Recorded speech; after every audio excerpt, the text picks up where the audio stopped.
Excellent work, Commander. This council is pleased to see our continued support of this project has been worthwhile.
Hello everybody.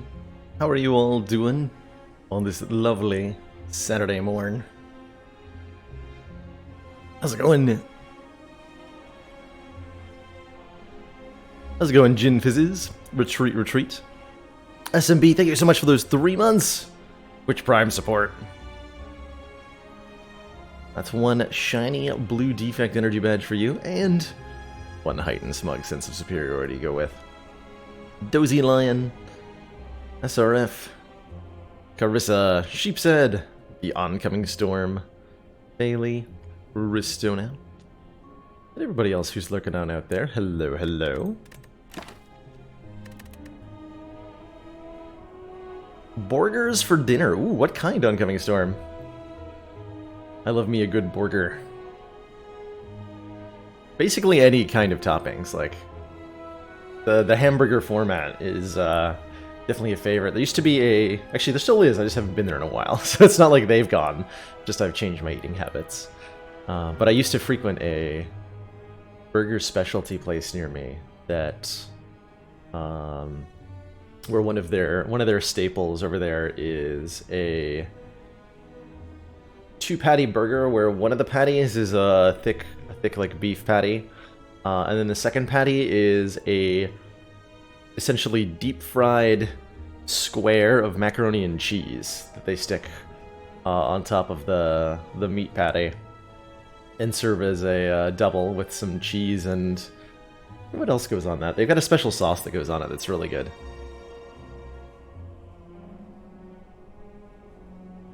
But I remember it being incredibly delicious. Patties with handmade salsa. Ooh, I like that. It seems healthy, yeah. It was, that's one word you could theoretically use to describe it.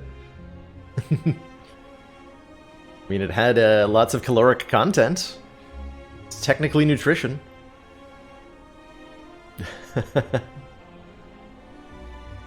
Super worth it, though. I think my favorite thing they ever made was a burger that had habanero flakes sprinkled all over it. It was incredibly spicy and incredibly delicious. Speaking of delicious, this last defect run started with Sacred Bark, so our potions were twice as delicious the whole run through. And I remember that being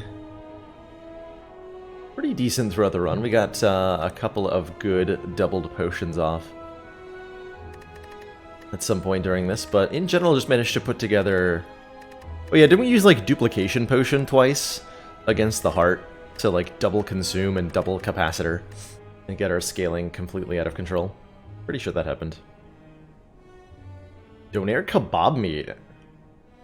Ooh, donair kebabs are one of my favorite things. Like a guilty pleasure, probably because I always get them at like delis and stuff, so they're usually pretty well done. Talked about it before, but in my hometown of Edmonton, there's this little donair place called High Voltage that makes what I swear are the best donairs I've ever had. Made as they should be by a grumpy Greek fellow in his later years. Had a secret marker recently that died because you forgot that potions were getting doubled. That's a big oof. I know the feeling. Like just forgetting to play around a relic that you have.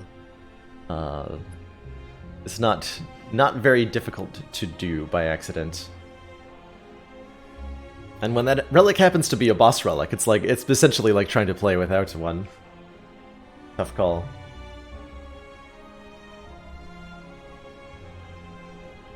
I wonder if I'm going to be able to remember nunchucks better now that they're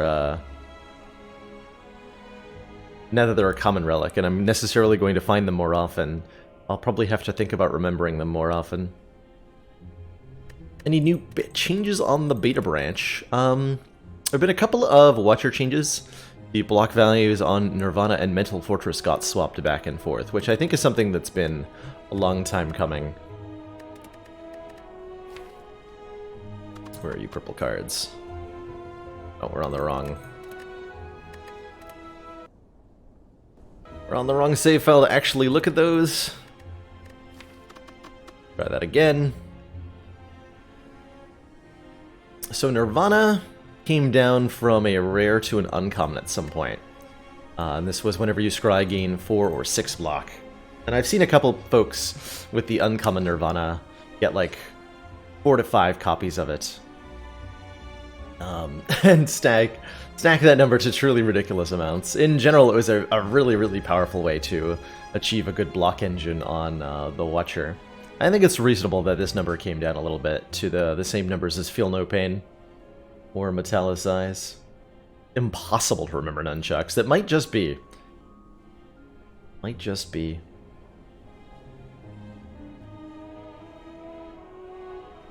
He's Greek, wouldn't it be Heroes? He did make Heroes, yeah. He did both Heroes and Donairs, and both were incredible. Excellent. I think the Heroes were Commander. his specialty. This council is pleased to see our continued support of this project has been worthwhile. Imarant, thank you so much for those 2 months of support. Greatly appreciate the decision to continue funding the stream. Are there any hints that the major update will hit the live version soon? The dipstick test, or maybe not dipstick, like the rule of thumb that I'm following with my own evaluations for that Dr. Shrug is when we reach the point where every single one of the Watcher cards has full art. Well, I like the third eye art, beta art better than the real art. Didn't realize that. When every single one of these cards gets polished art, there's quite a few you can still see having beta. So Indignation, Mental Fortress, Perseverance, like Water. Is that the beta art? Yeah, Rushdown. There's at least, I think, a dozen. Some don't even have beta art, like, where's it at? Pressure Points is still on just the word beta. So with most of the cards having art, we're getting pretty close to the end of Watcher's beta, I expect. And I'm guessing there's only a week or 2 remaining. But that is, of course, up to the devs. When it's done, this is really sweet beta art. Like the little happy flower on the desk there, and the louse in the background.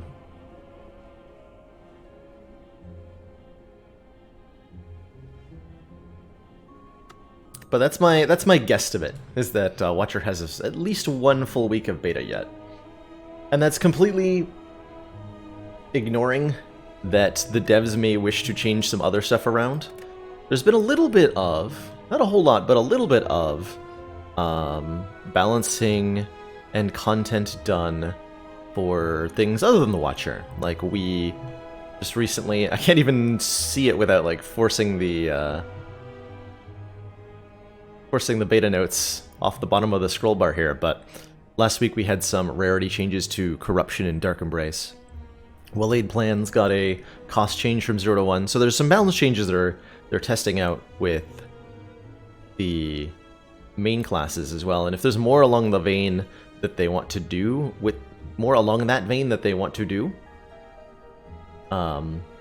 it could delay the Watcher patch a little bit. We'll see how they approach it. The bot down, yes. Oh, it decided its OAuth token was invalid. Hold on, I can fix this.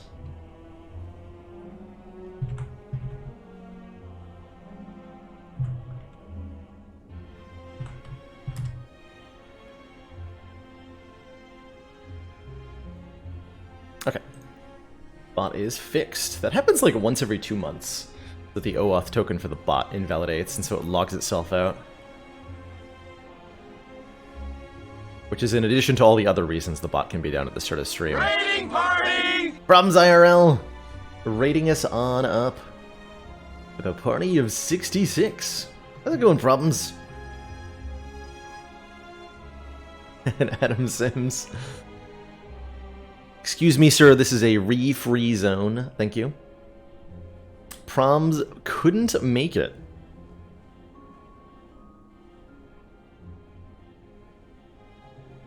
But can he fake it?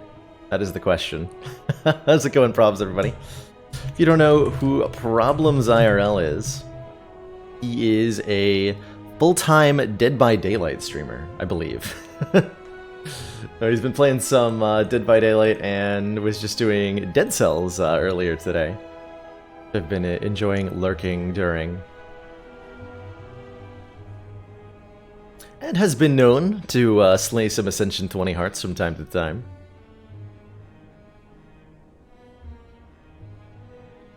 Now is your opportunity, Raiders, to vote for me to play a particular game next month or later this month. The link Jin is spamming up in chat. So if you want to have a very biased, biased ability to influence some unrelated streamer, now's your chance. Now's your chance. Just catching me the start of another run in our ongoing effort to beat every Ascension level of Slay the Spire back-to-back from easiest to hardest. We just had an Ascension 5 win on Defect last stream. That means it's time to play Ascension 6 with Iron Boy. What is streamer's favorite game from childhood? Oh, I meant to actually like put the game in there before before that went to the actual vote. My favorite game from childhood that I would want to then play on stream. There's a couple ways I could do that.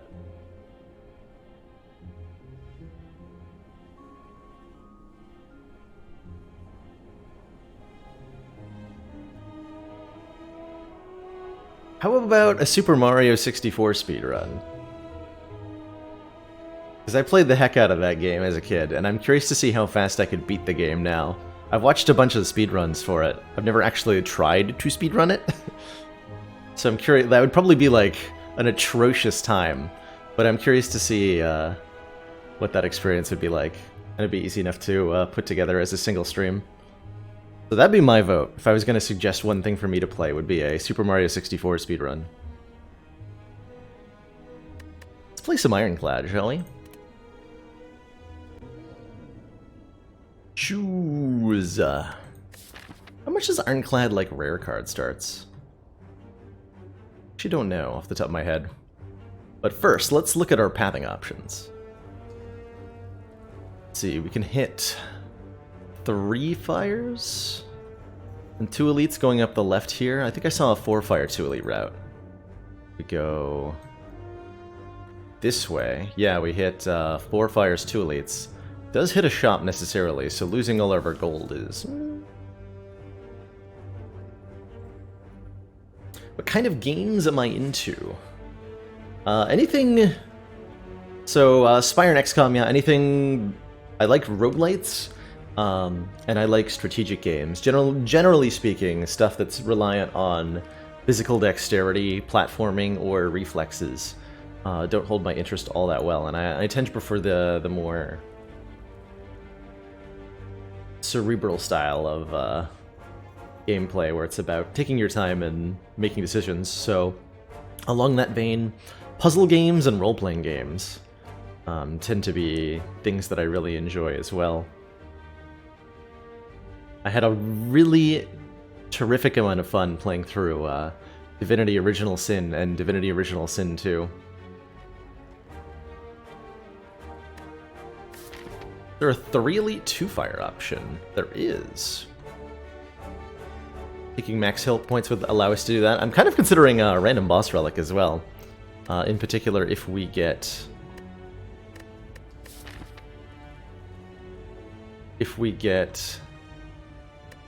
an energy relic, we can take on elites pretty easily. And might be able to do something a little bit more aggressive. I wouldn't mind a Calling Bell start. I'm fine with that. How about an Ectoplasm start? Gain an energy at the start of your turn. We can no longer gain gold. Donis Incarnate asks, is the dodecahedron deprecation? I love that you capitalized deprecation there. Like it's a historical event. The dodecahedron deprecation of 2019. I don't think so. It's pretty rare for Burning Blood to put you at full health. And even rarer for Ironclad to be able to stay at full health. So I don't think there's like there's a whole lot of interaction there. So do we want to take 3 elites now?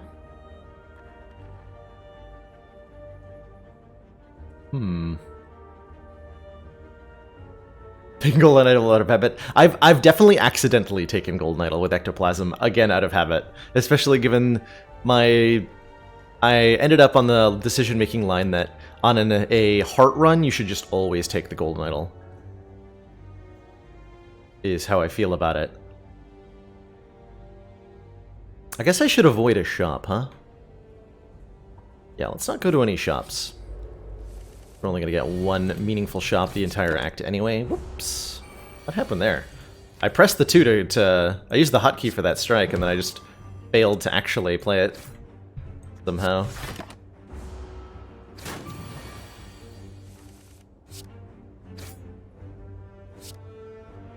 +9, and we had exec lethal anyway. With 4 energy, it's just, you dominate fights so hard. How about an early Feel No Pain? We're fighting Slime Boss, right? Yeah, we are. So, Feel No Pain allows us to block with Slimed. Clothesline is really good as a starting card, too, with an Ectoplasm. Because of the 4th energy, letting us just drop down the weaken pretty handily. But I'm going to be greedy and take... We have no Ascender's Bane, so this actually does nothing right now. Hold on. Let me think about that for a second. I think because we don't have Ascender's Bane, this is a lot worse.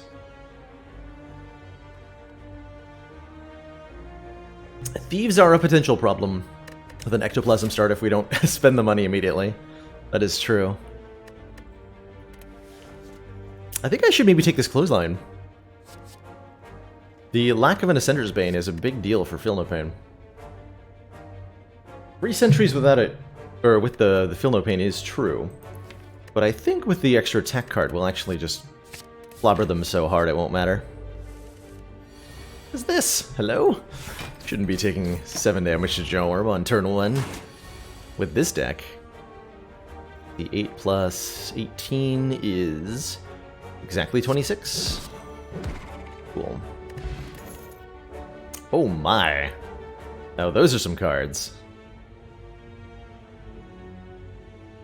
Ways to apply weak and vulnerable for days. Or strength, if we want this in flame.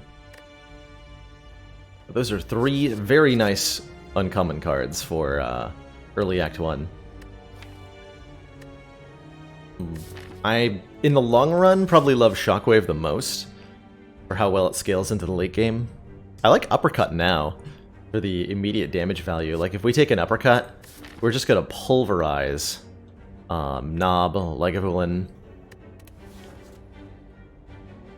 Better against sentries, too. So I think this is better against all the Act 1 elites. Good morning, Azalon. And Inflame is just, you know, nice to have some scaling going. I'm going to grab an uppercut. I want to punch some stuff. Let the punching begin.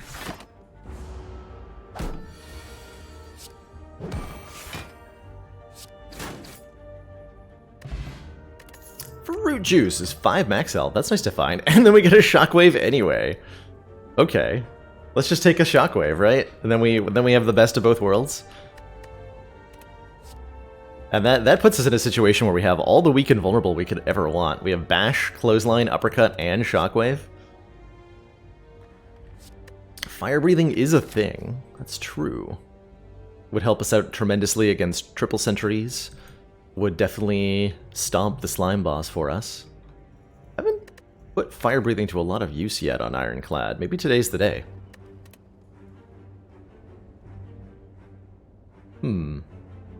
Fire breathing is AoE, yep. Let's try it. Also doesn't work without a... It normally works with the Sender's Bane, but again, we don't have one. Take a strikeout. So we'll have to see how that goes. This is a rework that's only on the beta branch at the moment. Doing AoE damage when you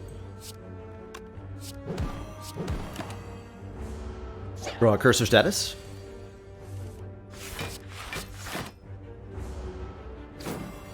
Pairs really well with, like, Evolve.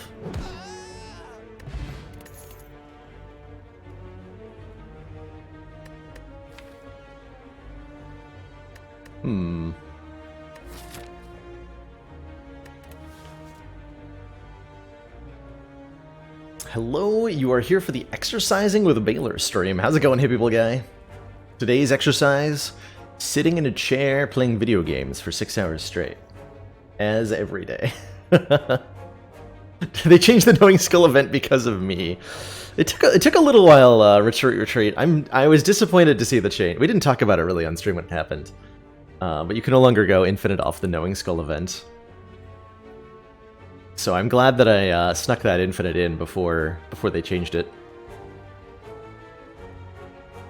Stair climbing. Oh, that's true. That's true.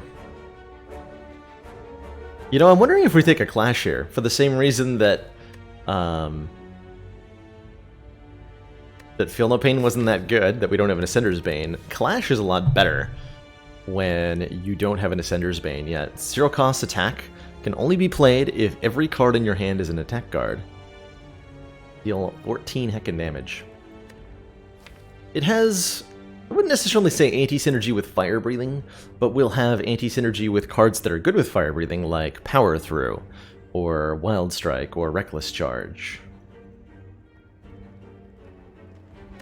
I'm gonna take it. I think we can get a lot of use out of this clash, and given our card picks so far, we are definitely in shape to completely pulverize any kind of elite combat here. Bring it on, Nabo. Unfortunately that our vulnerable was at the very bottom here. I'm definitely going to play these to defend so that I can play this clash. Nob says, hey! Would you like to take 22 damage? And I say, no, I've got a clash. Get wrecked. So we end up taking 0 damage to the Nob, explicitly because of the clash that we just picked up. And I immediately feel pretty good about having that added. So why hold off on the fruit juice? There's a couple reasons to do that, mostly relating to events. Events that damage you, Math Bandit, like the ooze that has gold in it. I'm struggling to remember the name of this particular event, where the one where you take damage to get money, or lose money, or the shiv on the gremlin wheel. These deal damage to you based on your maximum health. And if we drink that fruit juice now, then we'll lose a couple of hit points if we encounter either of those events. Whereas anytime we would need the extra max health, because fruit juice can be drank at almost any time, we can delay the drinking until the moment is most opportune to do so. For example, if we run into an event where we would benefit more by having more max health, for example, if we run into the donut, box, and banana choice, and we want to eat the banana to get a heal, that heal is based off of your max health. And so the more max health you have, the more it'll heal you. You can drink fruit juice while that event's on screen, though. So if we want the extra healing from the banana, when we encounter it, the options will show up. We can drink the fruit juice, and it won't increase the value shown on the text of the event, but you will heal then. If you drink the fruit juice and then click on the heal, you'll get more health than it showed because your max health went up. Valued supporters. It says continued support of the X. Captain Caps, thank you so much for those 6 months. Tier 1 support. Greatly appreciate that heckin' long time. And in return, I hope you enjoy that shiny ass Ironclad energy badge. I think a cleave would fit pretty well into this. We're looking to add more attacks, partially because we just picked up Pen Nib, partially because we have a Clash. So I think any of these are fine, but the one that mostly fits what we're trying to... fits the weaknesses of the deck is the cleave, I think. Should be able to beat this thing without it taking any damage. Potion we just picked up, by the way, is an Elixir, which lets us exhaust cards in our hands. Not sure how useful that'll be, but...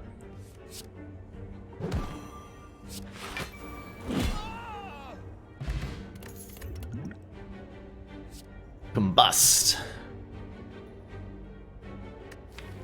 I mean, kind of have fire breathing to do what Combust does, right? Maybe Armaments is nice here.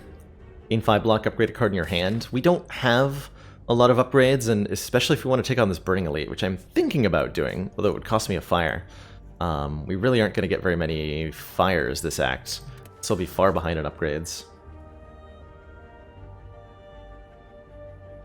How's it going, ZS213? Hello and welcome. Not sure if I said that name right.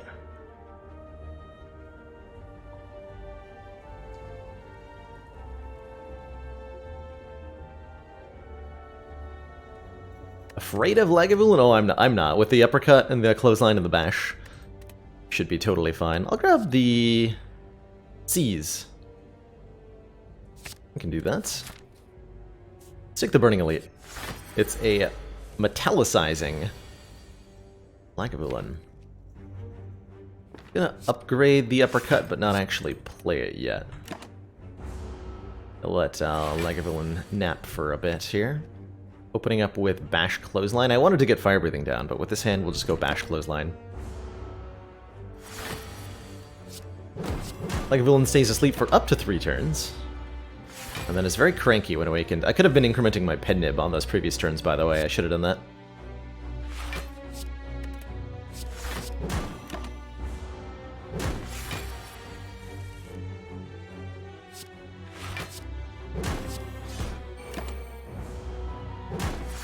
Pen Nib Uppercut with Vuln. Or I can do Pen Nib Clash. Technically the Clash is marginally better. Oh, it's just dead anyway. Hey, I'm always happy to see a Horncleat. Always happy to see a Horncleat. Horncleat gives us 14 block on turn 2 of each combat, which I think is very powerful. And speaking of things that are very powerful, Carnage is a card that hits hard. 20 damage. 2 energy, which is, I mean, we got plenty of energy and we should spend it on expensive cards. Let's take a Carnage here. Strike Dummy. Cards containing Strike deal 3 additional damage is a pretty good early Ironclad card. Makes me wish I'd taken that Twin Strike earlier. Actually, Dropkick would have been pretty good there. I liked the Carnage a little bit more. I receive power through and store a card. You know? I like it. I like it. So we have a Fire Breathing already,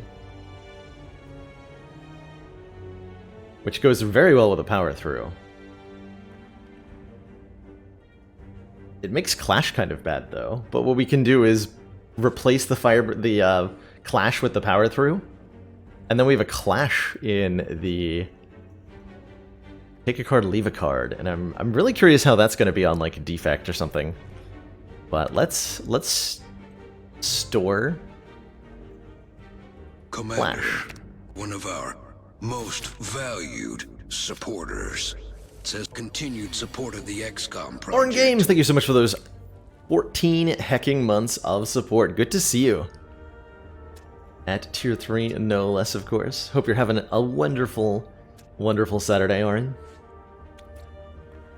Let's see, 34 to split. It's 38. So Bash Carnage will split, but Carnage Bash will not. Carnage, maybe? That could have been. Respect that. Things are great.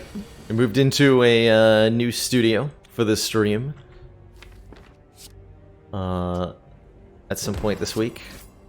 And life has been pretty dang good. Which cards are instant picks on Ironclad? Offering. There's not too many cards that are like instant picks all the time on any class, but Offering definitely comes closest when it comes to Ironclad. What else do I really, really like on Ironclad most of the time? Feel No Pain is usually a must-have for me. Does Power Through proc Fire Breathing? Not when you play the card, not when you play the Power Through, but when you redraw the wounds, it does. Disarm's another good one. Battle Trance, yeah, that's a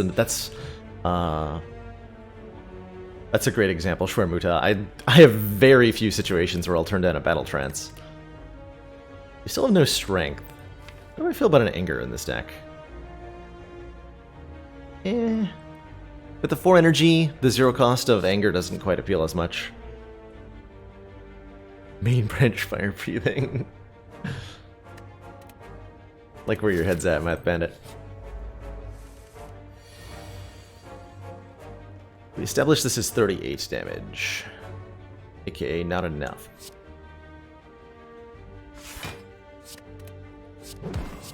Like that instead. Celerity thinks Evolve is the best Ironclad card. That's pretty cool. Celerity is a very skilled player at this game. And I wouldn't be surprised if I've been underrating Evolve. Human Form. Here's the source of strength for us. The start of your turn, gain 2 strength. It's an expensive card, but if any deck can afford to just slap a Demon Form into it in Act 1, it's one that has an Energy Relic. Already. Let's take it. Would I consider a Mark of Pain? I would definitely take Empty Cage over Mark of Pain, I think, at the moment. So that's a pretty damning statement about the Mark of Pain from my perspective at the moment.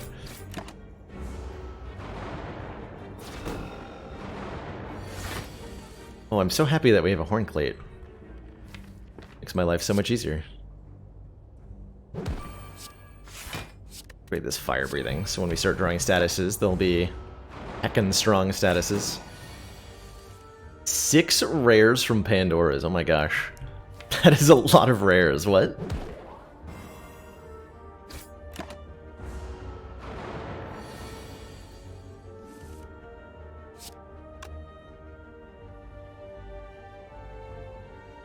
Let's see, 13 plus 18 is just 31, so we talked about how Fire Breathing was good for this fight, but then we actually win the fight before we draw a single status card. So the Fire Breathing didn't do anything.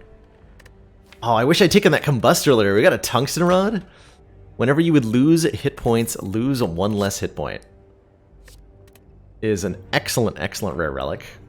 Helps, like, literally anytime you're taking damage, it helps by a little bit. And it combos really well with a bunch of Ironclad's self-damage cards to either negate or mitigate the damage they deal.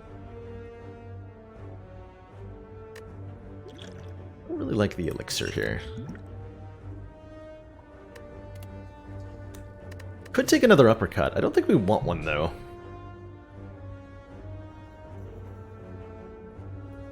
we're going to upgrade armaments, considering how far we're behind we are on upgrades. Then we're going to get a runic pyramid from the boss, and everything's going to be glorious. Would I take a runic pyramid with a power through? I think I still would. Not too late to change our mind. Do I continue to fight combats, even though I'm not getting gold, or do I take an event?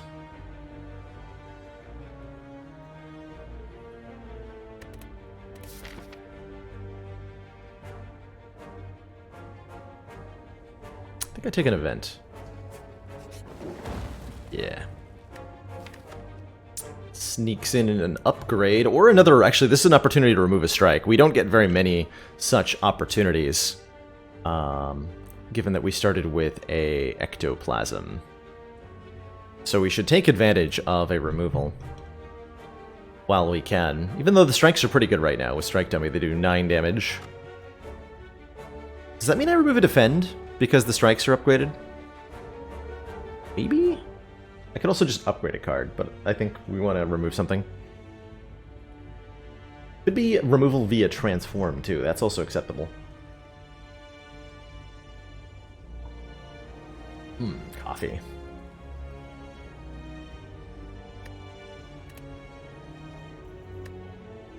Transform demon form.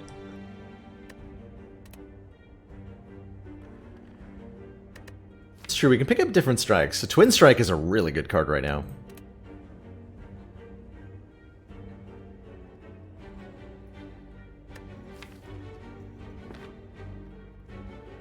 Alright, we'll just remove the strike.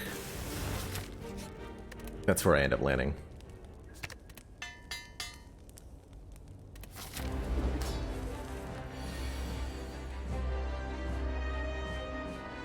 Poor slime boss. No idea what's coming to him.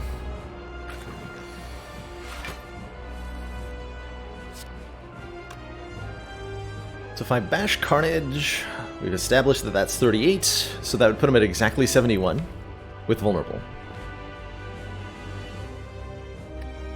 Assuming I can do math correctly. Yes, okay, good.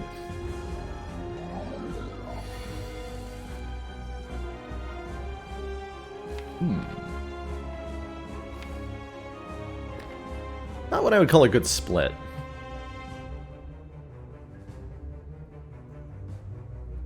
This gets a lot of good feedback while the card and relic changes become a part of the main branch. That's the idea, Blasted Blue, yep.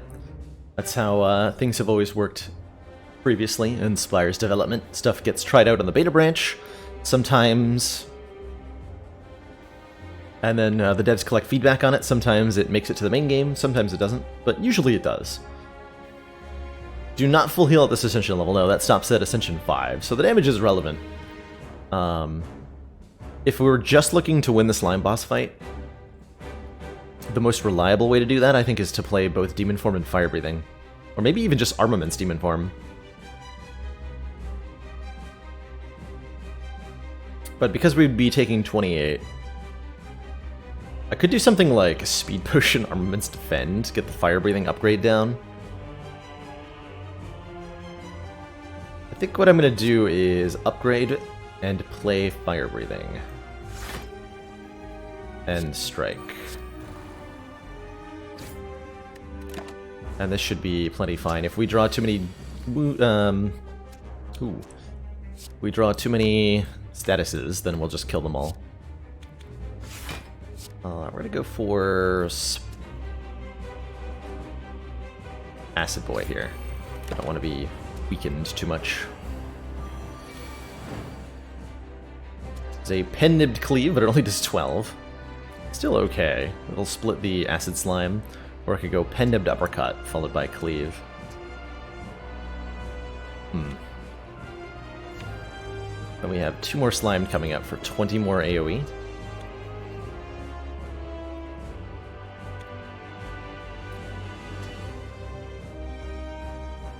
Kind of wasting energy if I choose to Cleave. That's okay.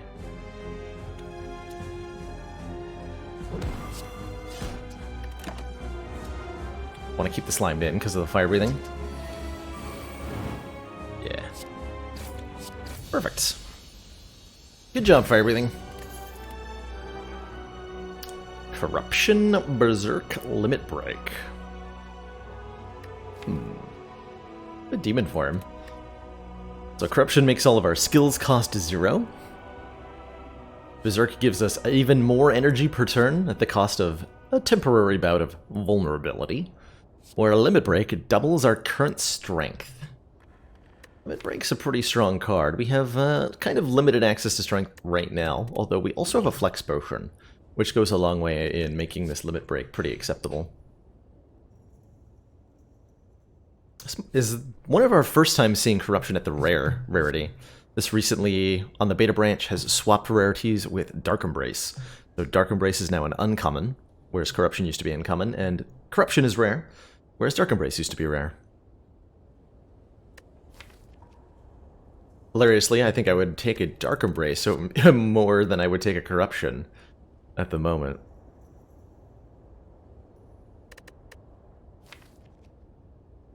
We don't have a lot of skills to make use of this Corruption yet. Or any exhausting synergy, so I don't think the Corruption does much for us.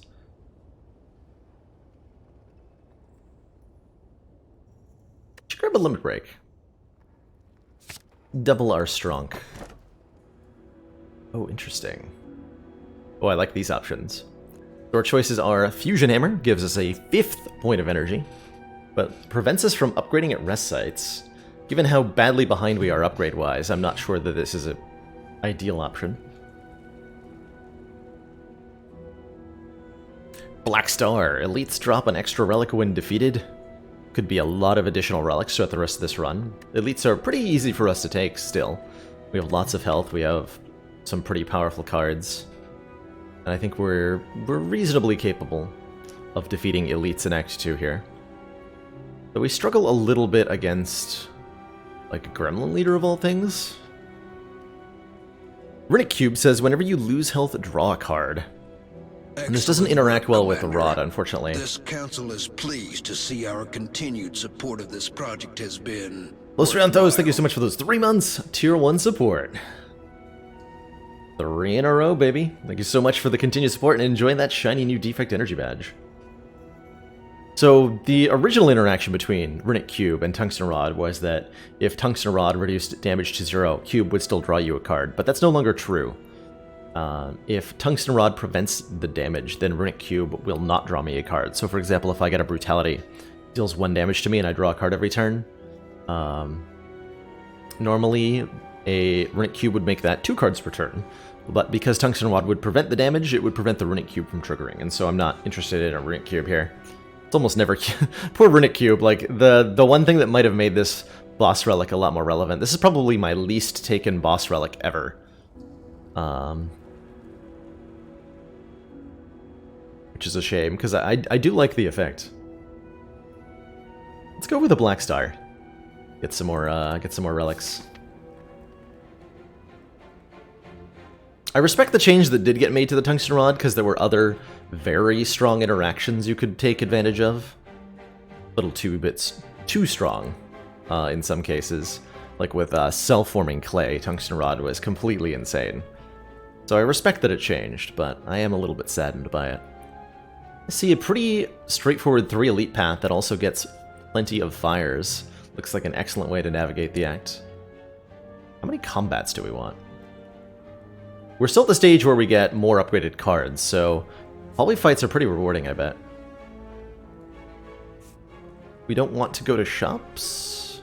Well, we want to go to... Let's go to the one shop before we get our money stolen. Although, if we're going to get our money stolen, it's going to be in these first 2 floors, and there's nothing we can do about it. But we should still go to a store and turn our 99 gold into something. Even if just a removal. Only takes 3 hits to knock these birds out of the air. I can KO one. Actually, hold on, I'm impervious to these. Never mind. I can play Demon Form here. Thanks, Tungsten Rod.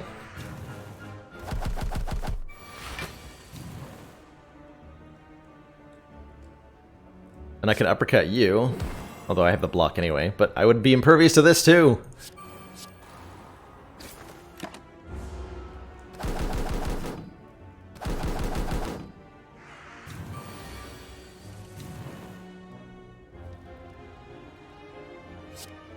12 plus 8 is 20. I'm 1 damage short.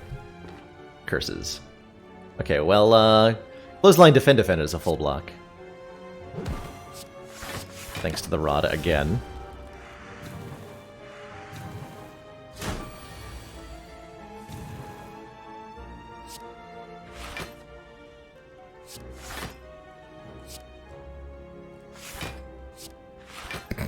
This tungsten rod is amazing. Just lined up perfectly in so many different ways there. So this gives me 8 strength, so this goes to 24, 12 to all enemies. I think I end up using the fear potion then. Yeah, so we go limit break. Fear pot to make sure this kills. And then kill. Get our potion back in the form of an energy potion.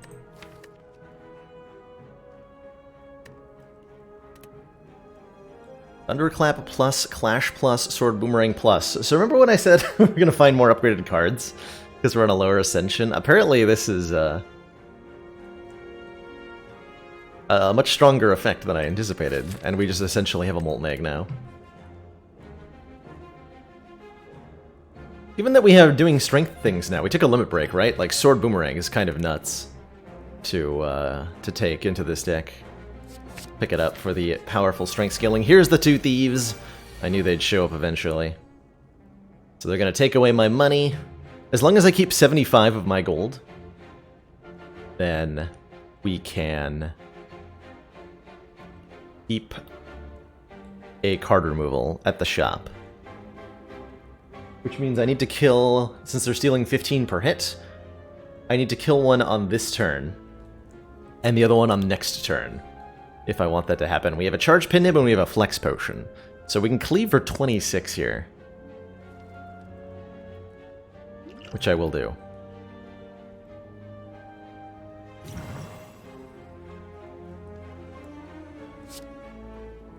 It's not gonna, and then Bash Strike should finish one.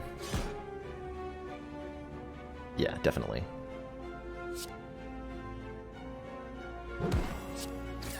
If I had a smoke bomb, would I use it here? Oh yeah, definitely. Definitely. Oh, we didn't get... No! I drew all the blocking cards after I even used my potion. Well, rip card removal. Dang.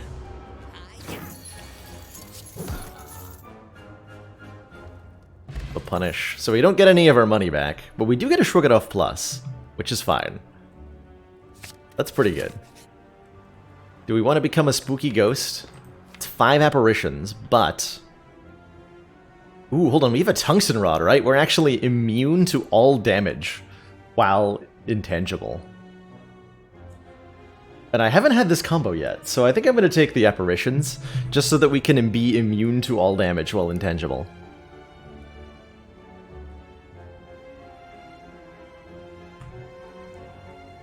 That's pretty cool. Let's do it. We go down to 42 max health. This would have been one of the reasons to hold on to the fruit juice from last act. We could have had 45 max health instead of 42 here. Oh hey, Essence of Steel has new art. Gain 4 plated armor. There's a smoke bomb taunting us. So one of the... I didn't actually talk about this, but a lot of the potions ended up with new art as a result of the patch from a couple days ago. So we have more stuff like anvil-shaped potions now for Essence of Steel and Blessing of the Forge. And a bunch of other potions have new art as well. Speaking of, there's blood. Whoa! That potion looks so cool! It's rainbow. I love that effect.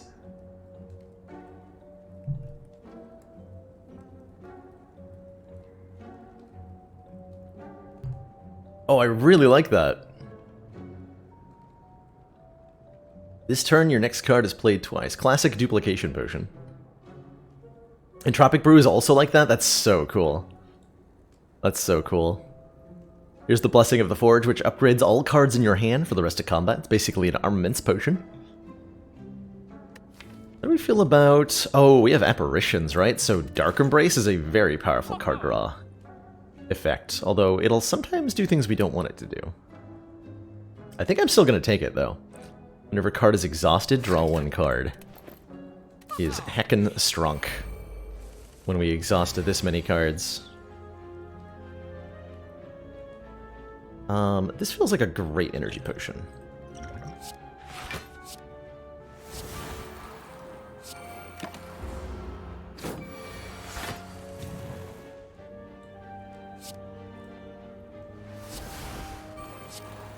She didn't need to play that apparition, huh?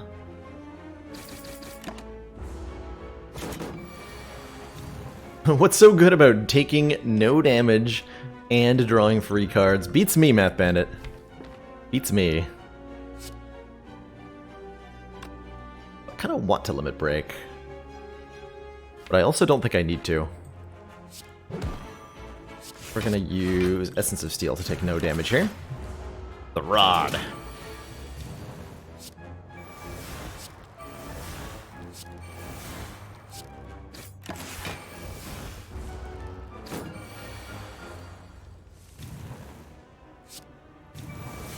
And now we win.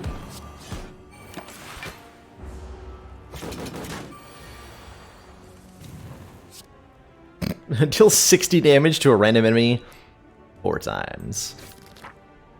You say so. Oh man. Self-forming clay, whenever we lose health, gain 3 block next turn.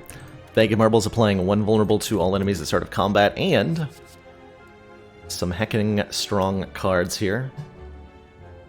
Second win with our Dark Embrace is pretty tempting for Mass Exhaust, or Ghostly Armor is also Exhaust, but also a solid block card. I think the Ghostly Armor, I think. And we're going to proceed up this direction. Going to upgrade... I think the Demon Form first. We are... Now that we have Apparitions, we're quite heavily reliant on Demon Form. Yeah, so never. Basically never.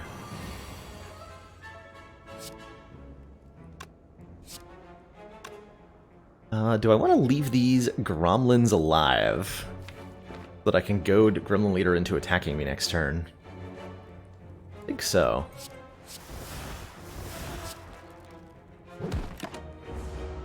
So if Gremlin Leader buffs and there are 2 Gremlins on the field, he's guaranteed to follow it up with an attack. Which, just my luck, is what I wanted him to do. Does mean we're going to be weak for the whole fight, though. Perhaps should have considered that a little harder.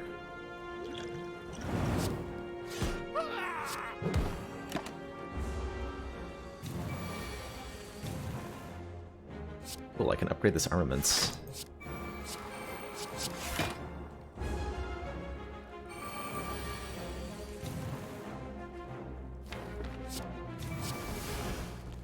So we'll again let Grim Leader attack us, because we'll be intangible next turn.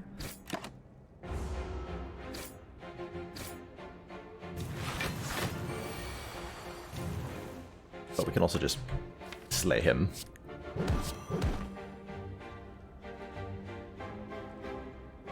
Yeah, Apparitions has made this deck extremely functional. Preserved Insect gives us smaller, thinner elites who have less hit points. And Meal Ticket heals us 15 when we enter a shop. I'm down for another upgraded Sword Boomerang, so that we have immense damage output once our strength is in play. Let's do that. Letter Opener. If we play 3 skills in 1 turn, deal 5 to all enemies. Yeah, we do that often enough. I think we'll pick it up. Might not be the most damaging thing we've ever had, but it's pretty good. Is every elite dropping 2 relics? Yep, that's Black Star. Elites drop a bonus relic. So, the more elites we fight, the better. We'll start upgrading these apparitions. We don't want to be forced to use them, ideally. And we do want to go this way, fight 1 more elite. Apparitions are good, but did you see those 9 damage strikes? Those are pretty sweet, though. actual damage. Unacceptable. Unacceptable.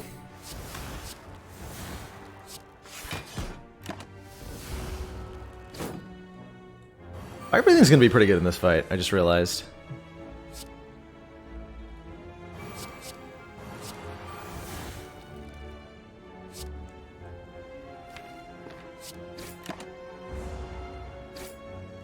So is Dark Embrace.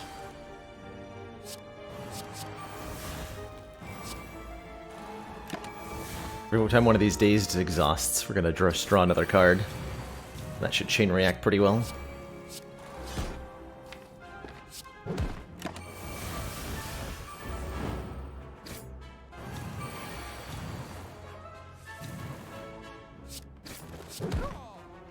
Ooh. There's the Evolve to go with our Fire Breathing. Whenever you draw a status card, draw one card. Let's give it a try. I think that we don't have enough status cards, like we need another power through for this to actually be worth it. Finally beat a 20 heart with Silence, so you've got all 3 characters. What's the next mountain to climb? Well, there's always Watcher, or there will be shortly, Jerem. Commander. This council is pleased to see our continued support of this project has been worthwhile. Pains, thank you so much for those 3 months of Twitch Prime support. Greatly appreciate the continued council funding. And in return, enjoy that shiny new Defect Energy badge. Although Watcher might not be available, I'm not sure what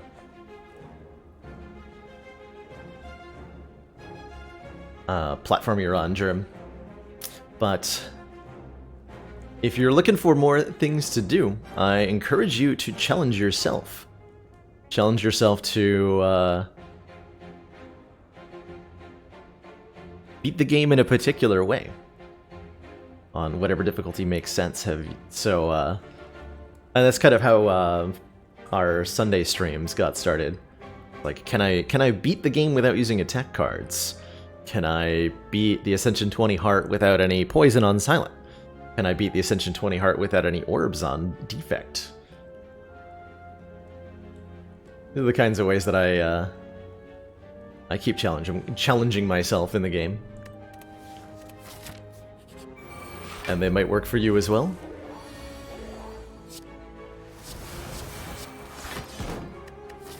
We're almost at the boss already, huh?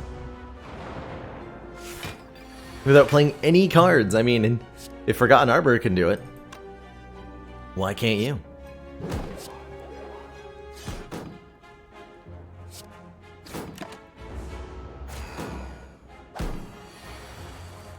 Ooh.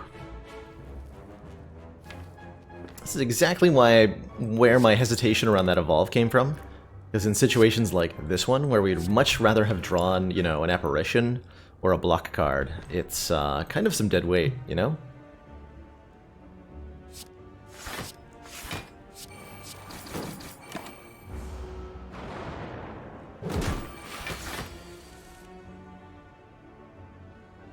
Damage. Commander, we've just received the support of another council member. Drazek, thank you so much for that Twitch Prime sub. Welcome to the council. Enjoy the new emotes, the community, and the your newfound smug sense of superiority. Welcome aboard, and thanks for supporting the stream.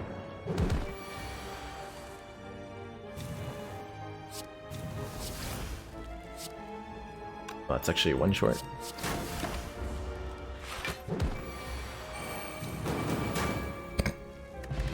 Got him. Second to Dark Embrace. So this is where things start to get interesting. We've also got the Reckless Charge as an option, which goes really well with our Evolve and our Dark Embrace.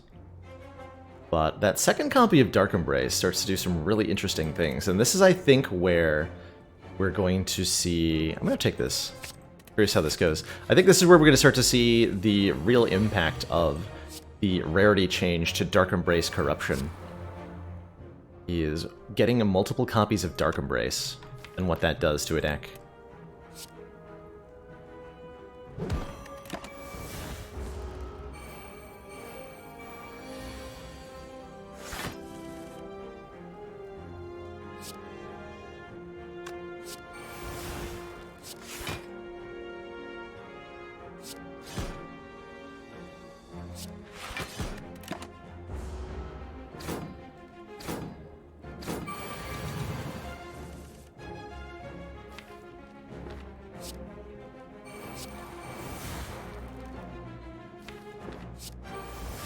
Yeah, I figured we would start hitting that situation through where we draw into the apparition. But we're now drawing 2 cards every time we exhaust something. That's a lot of cards. That is a heck of a lot of cards. Of course, we're not going to exhaust anything next turn. I still haven't actually played any strength. This could get ugly in a second here. Yeah, Corruption and Dark Embrace swap rarities. So Corruption is now rare and Dark Embrace is uncommon. That's right.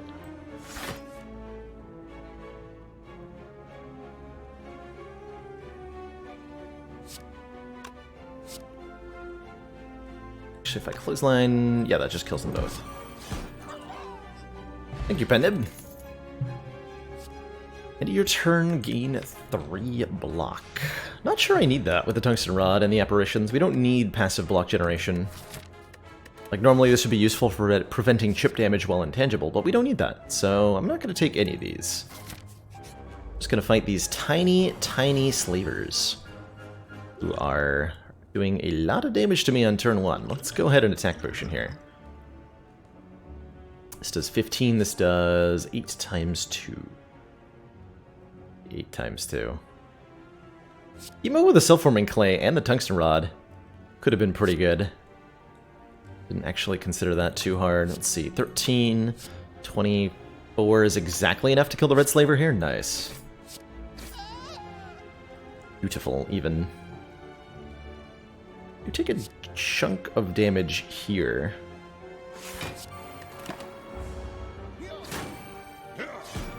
But we should be fine on the future turns, thanks to a variety of sources.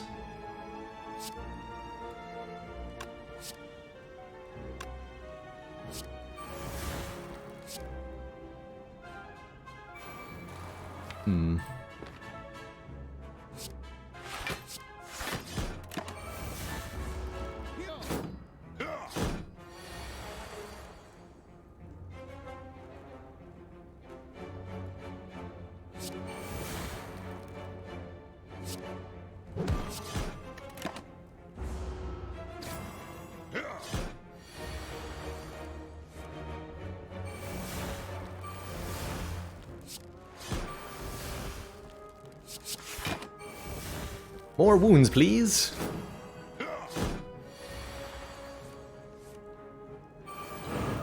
Got him. Molten Egg. When we add any attacks, they're upgraded. Potion Belt gives us more potion slots. So this is an upgraded Wild Strike or an upgraded Cleave. I do like an upgraded War Cry a whole lot. 0 cost card draw that synergizes with the Dark Embraces. I'm in.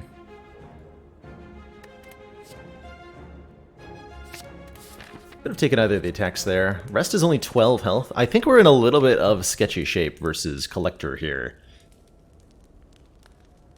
Depending on how this goes.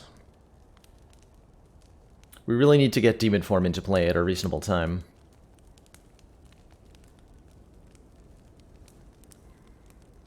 If I was going to upgrade anything, it would be what, exactly?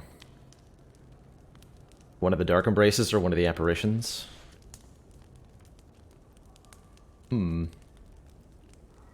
This is sketchy.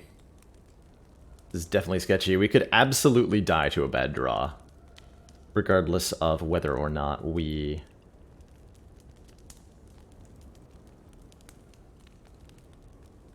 rest.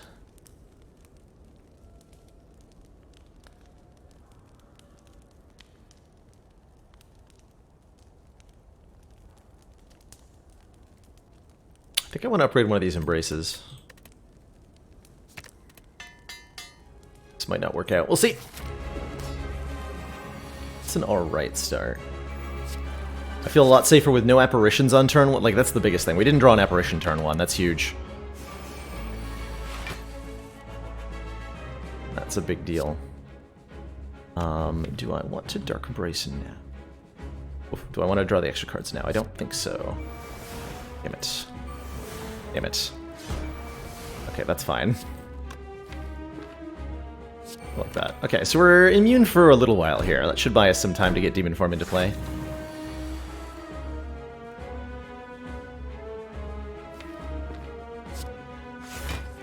There it is.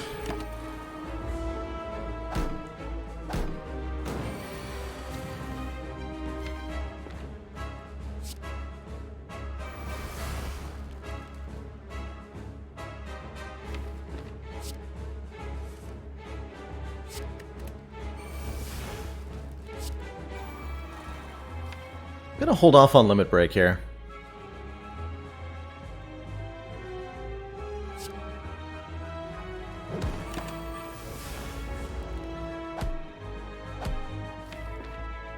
Two more turns of being invincible. Ideally, we would like the Collector to attack us on both of those turns.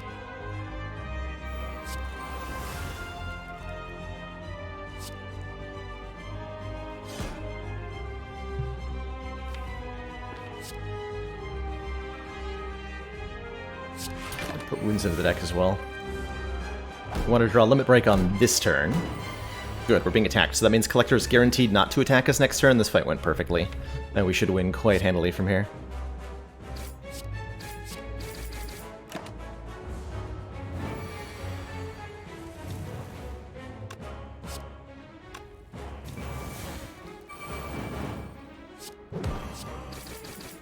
Yeah.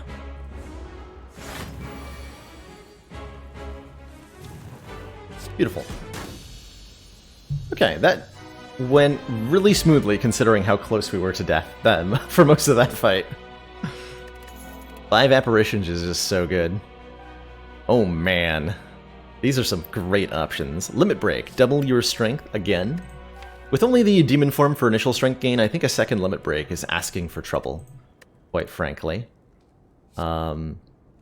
Exhume gets us back any one exhausted card, and that could include the apparitions. So Exhume can be a 6th turn of intangibility.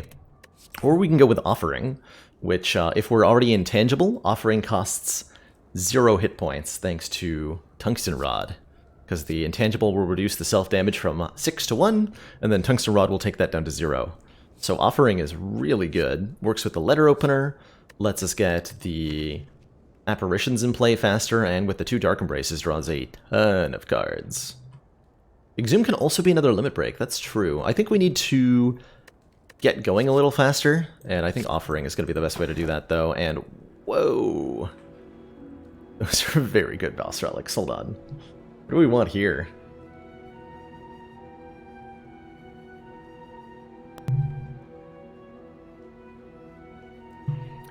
So, Snecko Eye.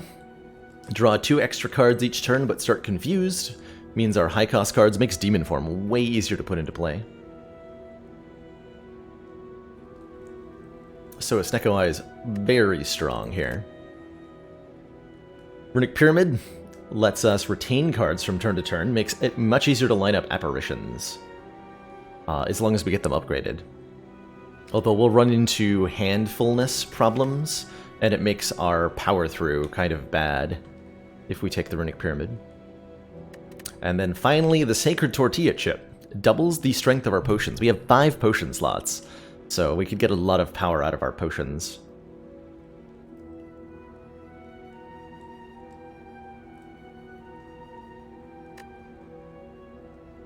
Of the 3, I'm leaning towards the Pyramid, because the Pyramid's an increase in our consistency, and that's what the deck needs most. Our low max health makes us quite vulnerable to rough turn 1s and turn 2s. What's the math on Tungsten Rod in terms of, like, how much less damage taken? Oh, that's hard to evaluate. It's a lot less damage taken. Tungsten Rod's very good. It'd be hard to crunch the numbers on how good, but it's very good.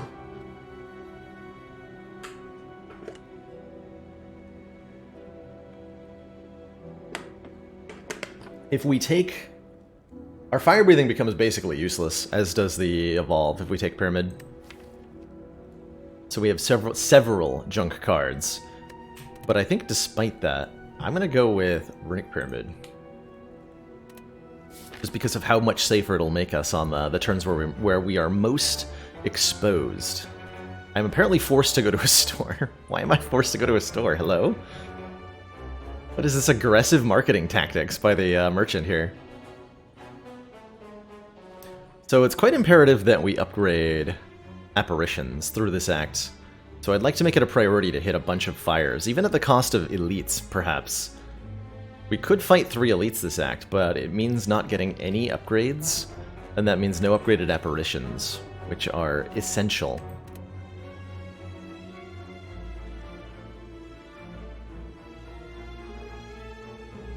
The shop is a free heal. Oh, that's true. That is true, actually. I had not considered that, but that is totally true.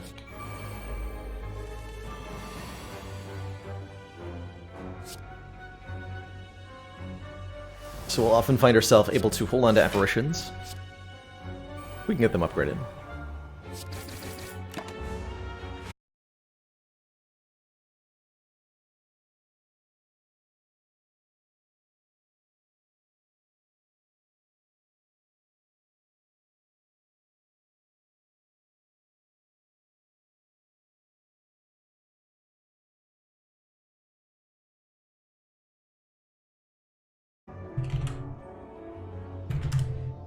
Are we trippy? Certainly we're back. Looking like we're at full bit rate. That wasn't too bad of a disconnect. Like maybe 5-10 seconds of stream being down. Welcome back, everybody.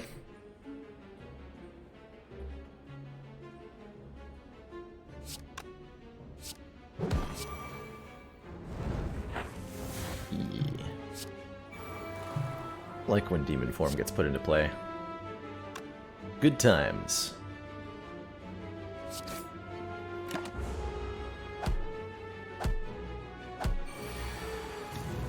Good times. That's 28. I can block for 20. I can block for fully.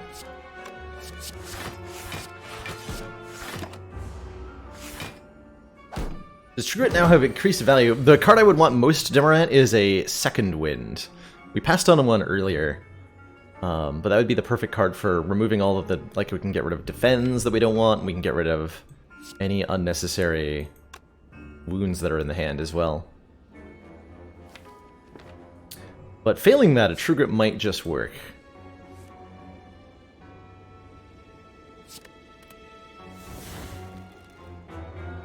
You know, okay, we'll go intangible here.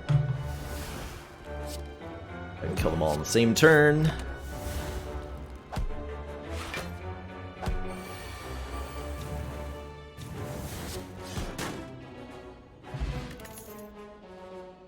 Pummel Strike, Iron Wave.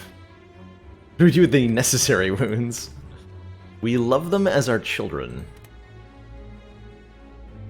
Much as I like these upgraded attacks, I think we're okay without them. We're just wanting sword boomerangs. Really? Really?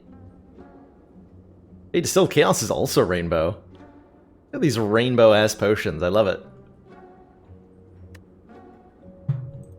I'm 1 gold short of buying this Metallicize.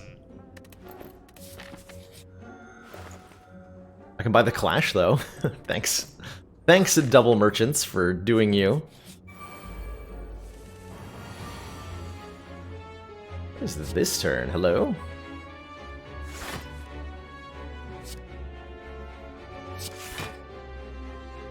Full damage is 30 lots. Next turn, these guys are going to attack again. But we have the thingy. Plus, we are a spooky ghost, so that's nice too.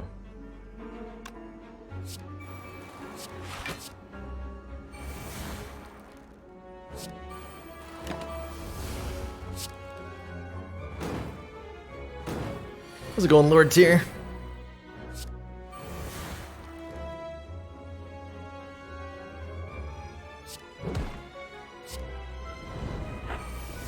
Alright, you guys have fun exploding on me.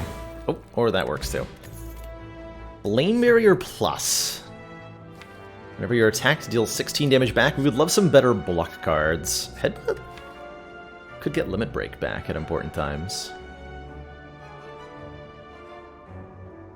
Yeah, Headbutt could be nice here too. I'm going to take the block card, because we're still a little short on those. And we're going to lose a strike, because I'm not going to lose an apparition, that's for sure.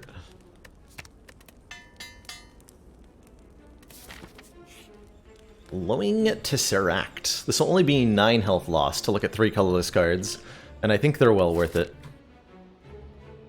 I think they are well worth it. Could be an Apotheosis here. Secret Technique lets us seek for an apparition if we want to. And it exhausts. There's an Apotheosis to upgrade all of our cards. Alrighty, and we have Secret Technique to get the Apotheosis in play early. I think that's about the only explanation I'm going to need for what I'm going to do here. Secret Technique, Apotheosis. Let's go. Let's go. The idea would be that we at some point upgrade the Limit Break Portrait. Do we want the bomb? No, right? And we don't want an Impatience with a Runic Pyramid, because we'll have attacks in our hand all the time. The bomb's nice, but like we're gonna be Sword Boomeranging as our damage source. Chat demands bomb. Demands it, huh?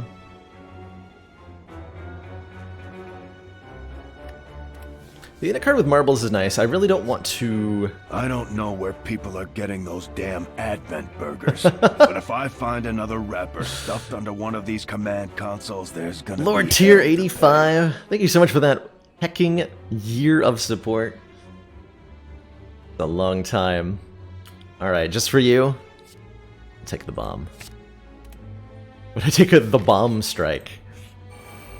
I would certainly be forced to consider it.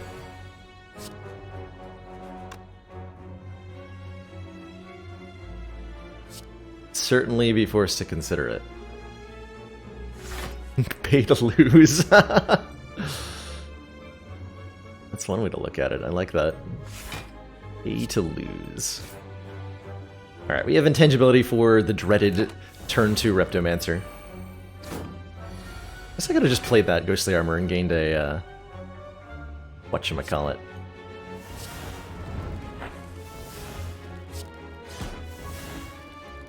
Got him?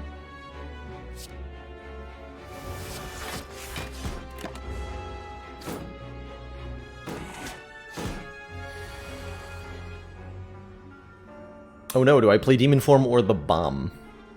I think I have to play the Bomb, as required by contract law.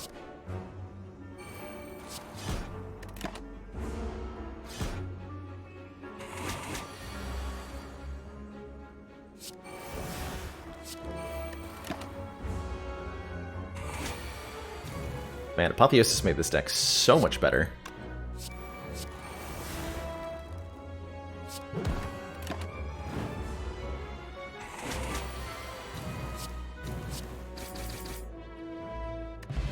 Art of War, if we don't play any attacks during our turn, gain an extra energy on the next turn.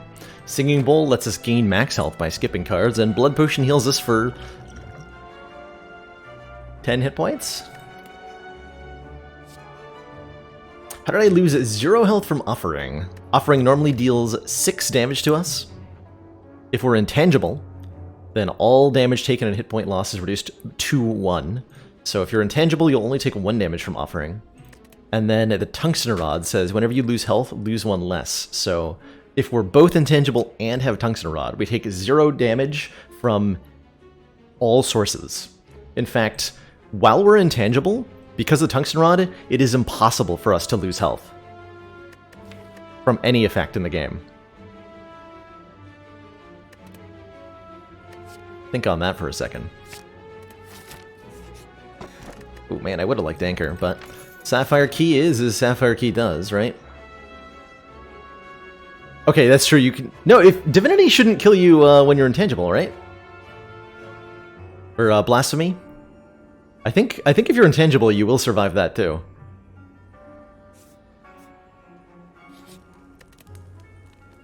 At least that's how I remember that working. I'm going to continue to upgrade the apparitions just in case we draw them before Apotheosis. I believe the current way that... can't do that. The current way that Blasphemy is coded is that it deals 99,999 damage to you. Tungsten Rod will reduce that by 1 to 999,998, but Intangible will reduce it all the way to 1.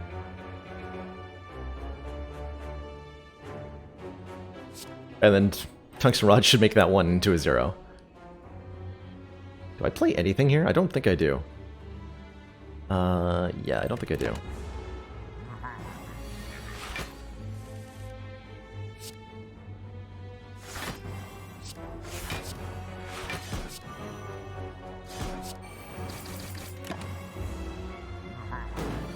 Three.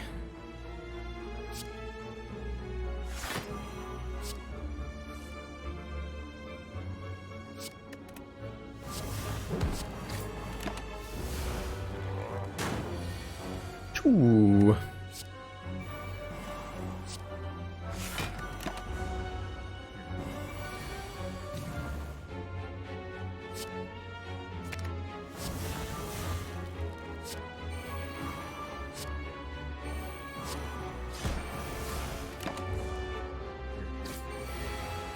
Why are we still here? Asking the important questions, Giant Head.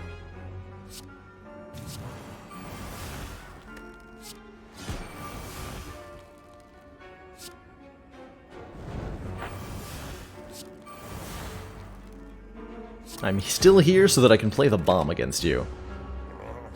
How's it going, Arangu? Hello, hello.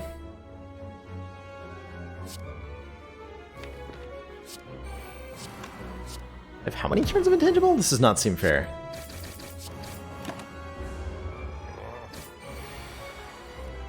It would have been pretty funny if I'd misclicked on the apparition that last turn and just died. Oh hey, here's the new spiky art for the liquid bronze. Gain 3 thorns, alongside a weight B statue, which always gives us a potion in combat rewards, so we fill up the potion belt before the Act 3 boss. Frozen Egg says if we find any powers, they're upgraded, and we could take a 3rd sword boomerang. I'm okay with just 2 health. Though, we don't need more ways to channel our strength, we just need to make sure we get that strength in play. Sever Soul could have been neat too, right? That gives us a way to remove the wounds. Didn't actually think about that.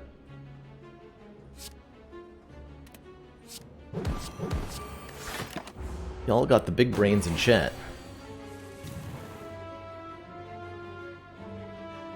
Not even on my radar. Things I could do. 33, huh? How about... No?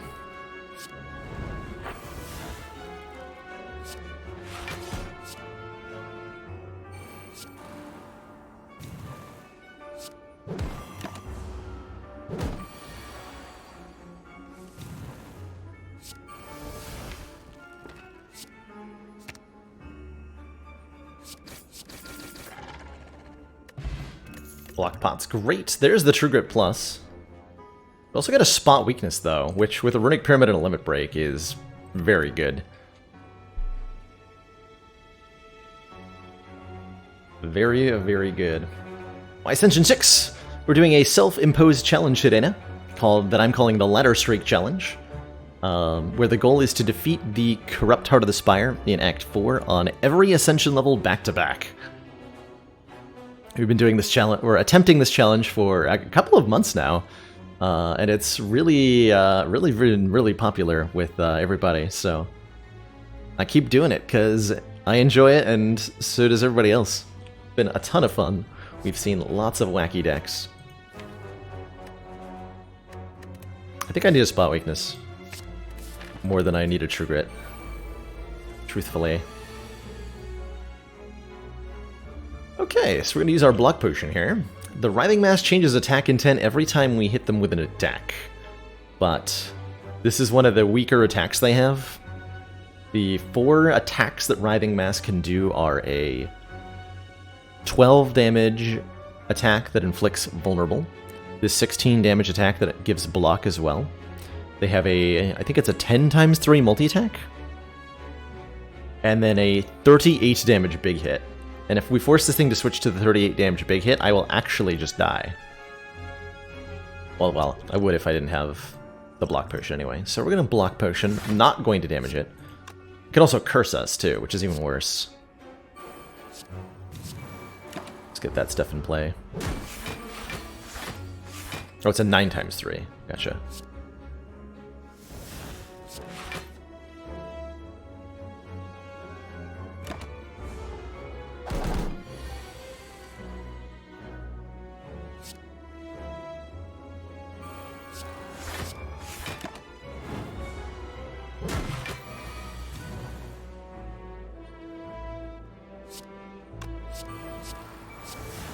Man, this Apotheosis really, really pushed us over the edge. If I uppercut, there's a chance I get cursed, so I'm not going to do that.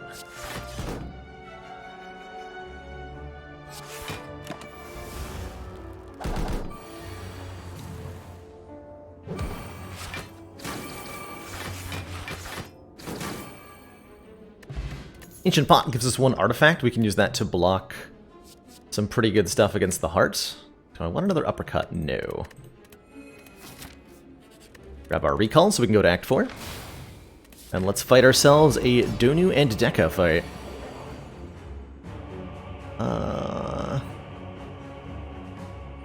These apparitions are going to be very important for buying us time. I think I'm okay just doing power through defend. We do end up with 2 wounds in our hand. But that's gonna be okay. That's gonna be okay. At least I hope so.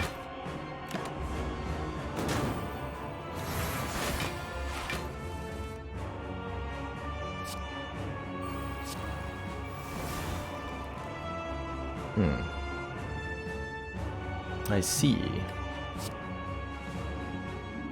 Yeah, it's a rotation. So I'm only doing each Ascension level 1 time, heebie-jeebie, to make it a 21 run intended streak.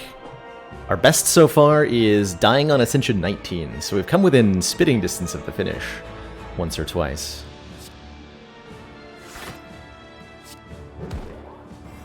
But haven't quite gotten there yet.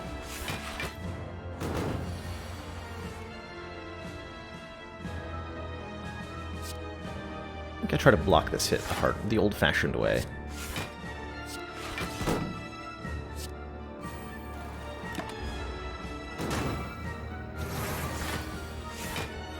Okay, we need to get some strength going or we're in trouble here.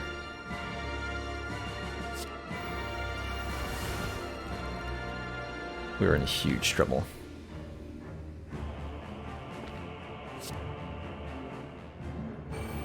Every streak so far has ended on defect. Every single one.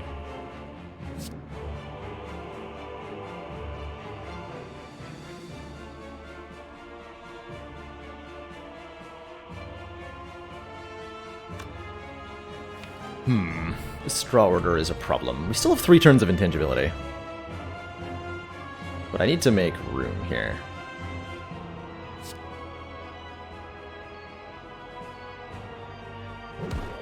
Earliest ascension a ladder has ended on is 0. 0 is the answer to that. I think I'm going to buy myself 1 more turn with my hit points here.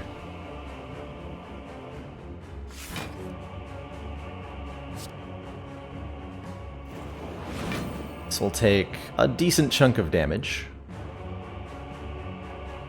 That's okay.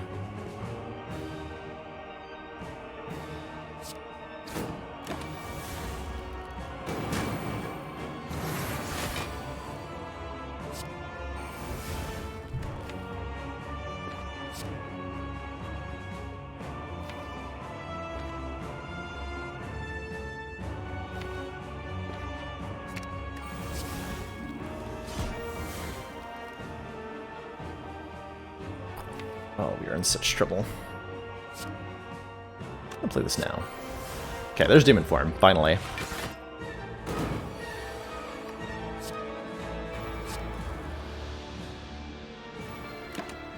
Okay, I think we're good here. We're gonna have to kill them very swiftly, starting, I think, next turn. So I gotta kill Dekka next turn. That's gonna be hard to do, huh? Or I have to somehow block Dekka next turn. This is terrifying. And yeah, our rotation, the classes that our rotation are on are a little bit off this time. So we started this particular run with Ironclad. So Defect will be our Ascension 20 run on this rotation, which is not intentionally set up, but just something that happened because I died on Ascension 0 and I didn't want to play Defect twice in a row. So we started an Ironclad run, and here we are. This has to get played. Get the bomb back in play. But I need to kill next turn. Let's see, so we go to 17 strength, or... Now if I limit break.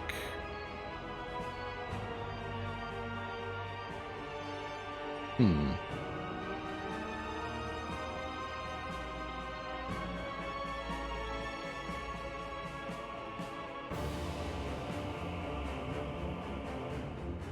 think I have to limit break now. Ooh, that was definitely not the right order. That's for sure. That was definitely not the right order. So I want the Art of War. Can I actually survive next turn? Let's see. We're going to be at 24 times 2. I can generate... I can weaken, so that would be 18 times 2. And then I can block for 19.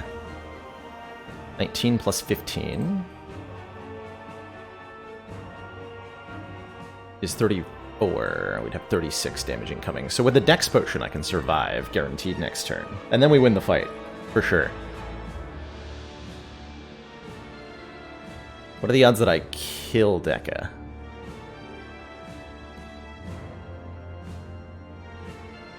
Actually, not bad. Play the cleave. We can still survive. Potentially next turn. Without the Art of War proc. Oh, okay. So we definitely survive. Well, do we? Flame Barrier, Shrug, Defend. Especially if I Dex Pot. Do I need to Dex Pot? How much block is that? 19 plus 16. Gives us 35 block. Means we take 12 damage, so we survive if I play those 3 cards.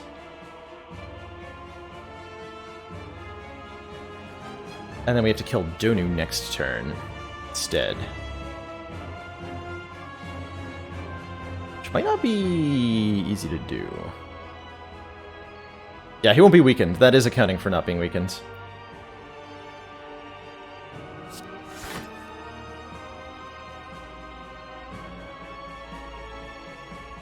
We're gonna do that. Live. We have to kill Donu next turn. And bomb goes off here. Doing some damage now.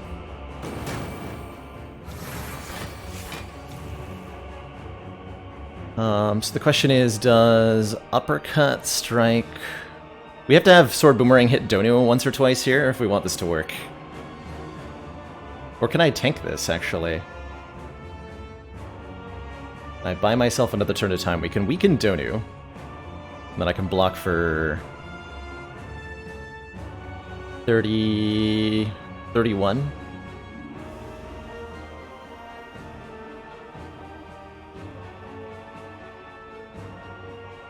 Is that our out? I think that's our out if Sword Boomerang fails to hit. So no matter what, we Uppercut Boomerang here. Let's see where this lands. Good enough. Good enough. And then we easily kill Dekka next turn. Cool.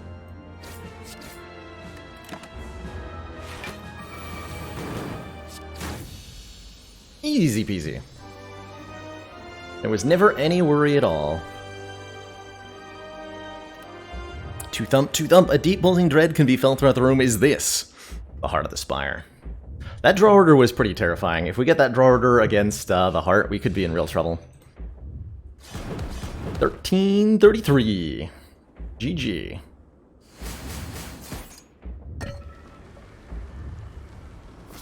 We are... Okay, I think that's enough. That's a low enough health point that we're going to rest. To get 11 health back. Rather than upgrading an apparition. Oh, meal ticket! Good call.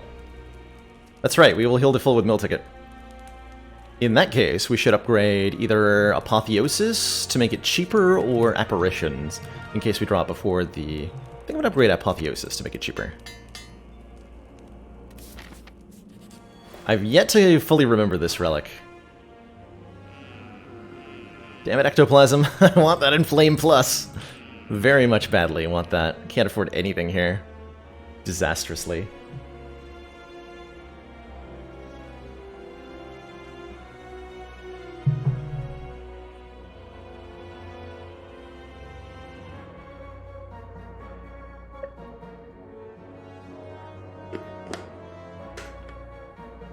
It was even on sale for us specifically, but we are denied. Denied.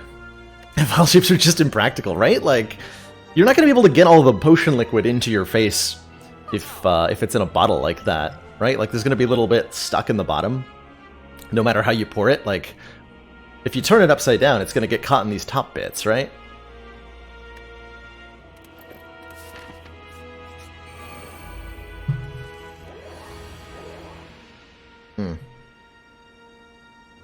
That's unfortunate.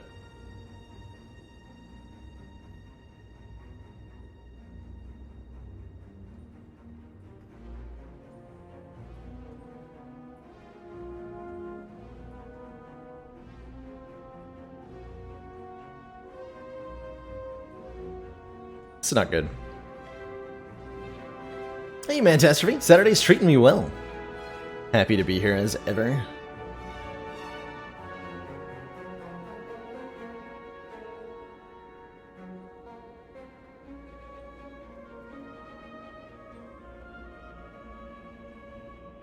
The red potion that we saw in the shop was a Blessing of the Forge, which upgrades all cards in your hand, which I would really like to have right about now.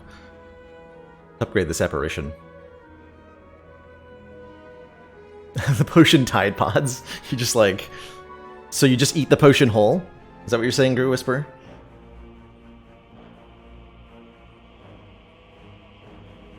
I'm debating whether I bash. I think we play either Apparition or Ghostly Armor, let the other one exhaust. I think we play bash. On... Spire Shield?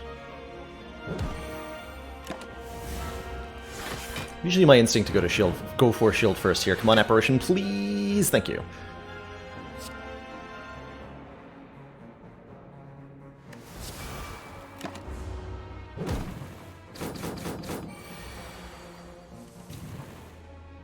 Good. All this junk in play.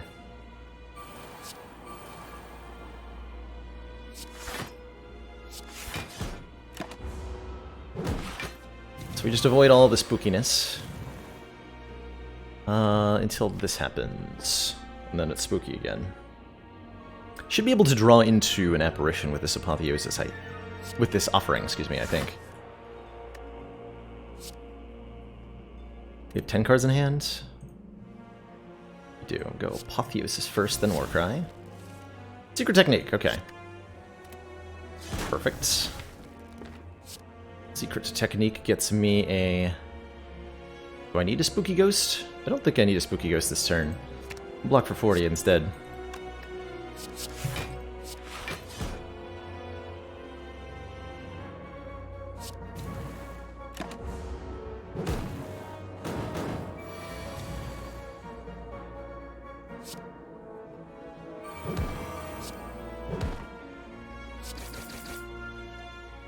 Got him. Strawberry gives us 7 more max health. That's quite significant, considering that's like more than 10% more health. Orichalcum gives us 6 block if we end our turn without any. Attack Potion lets us choose one of 3 attack cards to put into our hand. That costs 0. And last, but certainly not least... Actually, it might be least. We could take a Brutality here, which would just draw us a card every turn, but our hand will mostly be full, and we have 2 Dark Embraces, so I think I take 2 more max health. We have 5 frickin' potions going into the heart fight here.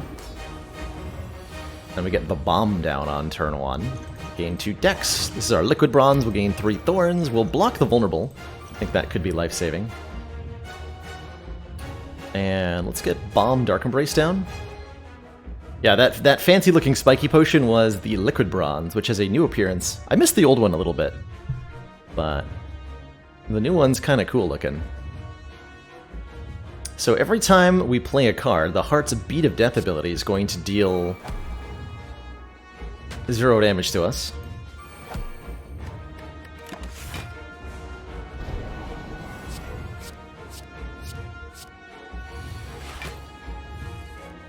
What a convenient time to draw an unupgraded apparition. Works for me. This is 1, 2, 3, 4, 5, 6, 7, 8. I'd like to make room in hand before I play this offering. Only one unupgraded apparition I could potentially draw.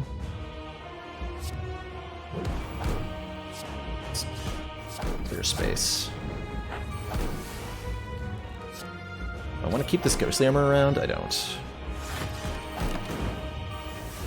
Just drawing cards aggressively right now to get Demon Form in play. Ooh, did not find the... I think we just Apparition Demon Form. That's fine, that's fine.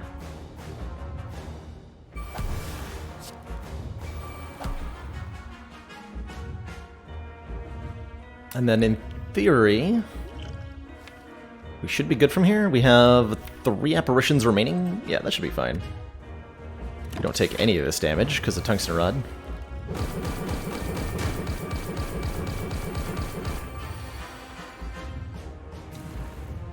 So Orichalcum looked like it was helping, but it didn't do anything.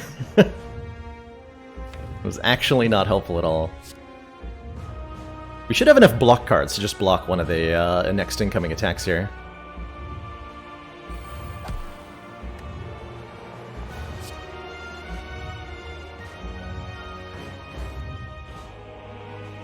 Let's get rid of this Carnage.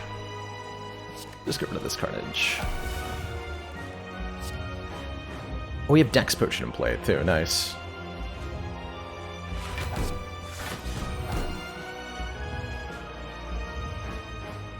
Oh, this is a little bit awkward. Kind of just waiting for our strength to come up at this point.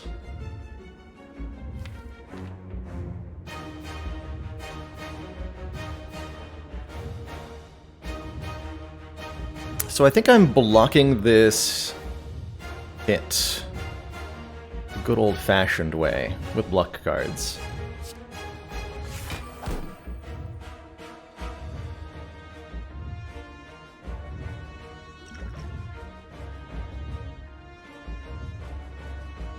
Go Dark Embrace, Apotheosis, Shrug, Power Through, and that should be good.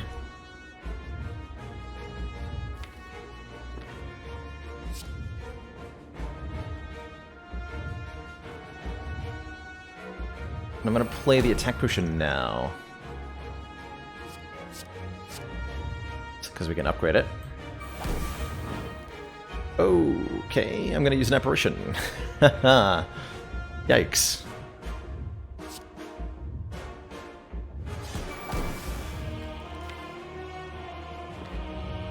Was not prepared to draw that void. Glad I didn't do that in a different order. We would have survived no matter what, at least, but yikes. We need to get spot weakness in play as soon as possible here. Alright, can I block this? I think so. Yeah.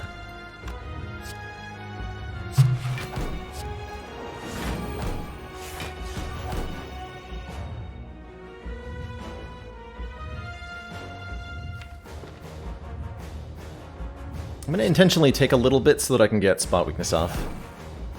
We can limit break next turn and start killing it.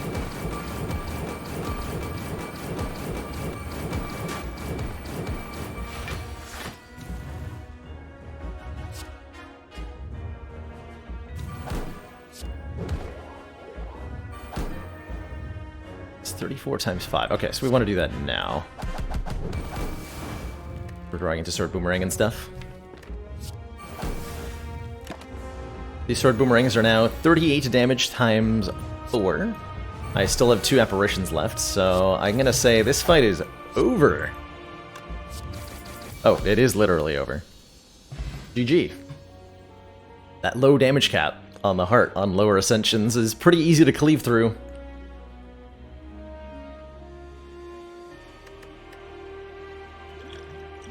Plus, we had full health the entire time.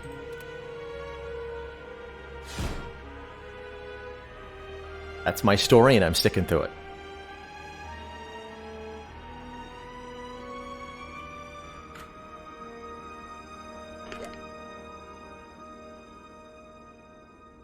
GG.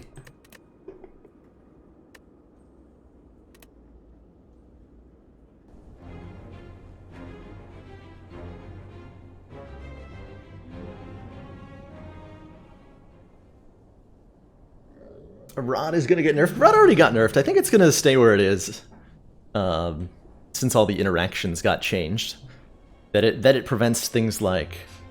It was overpowered back when taking 0 damage with it triggered Self-Forming Clay and Runic Cube and Rupture and all that. I think it's okay now. It is a rare relic, yes. Durmagir. It worked beautifully with the apparitions there. But the strong thing this deck was doing had less to do with Tungsten Rod and more, you know, to do with the apparitions in the first place.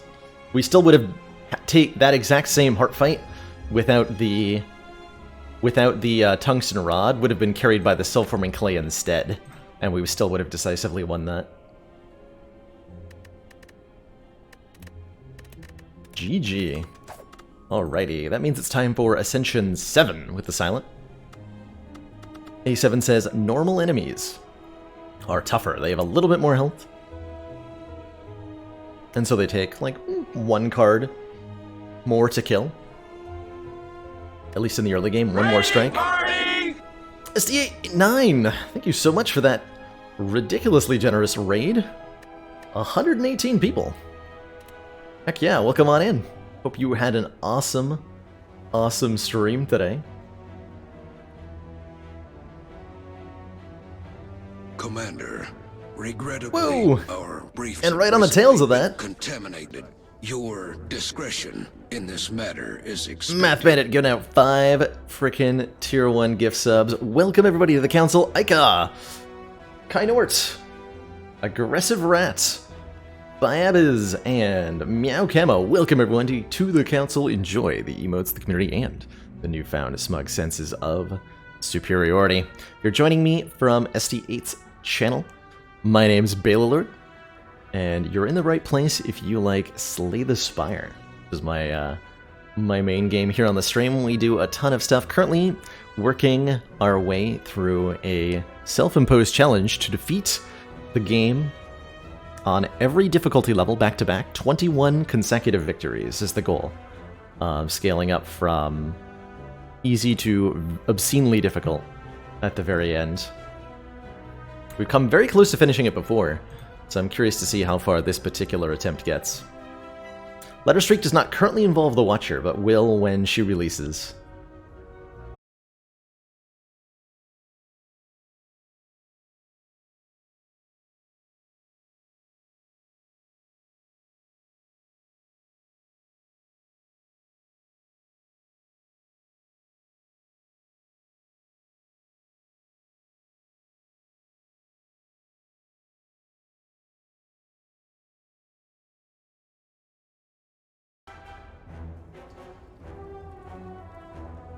There we go. Apologies for that interruption, everybody, but we are back and live again.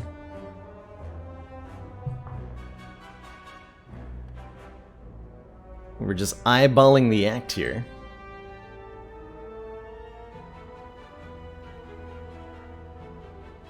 Our spheroid oculars.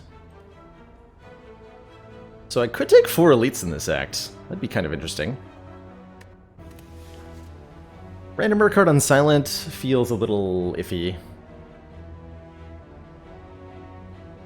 18 damage for 14 max health helps us a lot in the future. 84 max health on Silent is huge.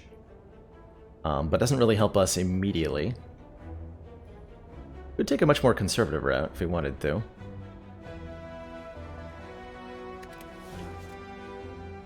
Or we can go for a boss relic. Curious what the snipe would get us. as long as both of these events were not combats, we would get a free 1 hit point elite to KO. I do like 84 max health on Silent, though. That is a lot of max health.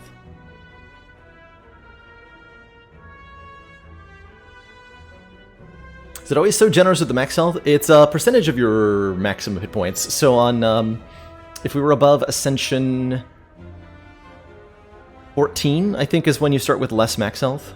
This would be max hit points plus 12 instead of max hit points plus 14. Because it's plus 20% for the max hit points for the downside option.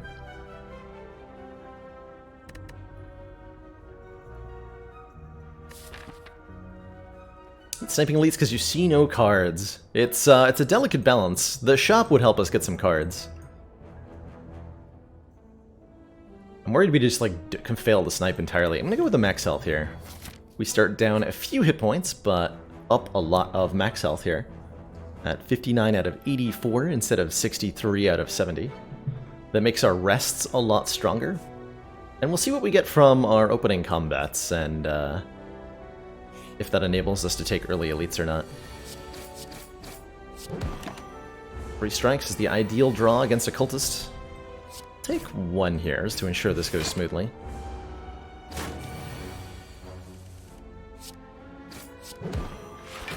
And then we have guaranteed lethal next turn. Your call. Like a whale, draw 5 cards and randomize the cost of everything in our hand. 3 extremely good cards on floor 1. Crippling Cloud is AoE poison and weakness. Dagger Spray is AoE damage, and Noxious Fumes is AoE poison every turn. All of those are great. Yeah, can I have all of these, please?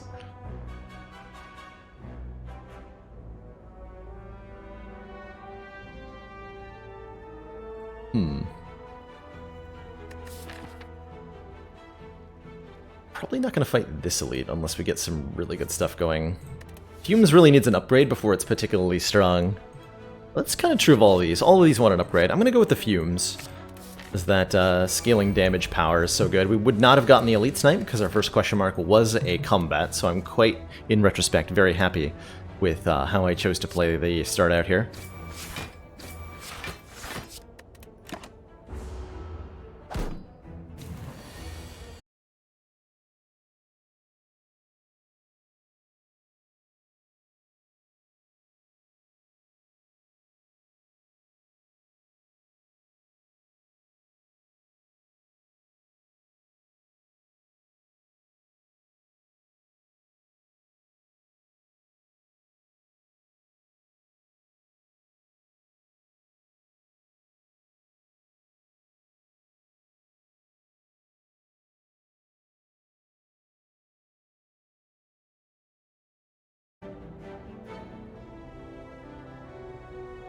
Okay, we're back.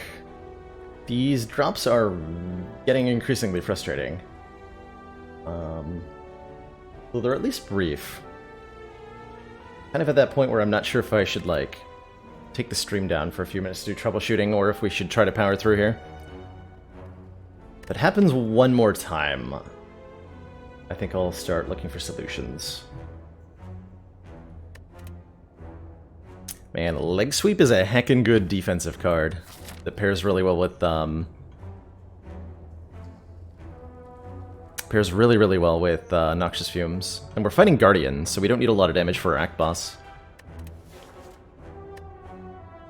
Arthur's an Ironclad card though, right? Well, there was that one time we put it in the take a card, leave a card. So we could have gotten it from there. I'm gonna take a Leg Sweep. I'm gonna take a Leg Sweep, and we're gonna go block heavy. So that means we're avoiding this early elite, because a Grumlinob here could kill me. But if we upgrade Fumes, we could fight a Grumlinob. Could also ooh, heal 21's actually kind of huge, right? It's a chunky heal. And that means I don't go to the store? Or I could lose a strike, but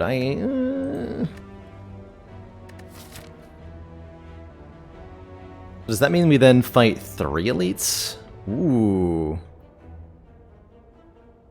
Yeah, let's take the heal here. Go to 79 out of 84 health. And that should put us in really good shape to fight some elites.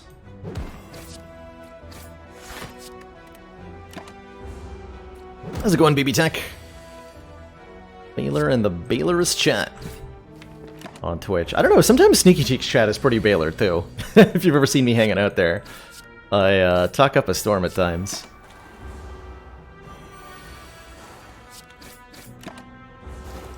Okay, nice smooth fight.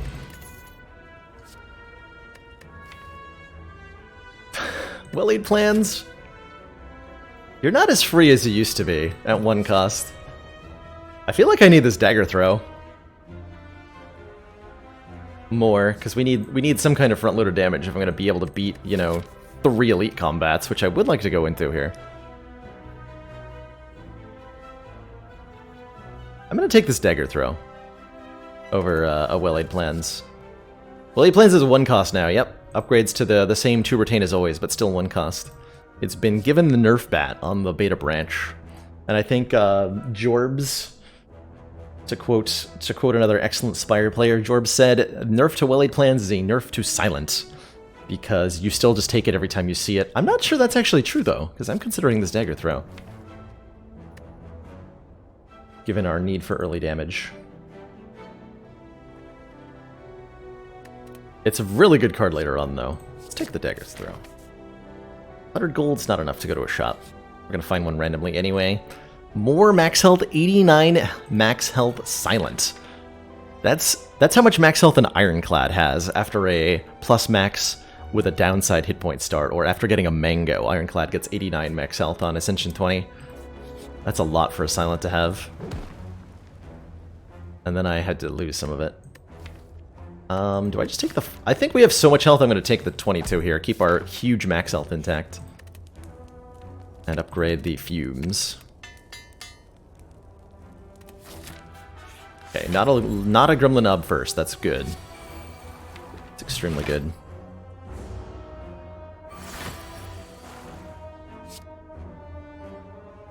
We did beat the heart on the previous run, Oringu. Yep. It did indeed happen. Alright, we'll wake you up here.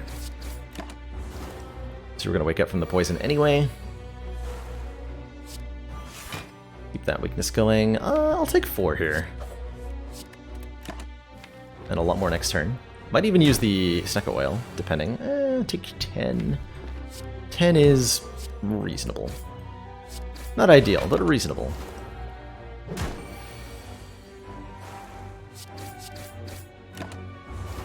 And we have to block, like, 1 more turn here? Yeah, easy enough. Actually, do I have lethal? 8 plus 5 is 13. 13 plus 11 is 25. So if Dagger Throw draws a strike, and only a strike, I could get lethal here. Or I can just take 1 and win for sure. Take the 1. Would not have drawn the strike. Bottled Lightning. Choose a skill to start with in your opening hand.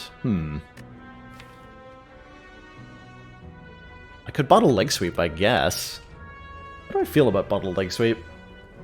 Problem with bottling Leg Sweep is that while you draw it on turn 1, which is great, you don't draw it on turn 2, and that's often when you want to draw it, is on turn 2. I do like our damage options here. Both Skewer and Flechettes are pretty dang solid. Skewer lets us spend out however much energy we want. Flechettes does damage based on how many skills are in our hand, and our deck is pretty heavily skill. Bottled Survivor could be a thing. Bottling Dodge and Roll is cute, but I'm not going to take the... I'm not going to take the skill here. I'm going to be taking one of these attack cards. I think we're going to go with the Skewer.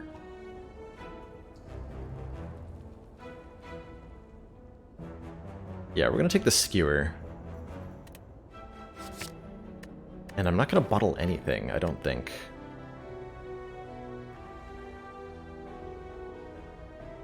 If this was a bottled Tornado, I'd be really happy.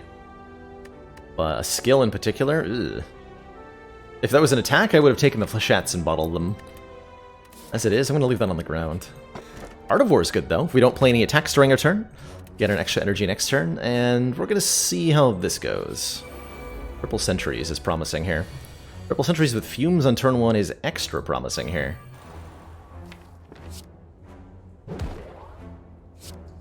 Definitely imperative that we take one out of the fight as quickly as possible, which might require a Fire Potion next turn. We'll see.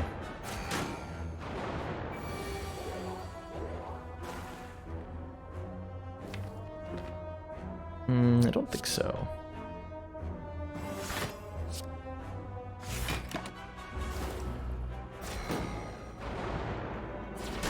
I think I'm going to need about 30 health left after this fight for me to feel comfortable with the prospect of a Gremlin Nub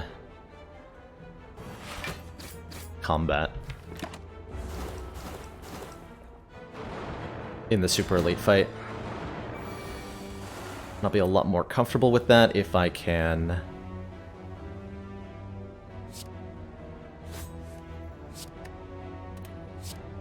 keep this Fire Potion intact.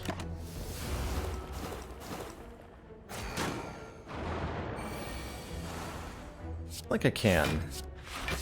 Weak next turn. Okay, this looks like it went pretty well. Okay, 2 more. And we should be done. So we have 40 health. That's gonna be enough that we can go for the Burning Elite here.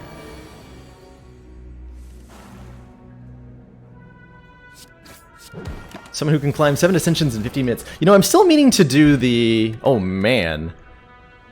These rewards. I'm still intending to, at some point, do a Ironclad Ascension 1 through 20 speedrun. Try to defeat 20 Ascensions of Slay the Spire in as quickly as possible. So Lizard Tail will heal us to half health if we die. 1 time. Which is a lot of health, right? We have so much max health on this Silent. Cunning Potion is 3 Shiv pluses to our hand. That's 18 damage, which means this Burning Elite is no problem. And then these cards are pretty good, too. Tool of the Trade, I think, has a pretty decent power, letting us cycle a little bit more aggressively. Dash is just a great attack block at the same time card for Act 1 and 2. And Sucker Punch applies a little bit of weak. With the Leg Sweep, I'm not that interested in a Sucker Punch. Maybe one of these two. I'm leaning more towards Dash, although the Art of War makes the tools feel pretty good. So I'm wondering if that Art of War changes our mind on Dash here. See a dash, take a dash. It's hard to say no, right? What's our next upgrade? Either Skewer or whatever we take here. I'll take a dash for this elite fight coming up. It's also quite helpful right here. Extremely helpful right here.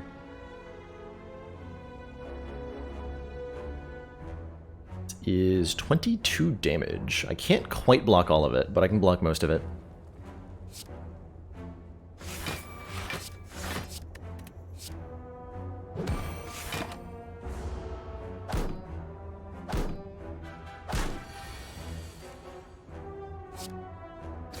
Ow.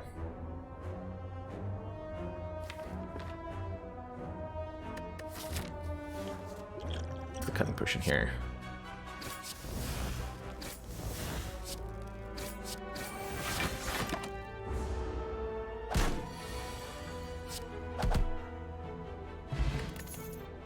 Slash dodge and roll acro. I'm down for a dodge and roll. Acro could be interesting too. I'm gonna take the dodge and roll though. A little bit more block. Setting us up nicely for Guardian. I can get away with this because we have a Lizard Tail to save us if things go really badly here. So we'll get 2 more upgrades. Strike and Dagger Throw makes us a lot more capable. And the previous Legavillain fight went nice and smooth, so I expect this will go the same.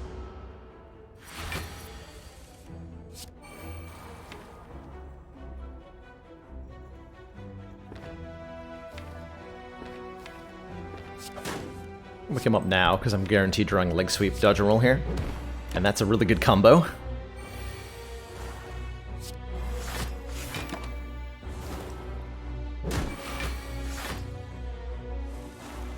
Nice.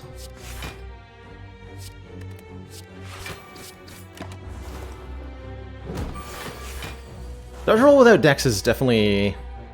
It's not as comfortable as you'd like it to be, right? This doesn't do all that much. most of the time.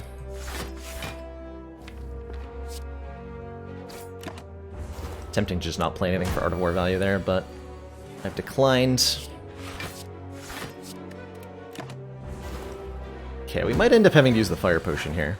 Ooh, you're almost certainly gonna have to do that.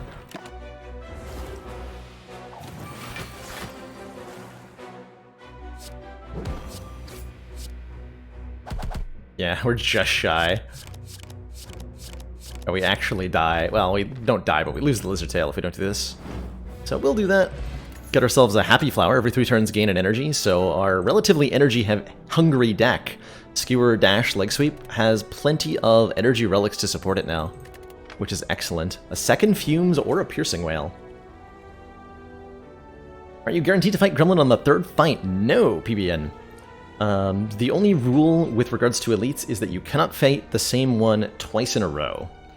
So after we fought Lagavulin on the first fight, the second one was 50% chance of sentries, 50% chance of Gremlin Knob.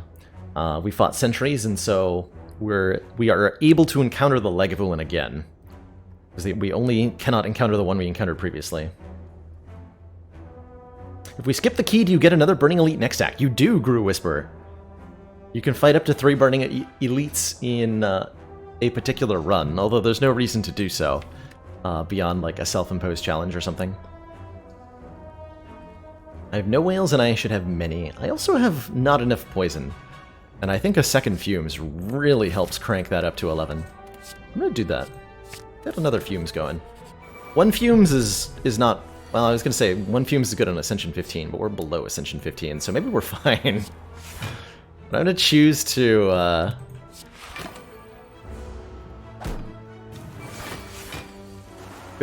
go the route of more poisoning. Get a guaranteed kill on the other one next turn. Hopefully this guy's buffing again. Perfect. Buffing and also dead. Piercing Wail. I rotate every run, Sha. So we do Silence Ascension 7 right now. We're gonna do next Defect Ascension 8, Ironclad Ascension 9, so on and so forth. So the every run the character changes. Bane is kind of interesting here for some damage. I do like this Piercing Wail though. We didn't pick up the previous one, but now that we have 2 Fumes, I really like a Piercing Wail.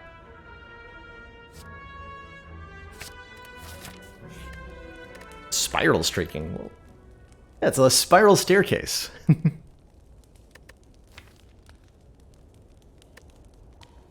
I were a teacher in a previous life. I taught chemistry, Arctics, at introductory chemistry for college classes.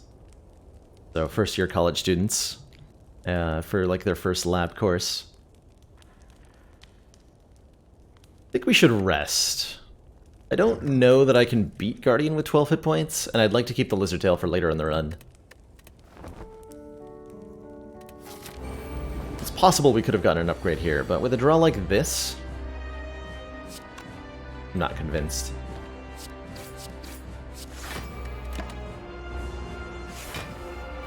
Inverted ladder run called the Whirlpool. I like that. So in order to transform, I need to do 27. I have 22, so not even a strength potion would save me. I could use the Snecko Oil, but that could also go disastrously here. You can just strike, defend, take subtract 19, take 17. That's fine. That's why we rested.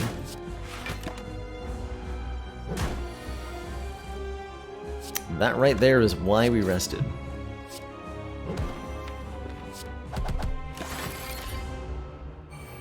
Just graduated from SCSU in Chem with a teaching cert. That's awesome, Sigmon. That's actually pretty close to where I am. You're talking about Southern Connecticut State.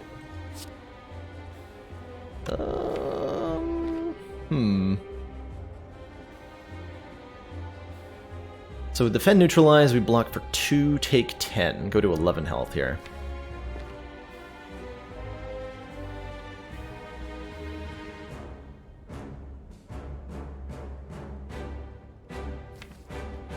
And then I have these cards coming up, that'll be fine. Every time we play an attack against Guardian in the so-called Angry Onion phase, you take 3 damage in return. So your ability to put out damage during those turns is pretty limited. But with both fumes out, we should win this pretty quickly. In theory. Oh, I just cycled the deck without Survivor or Leg Sweep. That was very foolish of me. I should not have done that. But what I can do is mitigate the downside of this by ensuring Guardian transforms next turn. Like so. So we get a free turn here. Didn't even work out that well. That's fine. The poison transforms him. It's one more. And then draw blocks. Good enough.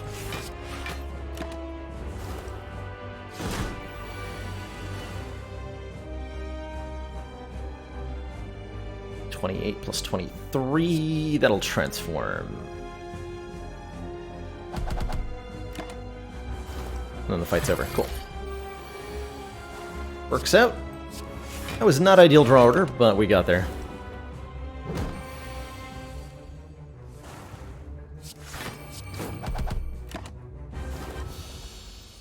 Was not expecting to take that much damage, though.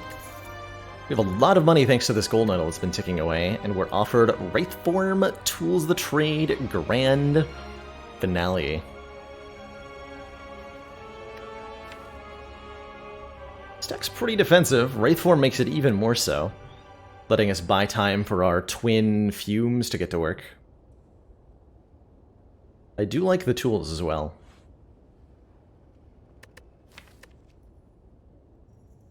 But I think we gotta take this Wraithform. Tools to enable the kite pickup. There's no kite here, I've been betrayed. Our options, Ring of the Serpent. Gives us 1 card draw every turn. Instead of our 2 draw on turn 1. Cursed Key gives us an extra energy every turn. The deck is pretty expensive right now, so maybe we want that. Or Sozu, gain an energy at the start of our turn, but we can no longer obtain any potions. We're behind on removals, so the Cursed Key hurts a little bit. I'll probably end up skipping a chest to this, but I think that's fine. We got the start of a really, really good deck. Some better potions would be really welcomed. This is not ideal taking potions to the heart territory here. So I don't really care for Sozu at the moment. Let's go with the Cursed Key. We're missing 20 health at the start of the act? Wow. That's a lot of health that we're missing. Holy moly. You kidding me? How many elites do we fight? We could fight several. I have no idea if it's correct. Certainly we want to go to an early shop, and I think this one on the right side is the way to go. We can get a card removed, we can buy a rare relic, we can buy a catalyst. The left side of the Spire is just like low value. We don't want to go there today. Not today. Man, where's my tungsten rod at? This fight was so much easier when I had that.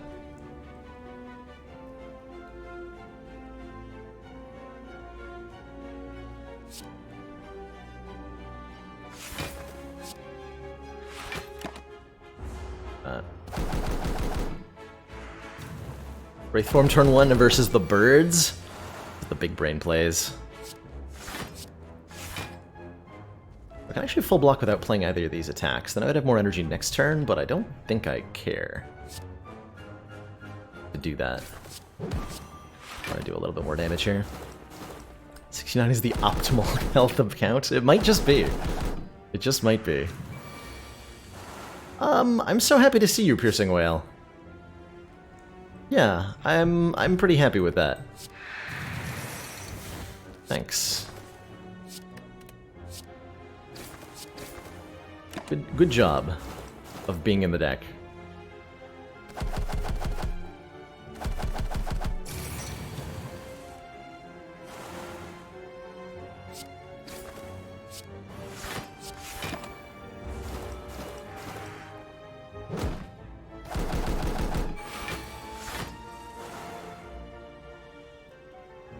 Curse Key being a higher pick than Sozu suggests that over the course of the remaining run, potions are expected to be higher value than 1 to 2 relics. The way I look at it is that Curse Key is not costing me 2 relics, but is costing me 2 card removals. Which I can trade for relics if I want to, which I might do. And I would say that yes, potions are going to be more valuable than 1 to 2 relics. Okay, now we're going to take a Well-Laid Plans for sure. Now that we have a Wraith form, we super want to be able to retain it. Case in point. We also want to strip Artifact off this nerd pretty aggressively. We're almost certainly going to kill this thing with poison, right?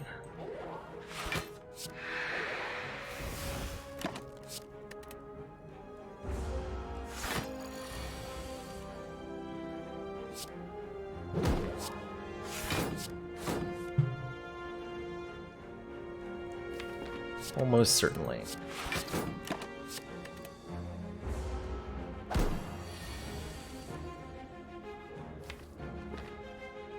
Are we, though?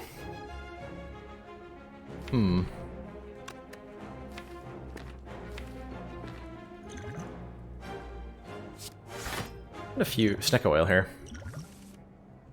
So we draw a whole bunch of cards and then randomize the cost of every card in hand. It's a really powerful potion. I was hoping to not have to use it this early, but I think the result that we got is ideal here.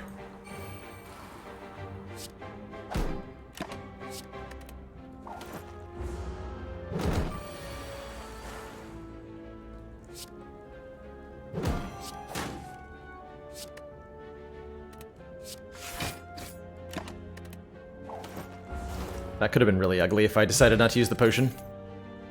Blur Plus. Or a Deadly Poison to increase our scaling. With a Wraith form, I think we need ways to do more damage to our opponents. So as much as I like a Blur Plus, I think I'm going to go with Deadly here. Because we need to just be able to end fights. We're looking for a Snecko Skull.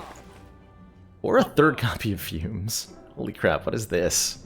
Oh man, oh I like this shop. What is this? On sale leg sweep, 3rd copy of Fumes.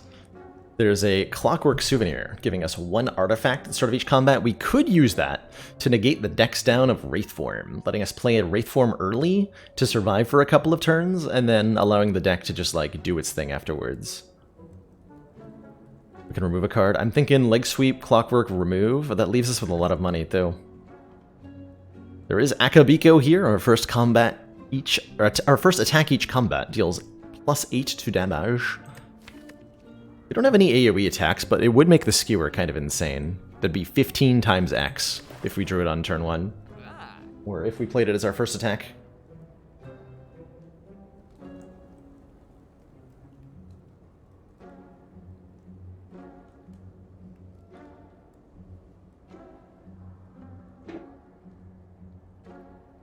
How's it going, Choco Anu?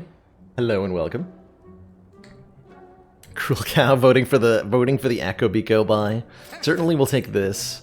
Certainly I'm gonna remove a strike. Certainly I'll buy leg sweep. Why take the Akabiko? I think I saved my money. TBH.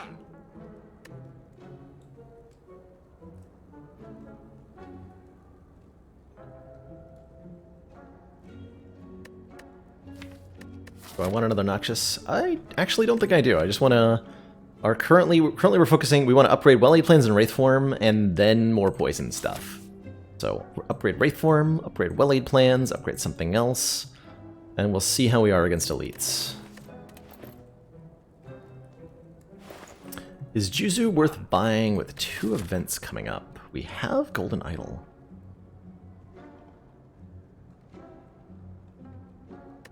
It might be, actually. There's not very many events that are bad for us. We would super take Apparitions. Apparitions would be kind of filthy in this deck. Alright, we'll buy that. Long line of hooded figures. Ooh, Ritual Dagger can solve some of the weaknesses of this deck. That gives us the front load that we're lacking, and we have a bunch of fights coming up. Yeah, I'll take a Ritual Dagger. Ritual Dagger is a card that says it deals 15 damage if this kills an enemy. Permanently increase the damage of this card by 3. We could gain 3 strength by ingesting mutagens here. Gives us a relic that gives us 3 strength on turn 1. Artifact will block it from being removed. Which is kind of interesting. Yeah, this is the beta art on the Wraith form. I like it more than the standard by quite a bit. It's so cute. And instantly recognizable, too. And yeah, that would prevent me from blocking the Wraith form debuff. So I think we'll go with the Transform. We don't really want Strength here. So let's get rid of 2 strikes. We gain Adrenaline and Setup. And I'm actually quite happy with both of those. Setup can make Wraith form free for us until we're ready to play it.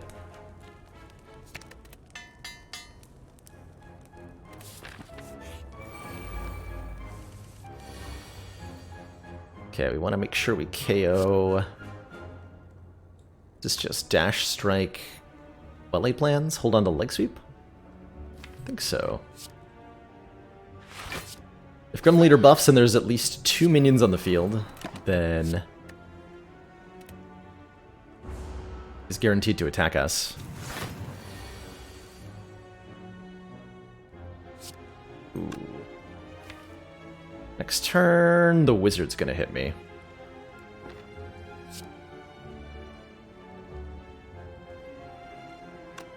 Do I think making Setup draw 1 card would make me a good balance change? It would make Setup much better.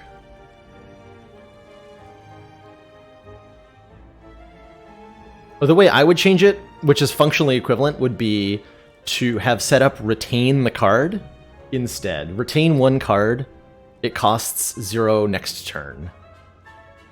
And that would give Silent a way to have retain that wasn't Well-Aid plans too. But that would be like a much better card. Which game won our vote? We haven't actually started the actual vote. We just finished gathering suggestions, and I think Jin was plugging the vote itself. Let's see if that got posted.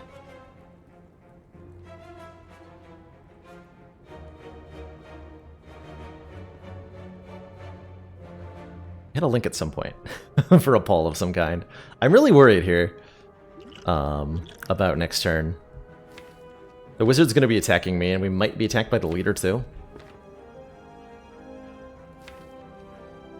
And I probably cannot kill the Wizard without drawing like Dagger Throw.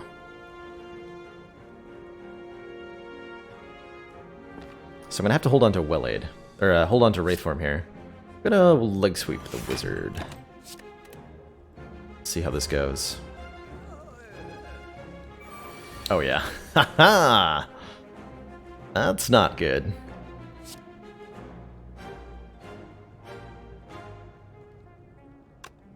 I think I'm gonna intentionally take the 5 so that I can get down Fumes here and kill the Sneaky Gremlin with the dagger to buff it up. And then we let the leader buff again so that we can get advantage of another intangible turn. And that doesn't cost us dex, so it's not like it's putting a timer on us or anything. It's actually only 4. Feels like we're fighting Reptomancer, right? It's alright, Wraithform came to save our bacon here. But I think the Wizard takes 3 turns to charge the second blast.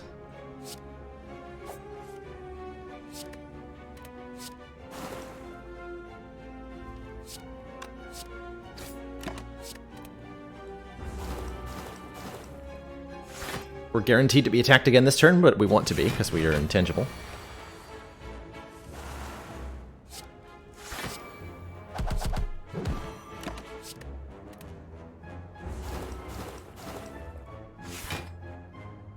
Yeah, yeah, it takes 3 turns for the second charge. The Wizard should have been ready this turn if it was a 2-turn charge, but it's because it's a 3-turn charge. All is well.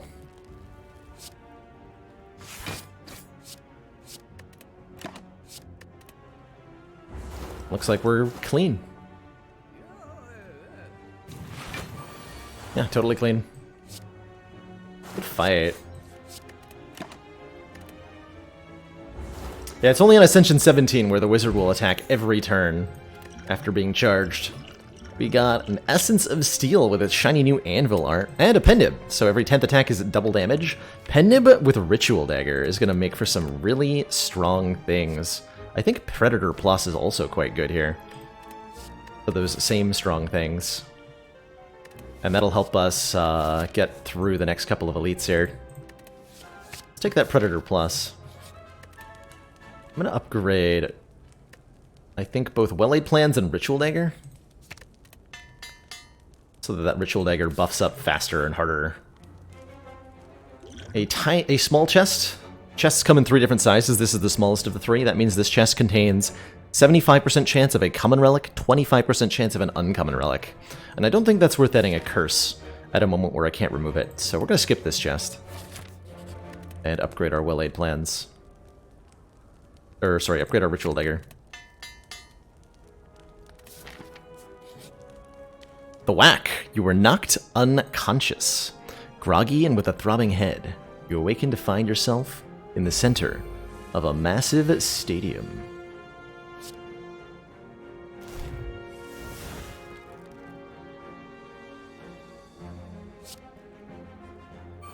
Pretty thrilled about this.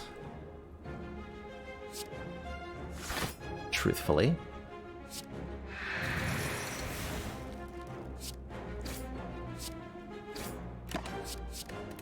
Gonna block the weekend here.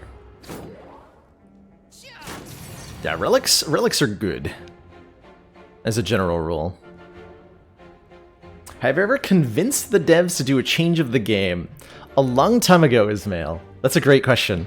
And I can think of one situation. There used to be an old bug in this game where if you tried to draw enough cards that you would have shuffled the deck. So say you have 3 cards in the draw pile and you're drawing 5 for the start of your turn, but you only have one space in your hand. So you have like 9 cards in hand with a Runic Pyramid, 3 cards in the draw pile, and your turn starts. How that works currently is you'll just draw 1 card, your hand is full. So the 2 other cards stay in your draw pile. How it used to work was, you tried to draw 5 cards, so you drew 1, your hand was full, and then the game saw that you were trying to draw through all the cards in the draw pile, so it shuffled the draw pile and the discard pile together. And those last 2 cards on the bottom of the deck got shuffled into the draw pile again, instead of staying on top of the draw pile.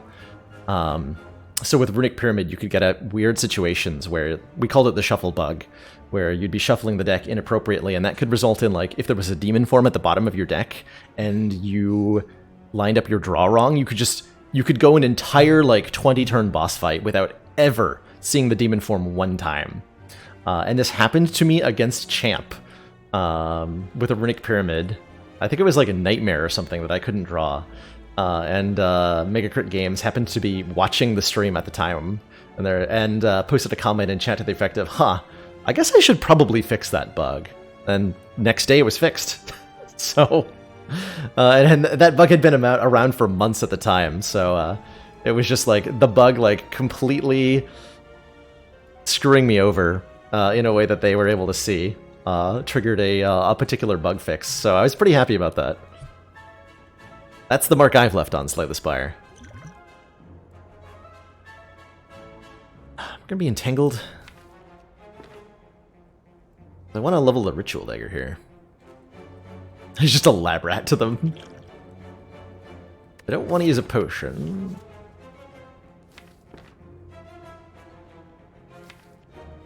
Alright, here's how I'm gonna do this.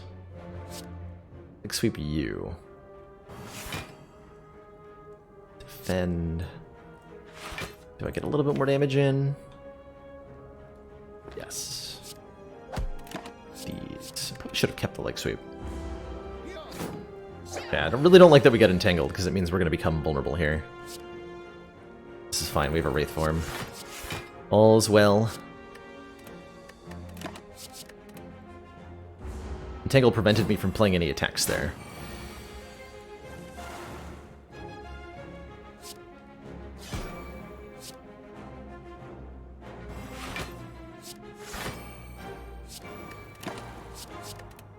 Okay, so now the goal is to make sure we have to kill this red slaver with the ritual dagger. That's the goal.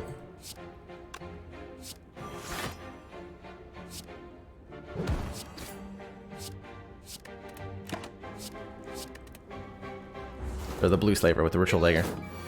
Red, blue, whatever. They're all the same color to me. And ideally we leave with pen nib charge so that we can like do a double damage ritual dagger against the gremlin knob.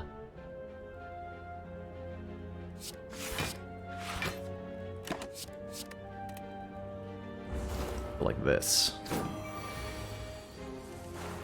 15 damage. Perfect. I want it on 8.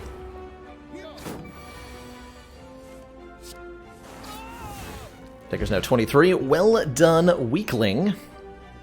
The giant mock claps while he riles up the crowd. Time for the real challenge. You take the second part of this combat, then you'll be put into a fight with a Taskmaster and a Gremlin Knob.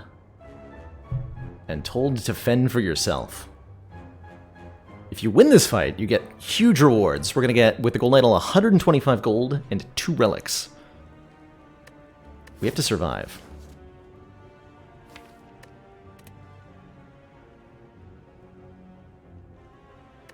Let's see, 50.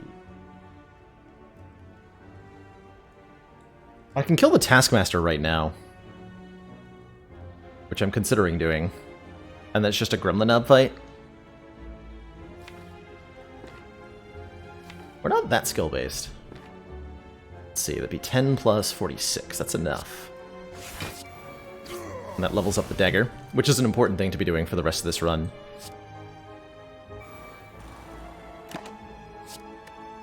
Yeah, let's actually keep setup neutralize. Rorg. Get our fumes down. Play a leg sweep. We should be able to draw into the Wraith form shortly? Question mark. We're immune to this vulnerable. But we're not immune to this vulnerable.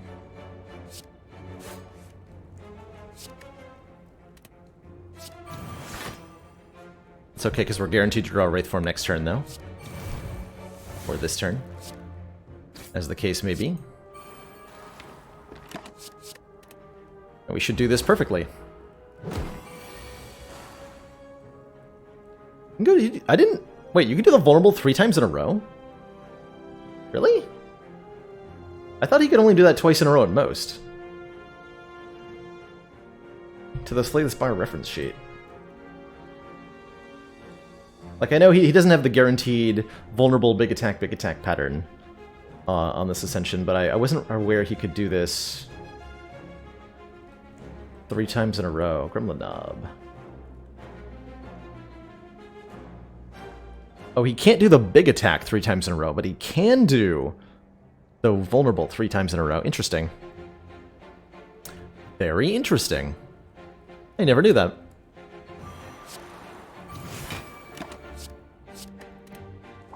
What is my first potion? This is the new art of Essence of Steel Alkinson. So an old potion, gain 4 plated armor, but with a new coat of paint. Level up, and nib here too.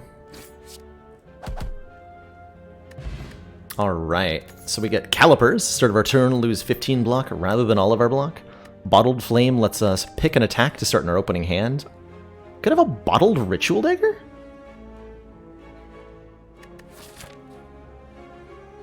Do I want that? Bottled Ritual Dagger is like the ultimate way to kill Spire Spear.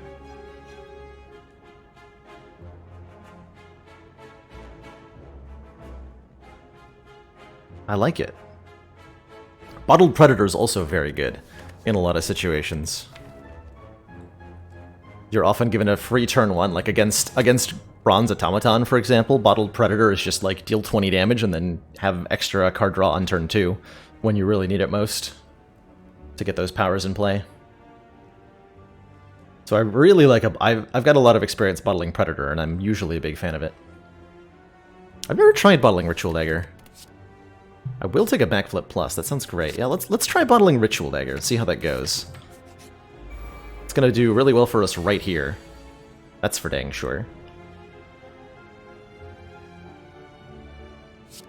Because we can pen nib it to just instantly delete Red Slaver.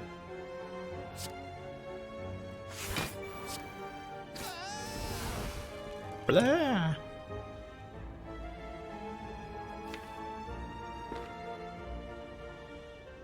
Can block with Defend or with Piercing Whale Skewer to get 7 more damage down. Let's go more damage down. He was meant to use a potion. So I'm gonna get a curse when I get the Sapphire Key. Yes! Yes, I am, Closet Nerd. I didn't grab it here because we had several difficult fights coming up that I didn't want to have to deal with having a curse for.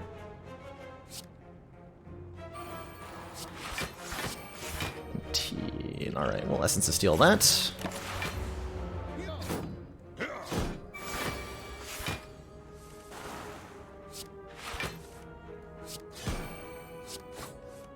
Easy peasy.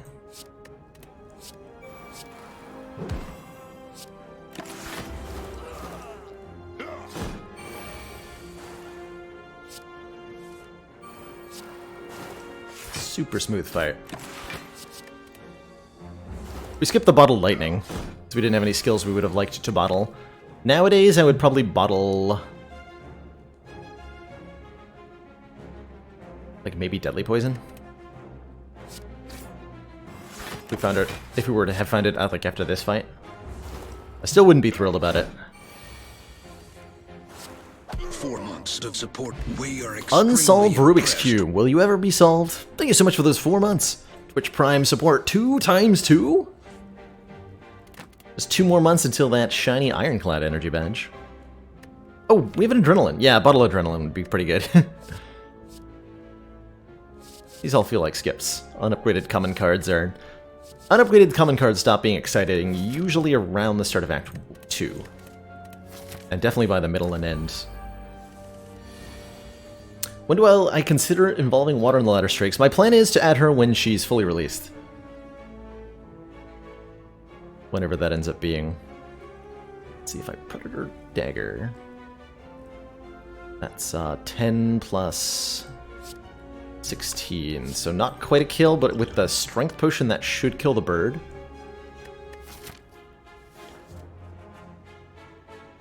It's not really a fight where I want to use a Strength Potion, is it? Go Piercing Whale. We're gonna block the Hex here.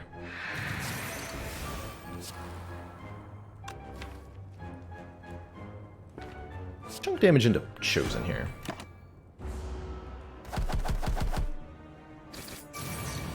No, Dozy. The dirty cat looks. The maximum guilt tripping from the cats. Harsh, but understandable. Let's take out the bird now. Oh, I can set up the Wraith form. Nice. The pendant thing's slightly wrongly ordered. Okay.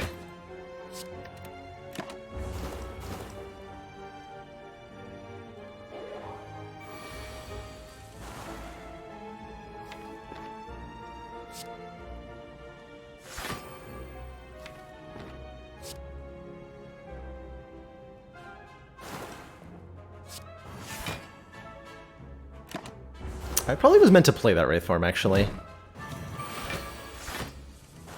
I was definitely meant to play that Wraith form.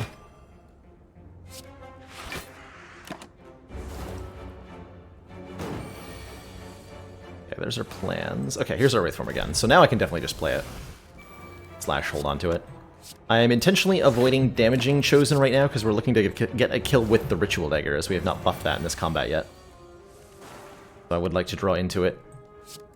It might not happen, unfortunately. That would be somewhat disastrous. Chosen does not try to use Hex until it succeeds. Chosen only tries 1 time. Oh, we didn't get it. Damn. That's 5 less damage on our Ritual Dagger forever. Poison Stab plus? We don't. We want more poison. I think we can hold out for a better poison card than this. Like a Crippling Cloud or something. Rip.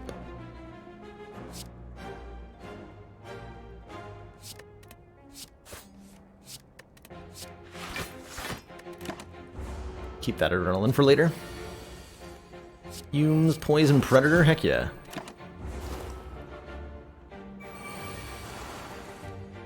What a nice turn to have drawn Piercing Wail, huh? 4 times 3 is way less threatening than 10 times 3.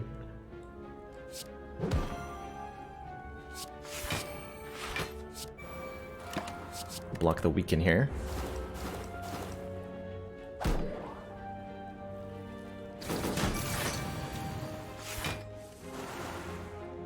Okay, I think we're actually just gonna, as before, allow Gremlin Leader to attack us and the Wizard to attack us and just play the Wraith form like we did previously. Don't want to be weak though.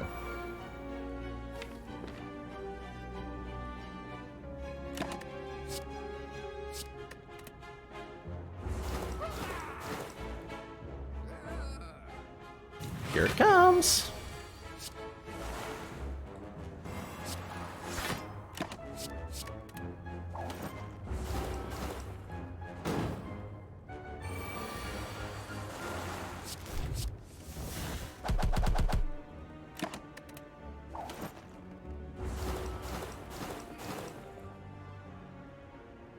Alright, we never found the Book of Stabbing, and that makes me feel pretty good. Lantern gives us extra energy on turn 1, a second strength potion.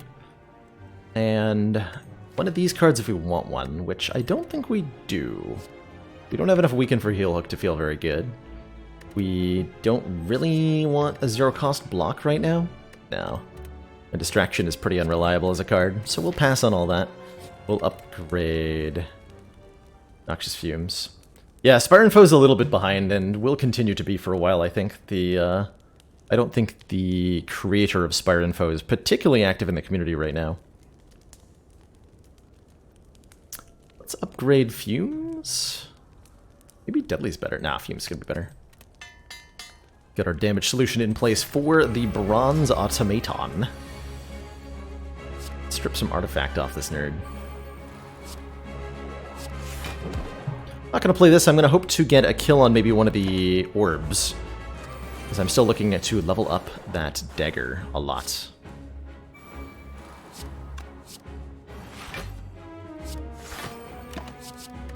Probably going to get... This will steal the rarest card in the draw pile, so Adrenaline and I think Wraith Form get taken. Yep. We're now looking to draw through.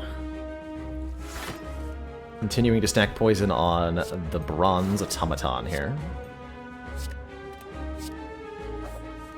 And I want my Wraith Form back.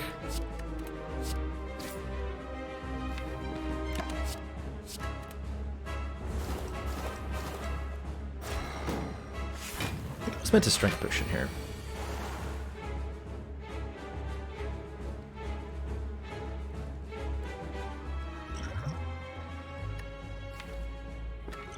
I'll use one now, even though it feels like inefficient.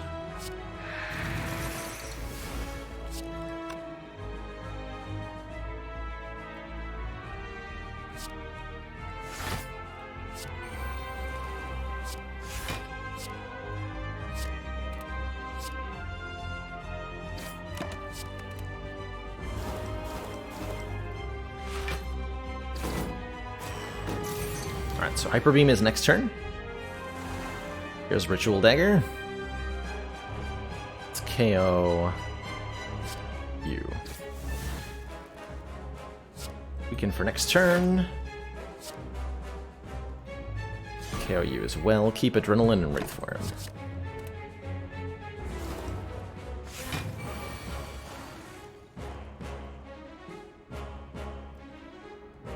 Do-do-do-do-do.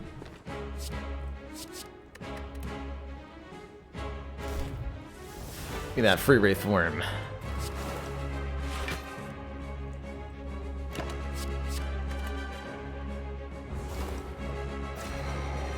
Boop.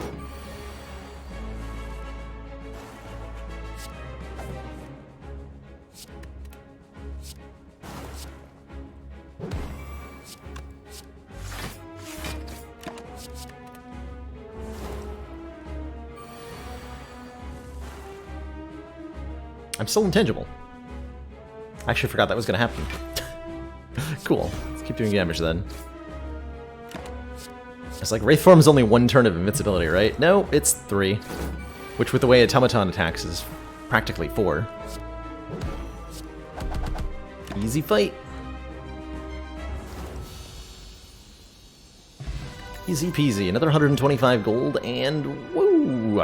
Nightmare, After Image, and Thousand Cuts are interesting considerations. After Image gives us 1 block whenever we play a card. Nightmare lets us add 3 copies of a card into our hand next turn. So we can duplicate Wraith Form, we can duplicate Fumes, we can duplicate Piercing Wail. And my favorite option is duplicate Ritual Dagger. Can do some very silly things. In particular, it's really nice with setup.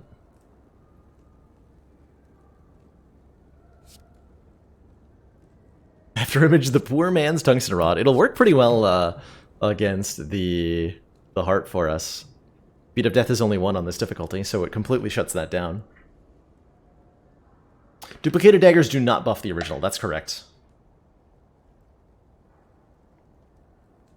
But they do deal a ton of damage. So Nightmare Ritual Dagger can be something like the way we killed Giant Head by creating 4 copies of a 70 damage card and just playing them all.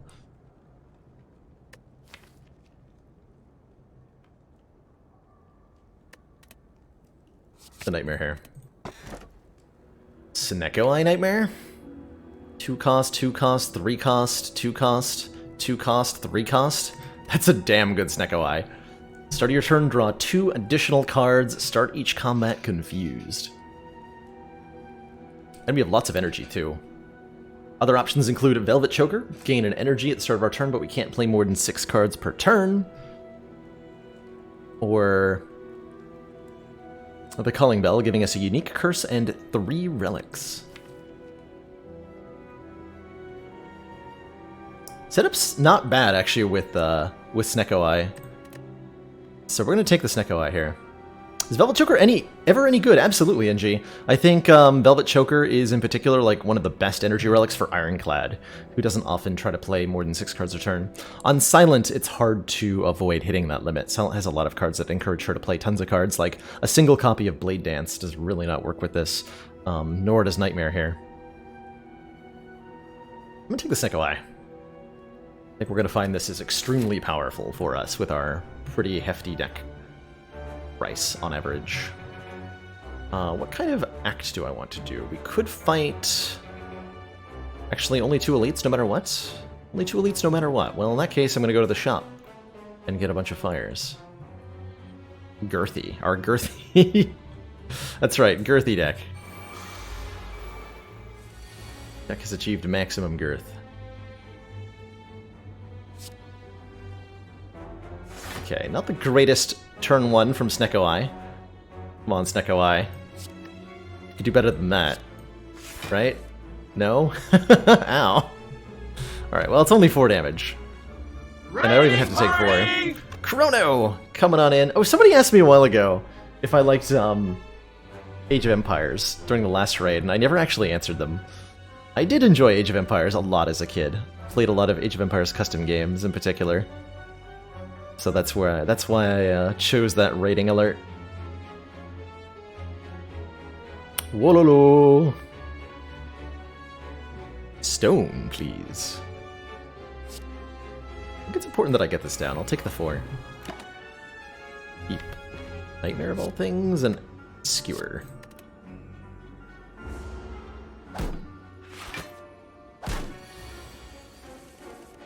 Okay, that's a little bit better. Actually, that's a lot better.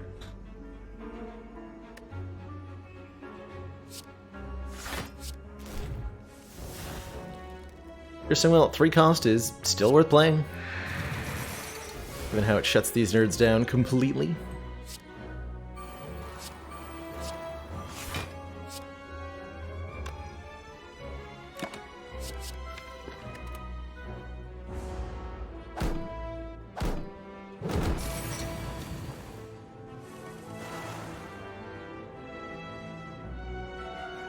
So here's the thing with Setup and Snecko Eye. Setup makes a card cost 0 until played, and that overrides Snecko randomization. This Nightmare is going to be 0 cost until we play it, period.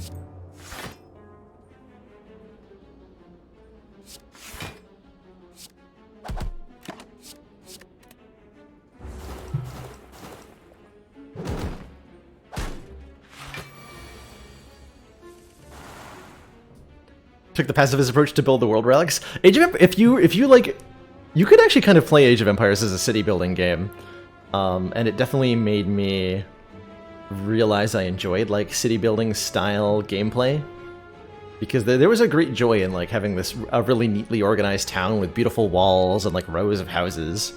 The 2D sprite aesthetic of the game was so good that it was really gorgeous if you did that. Totally gorgeous.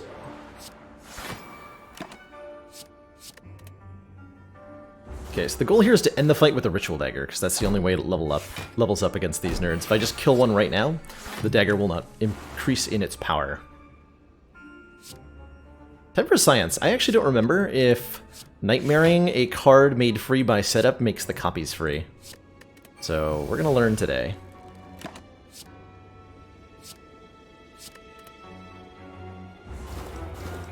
So this one's the original. Oh, they do come in at 0 cost. Amazing. So we kill you, and then use the original to kill you. And that should level Dagger up from 43 to 48. Yes. Man, setup's cool, huh? With Nightmare and Snecko Eye. That setup is actually doing work. This was upgraded, I would take it. We have a pen-nibbed Ritual Dagger here, so rip one of these things. Casual 96 damage. F? Oh!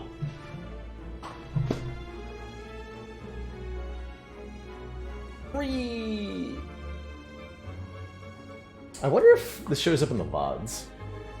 Oh. Or... Wait, what? Hello, bitrate? Hello, bitrate.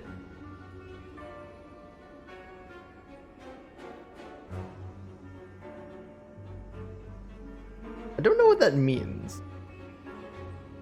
We went from 200 kilobytes a second to 12,000 kilobytes a second to 200 kilobytes a second. And now it's slowly increasing again. That's pretty cool. That's pretty cool. Kill this exploder. Bloop.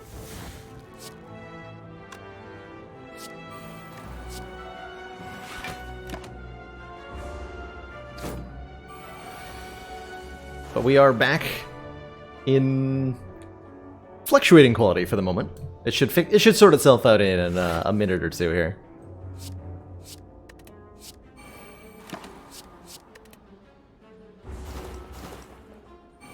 I look good in 200 kilobytes? Why, thank you, Hippie Guy.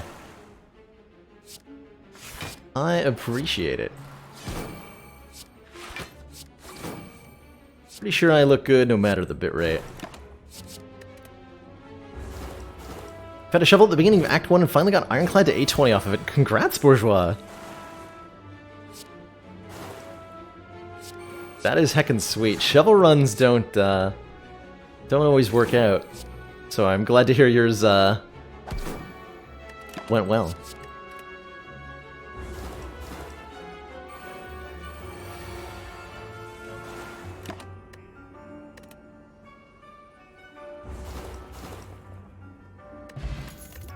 Hey, I said I would take an upgraded backflip, but there's another piercing whale, and I think I'd rather take that.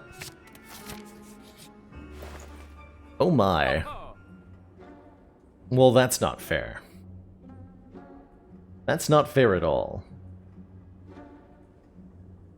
Membership card makes everything half price, and we have more than enough money to mean that this is an instant discount on everything. And then I can buy a mummified hand, which says whenever you play a power card, random card in your hand costs 0 for that turn. Is ridiculous.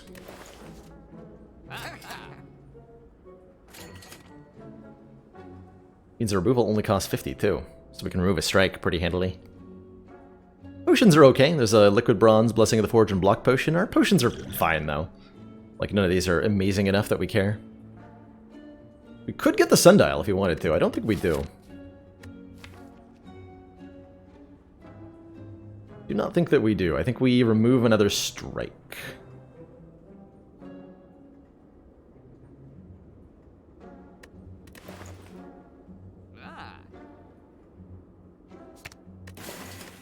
And be on our merry way.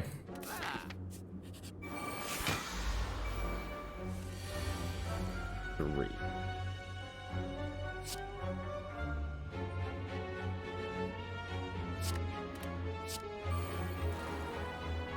Go Predator, Ritual Dagger. And we just fight these nerds.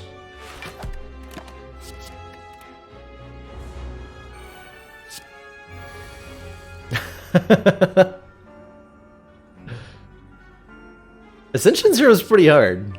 That's true. I have lost more than once on Ascension Zero. And I have lost more than once to Guardian.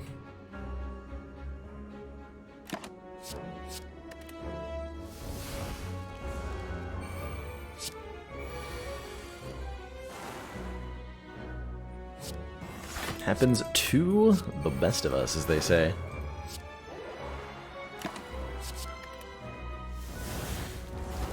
Yeah, never. Spire should never be underestimated. That's a great way to put it, Ina. The various enemies of this game, even something simple like this combat,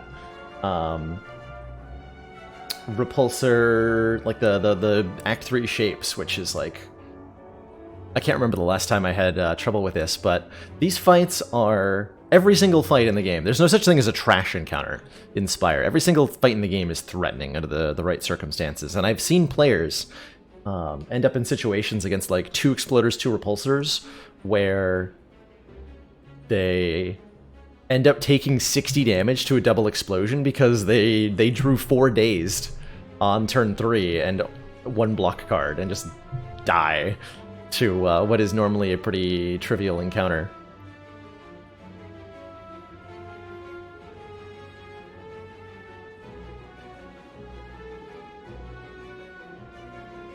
I've also myself died to spikers before, because my deck had only area attacks. We're intangible, right? Yeah, we're intangible.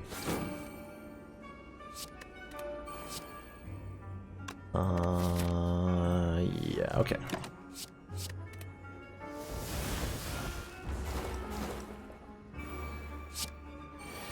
We can leave this fight with our pen nib charged.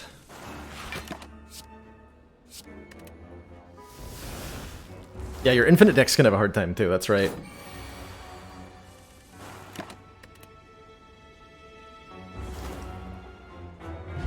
Let's see, I don't know that Jin gave me a proper vote URL for the actual vote. But I think the game vote command's out of date. I'm actually gonna delete that right now.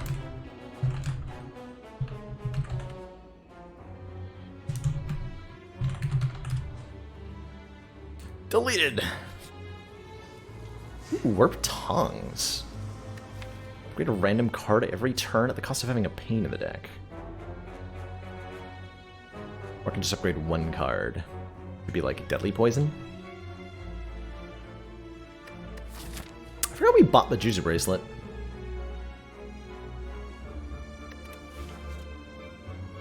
How do I feel about Warp Tongues right now? Mostly the curse I don't want to deal with. We're going to get another curse here. I don't want to deal with 2. I'll go with a flat upgrade on... Upgrading Setup and Nightmare don't do anything because they're cost reductions, which get overridden by the Snecko Eye. So it's like Dash or Deadly or like Neutralize, one of the leg sweeps, maybe Adrenaline. Let's go Deadly. Need to be able to get our poison higher.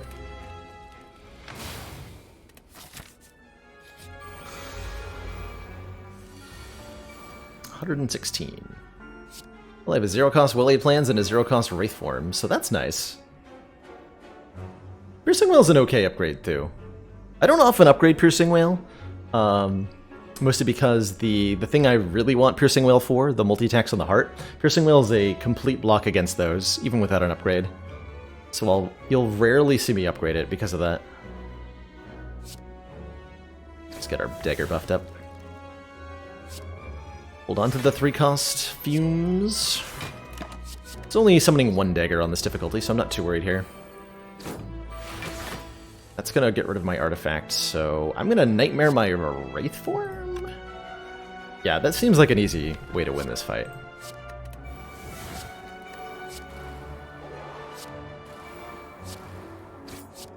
That seems like a really easy way to win the fight. Yeah, Ritual Dagger does not specify non-minion. Isn't there another card that works similarly? Lesson Learned doesn't specify non-minion either. Either? Either. Hand of Reed does specify non-minion. But I believe Lesson Learned does not.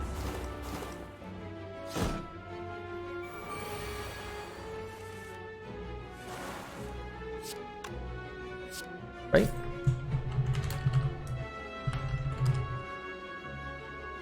No? Wait, did Spire Info die? It was here earlier. Hello? Apparently Spire Info is gone now.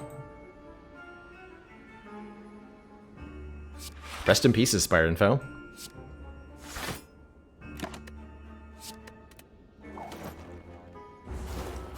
Gaining too much intangible causes arthritis.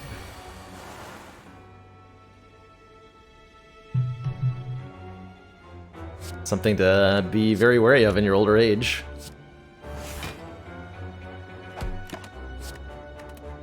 Might take damage next turn just because I can't block anymore.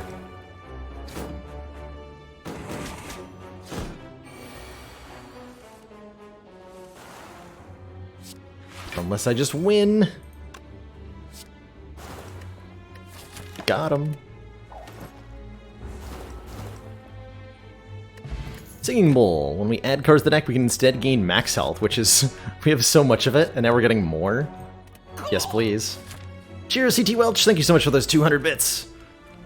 Heckin' appreciate it.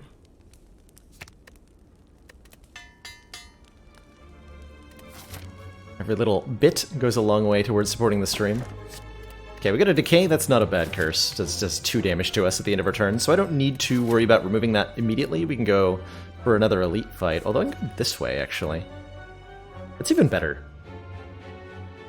Because then we get to remove the curse, and we get another elite. And we get another chance at Mind Bloom. I could also go double event. For 2 chances at Mind Bloom.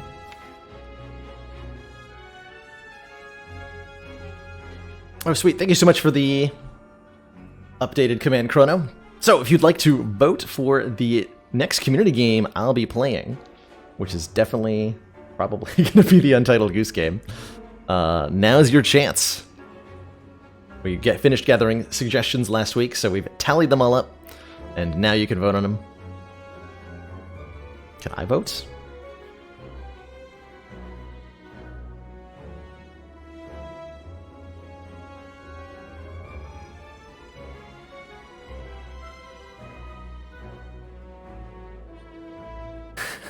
Why did Jin put Sid Meier's Civilization as my streamer's choice? That's definitely not what I told her. That's cute. I would play that too, though. That's fine.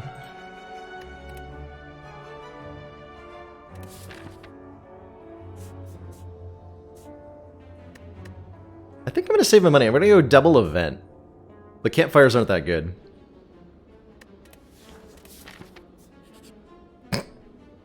I knew that was going to happen. Oh, that's funny. Well, fine then. I guess I will go to the store.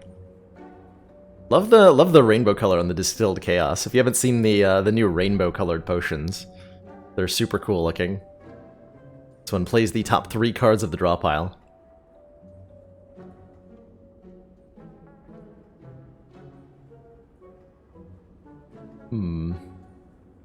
Strawberry for more max health is pretty solid. We can get our curse removed. We could also take hand drill if we break an enemy's block, apply to vulnerable. Doesn't seem like something we care that much about.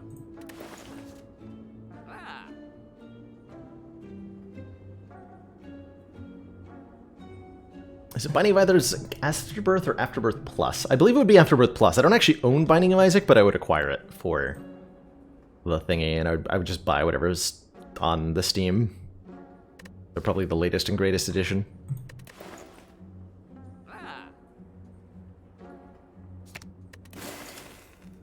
Metamorphosis is cool. Shuffle 3 random attacks into your draw pile. They cost 0. We had a defect run recently that really got a lot of use out of this card, but they don't cost 0 with Snecko Eye, unfortunately, so it's not the combo you want it to be. I'll take the 7 max health. I want our Silent to have over 100 for Lizard Tail value. The Strawberry, with Lizard Tail, the Strawberry is like 10 hit points. That's pretty good.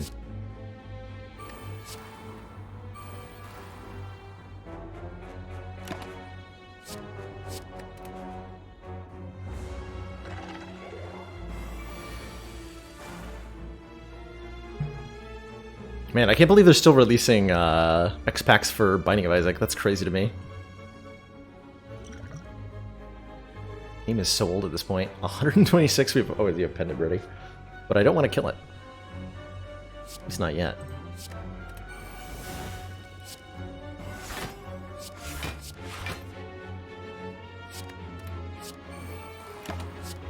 So I gotta keep the original in mind here.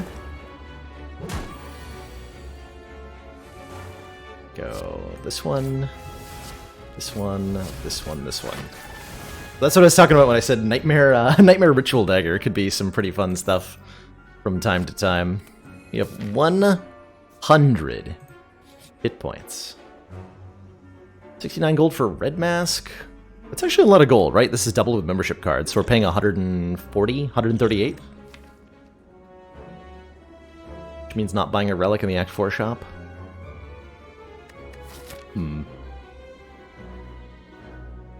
Nightmare and setup keep costs, but Metamorphosis doesn't. That's correct, Mr. Million.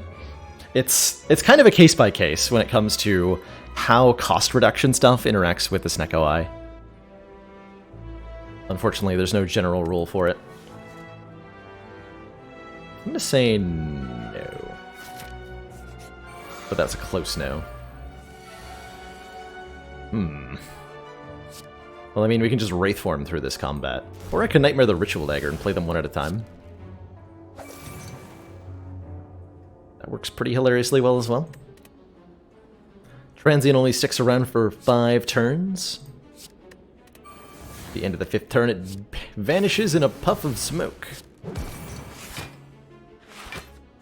Never to be heard from again.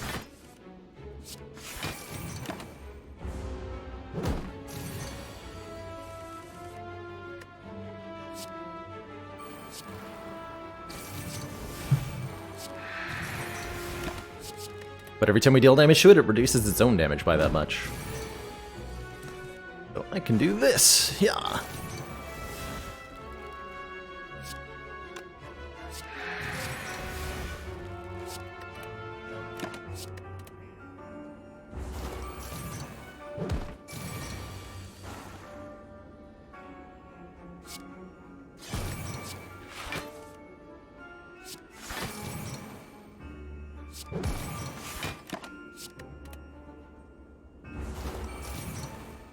There's an achievement for killing him. What would I recommend for that? The easiest way, Zubiolus, is to have some kind of infinite deck that can deal infinite damage really quickly. A minimalist run with like a dropkick. So start an Ironclad run on Ascension 0. Look for the cards Dropkick, Double Tap, True Grit, stuff like that, and create an infinite out of it. Catalyst is another really easy way for Silent to kill Transient. Is get a bunch of poison cards, get maybe a couple copies of Catalyst or a Catalyst and a Nightmare, and you can stack thousands of poison on Transient without too much difficulty. Those are the two like easiest ways. You don't get achievements in endless runs, right? So you can't use endless to get it. Gamble, choke plus. How are we doing on damage? I don't actually have that much, right? Choke is some nice damage. Calculated Gamble is kind of interesting with the Snecko Eye. Take the Calculated Gamble. It's a lot of card draw. Discard every card in our hand and then draw that many. Didn't I say Nightmare Ritual Dagger might be how we kill Giant Head? I think that's exactly what's about to happen here. I think that is exactly what's about to happen here.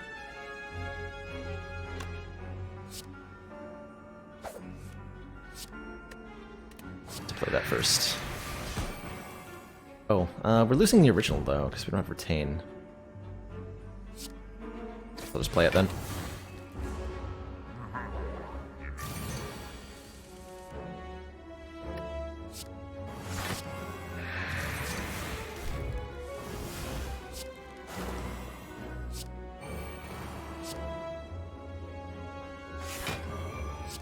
So I'm playing all these cards to increase the slow stack on Giant Head. Every time we play a card, Giant Head takes 10% more damage from attacks for the rest of the turn.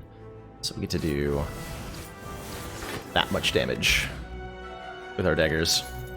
Specimen says, when an enemy dies, transfer any poison it had to a random other enemy, and Corpse Explosion is pretty dang good. Heck yeah, I'll take a Corpse Explosion with the Snecko Eye. Apply 6 poison when the enemy dies, deal damage equal to its max health to all enemies, and I'm gonna upgrade that too, because we want more poison. Specifically for the heart fight, we want more poison.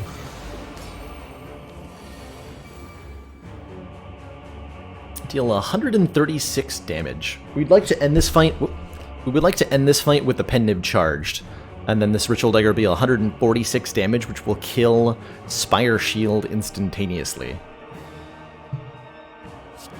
Yeah, a little redundant with the with the Specimen, right? But you know, still good. Still good. Speaking of,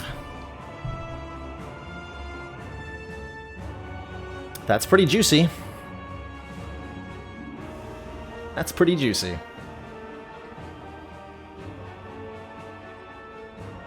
That's really juicy.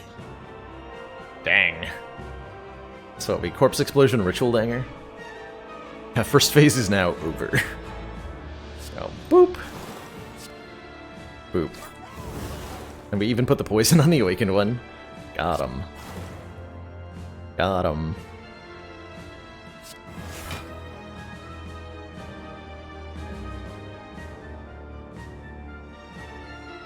I'm gonna set up Survivor for next turn. So I have a decent free block card. Yeah, just in case of rudeness like this. Rudeness, I tell you.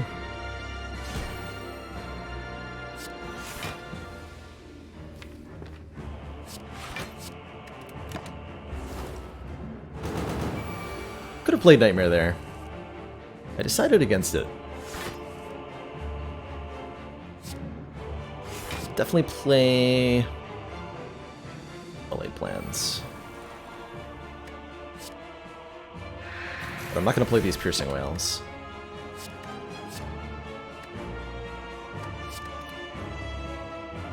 Which Ascension level up do I consider the most difficult?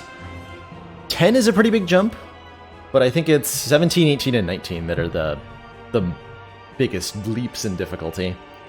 I don't know that I could pick any one of them particularly. They're all really hard. a lot of people who try climbing Ascensions tell me they get stuck on Ascension 17. So based on what I hear from other people, that'd be my guess for the biggest difficulty jump is Ascension 17. When the regular hallway combats get those Ascension, the highest Ascension movesets and their deadliest abilities. It's really hard to deal with for most players.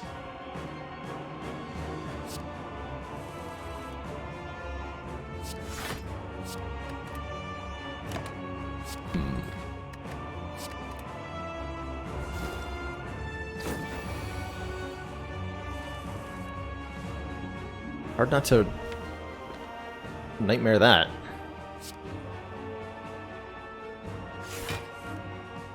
I'm actually down to Nightmare Leg Sweep Plus here, though.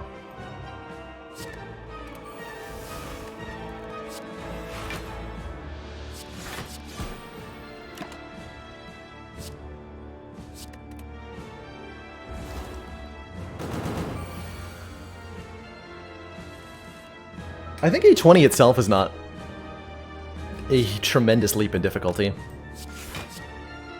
But I've heard from many folks that that one's tough too, so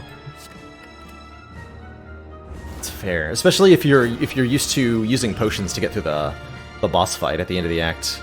Ascension 20 is a huge leap because of that.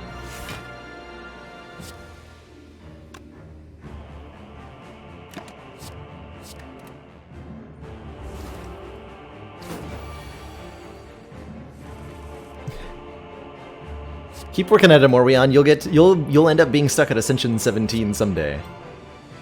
And you can join the club then. If you enjoy it, keep at it. Though if you don't enjoy the challenge of trying to climb Ascensions, it's certainly not required. There is no obligatory difficulty level that you're forced to play at in Slay the Spire. The difficulty of the game is very much left in your hands. You've got custom run modifiers that can change the game in however you like. You've got very customizable difficulty. And I encourage everyone to find the way that they most enjoy the game and play it that way. The Ladder Streak Challenge has really kind of opened my eyes to that a little bit. I've really enjoyed revisiting the lower Ascensions and seeing the variety of decks that can succeed. It's helped me get a better understanding of like what are the core fundamentals for succeeding across all the Ascension levels as well.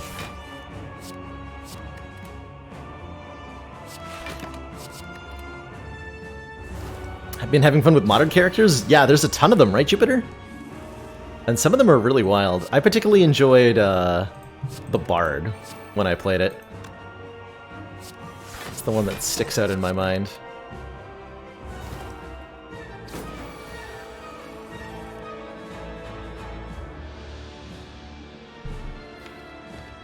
Can I win the second phase without playing any attacks? Probably? Yeah, probably.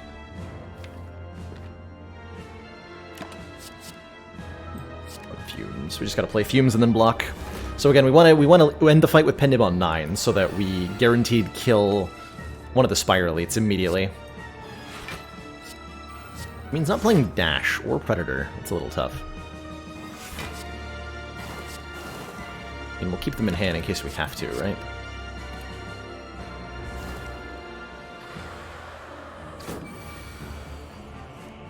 Rorg.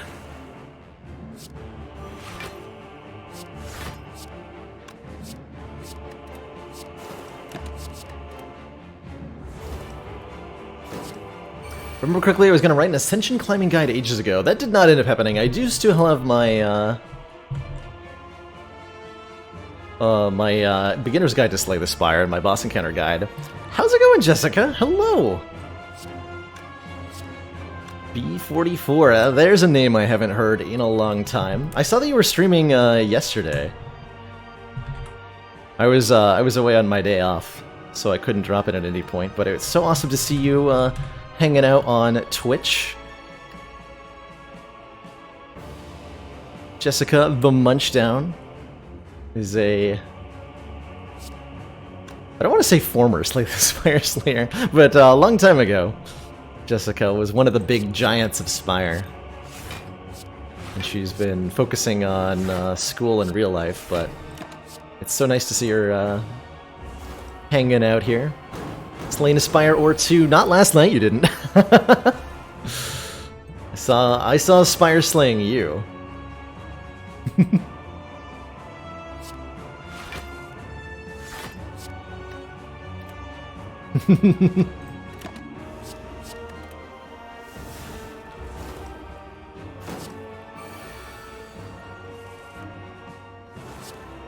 What even is real life? Is this real life or is this a fantasy? Either way, I hope you know that we've all missed you dearly, Jess. And whatever you choose to do from here on out, I hope you find success in it. Very fond memories of hanging out in your stream and throwing shade. Heckin' good to be back. Heck yeah. Heck yeah.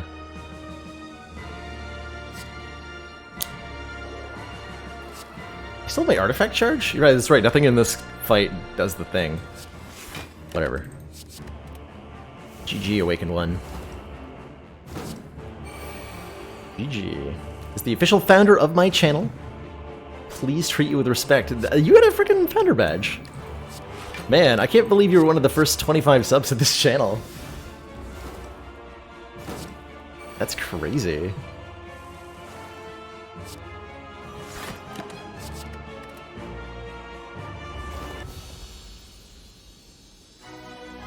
But yes, please treat Jessica with the utmost respect and do literally anything she demands of you, regardless of how uncomfortable it makes you, because that's how we respect people, I think.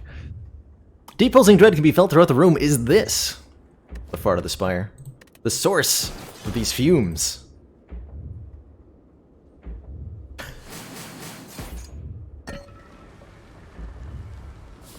Oh, that's right. You came back just in time for Wellade plans to be nerfed. Coincidence? Probably? But is it really though? But is it really though? Look at that one whole energy. The long-standing sale on Wellade plans is over. See y'all in another 6 months. Okay, bye, Jess.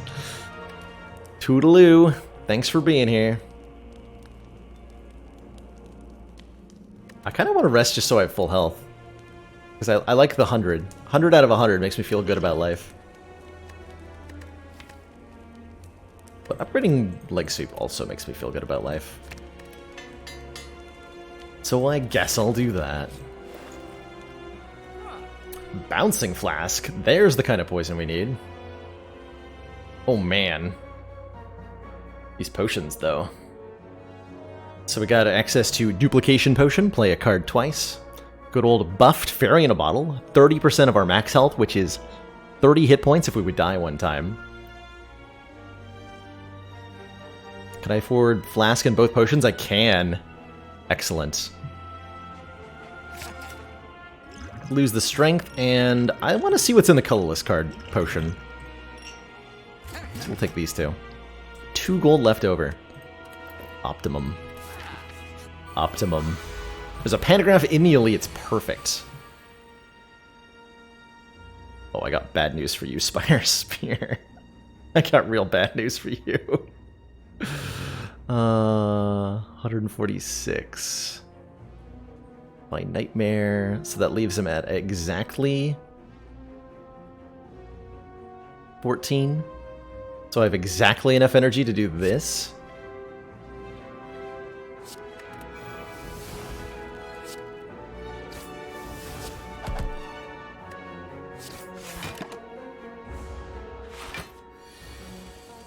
Wait. Clicked on the wrong card. That's not Ritual Dagger.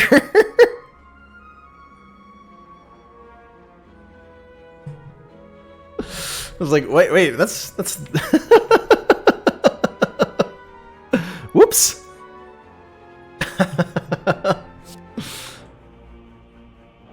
Whoops.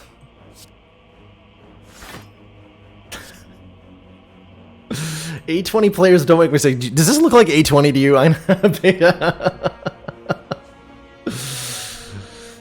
Yeah, that's that may or may not be related to the origin of my nickname from. I did get a math emote to go with our frequent mistakes. Well, that was not quite a math mistake. That's just hecking embarrassing. That's what that is. A5 plays at best. You're right. I can do better, hit people guy. Oh my gosh. Can I even win this fight now? I guess we have a Wraith form still somewhere. Oh man. So it's all a ploy just to sack Pennib. You've caught on to my ruse. 28. 8, 10, 26. Not a full block.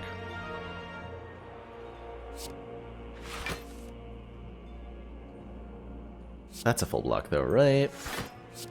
Yeah. Haha!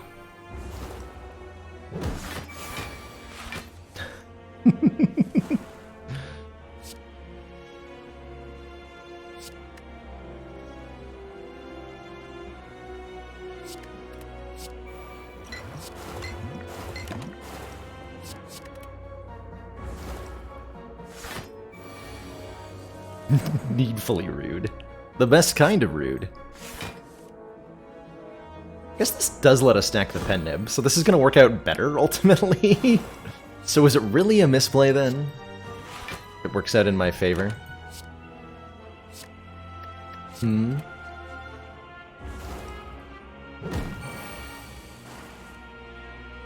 Yes. Yes, it is. Oh, well...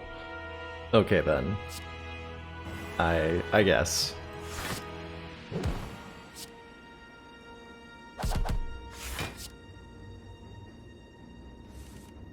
Look at that. Got it all the way up to 9. Commander, regrettably, our briefs have recently been contaminated. Your discretion in this matter is expected. Math Bandit giving out what I think is 5 Tier 1 gift subs, right? I counted them and I think it came out to 5. So thank you so much for gifting 5 Tier 1 subs to Dreidel, Squintfox, and Green Joe. Welcome, everybody, to the council, all 5 of you. Enjoy the emotes, the community, and the newfound smug sense of superiority. First time we lose hit points, each combat draw 3. Ha! Like I'm gonna lose health. I'm gonna take a card here because I want to have 100 hit points. We'll take a riddle with holes. Alright. Corrupt Fort of the Spire. I see. Commander, we've just That I've not drawn received Willow's the support plans. of another council member. Lord Tier! Thank you so much for gifting a Tier 1 sub to Dinovan. Dinovan, welcome to the council. Enjoy the emotes, the community, and the newfound smug sense of superiority. This potion is a duplication potion, letting us play any one card twice. Do we turn 1 Wraith Form here? We don't become... We don't get the dex down like we normally would.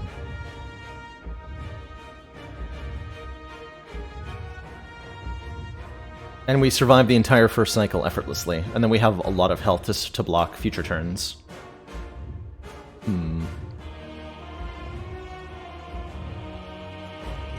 What's in the colorless potion? Apotheosis? Mayhem. Or a free discovery. I'm gonna put a Mayhem in play. Start of your turn, play the top card of your draw pile. What's the worst that could happen? What's the worst that could happen? We could be intangible for 6 turns.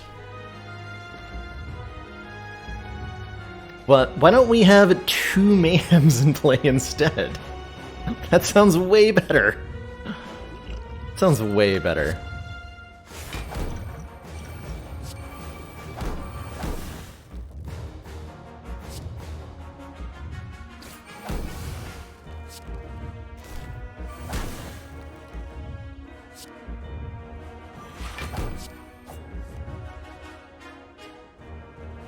I think I am still playing this.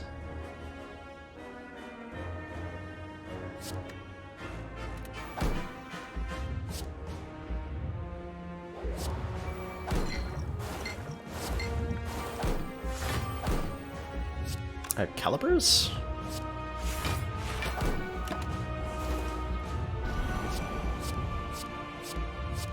Nice try, Stinky Heart. Cool, I didn't need that piercing wail anyway. Oh god. Yeah, I'm gonna nightmare this corpse explosion, I think.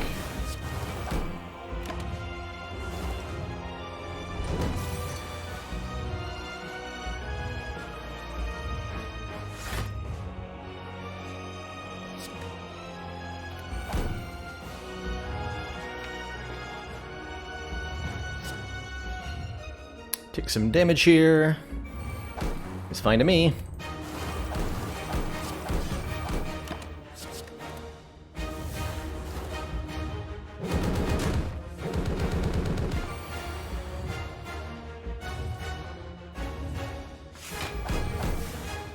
See you later, Slimed.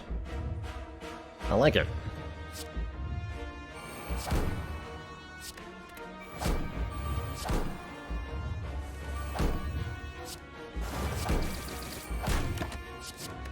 Easy peasy. That 50 poison already. No prob. No prob. Took off all the artifact there so I can piercing well to block. Thanks to both Fumes and the Mayhems doing work.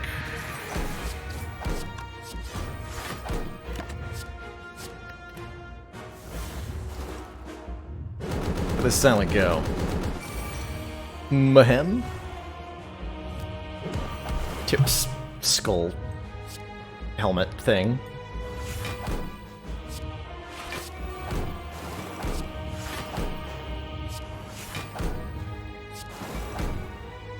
Nine poison or 9 poison? This one has a cooler animation. Play that one.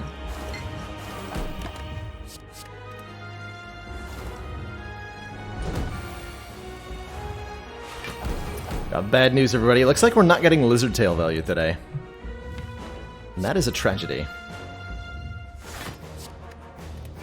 I, for one, demand lizard tail be useful to me on the regular. Guess I'll have to satisfy myself with this pen-nibbed riddle with holes.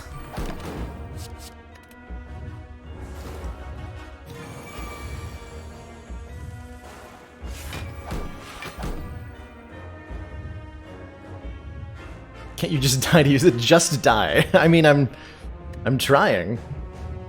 Am I? I feel like I'm trying. 8 times 750. Well, we can't have it that. It's gotta be 7,500 damage to me? Hopefully not. GG, Mr. Hart. GG.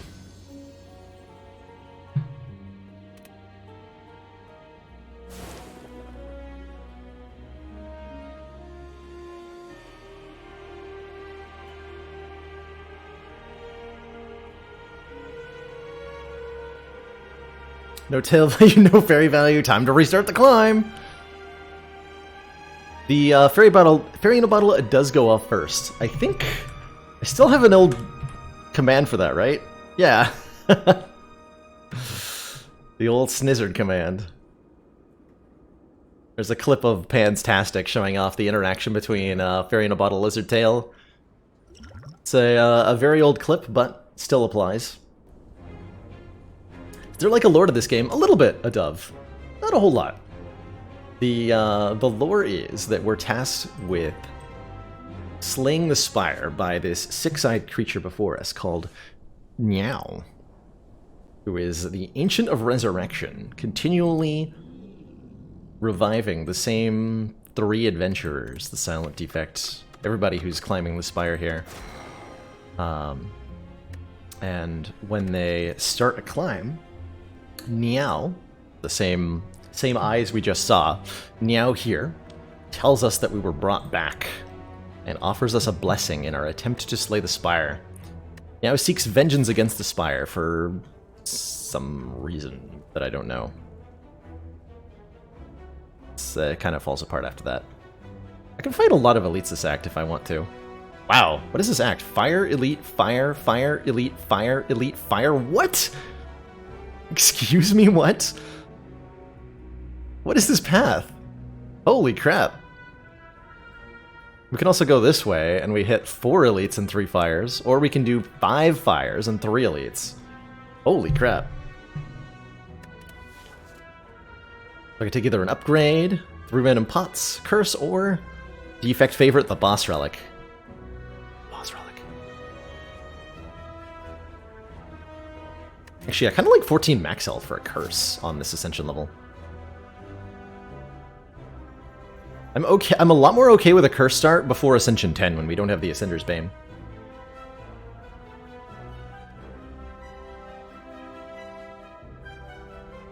And I think that's probably the safe play. Means we end up going to Slime Boss with so much hit points.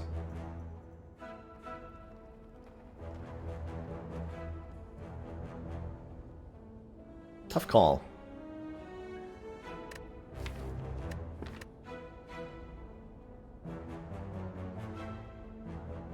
I'm gonna go for the 14 max health. An injury. Okay, so that's not bad at all. And I think I'm gonna go for the 5 fire 3 elite route. We'll see how this goes for us.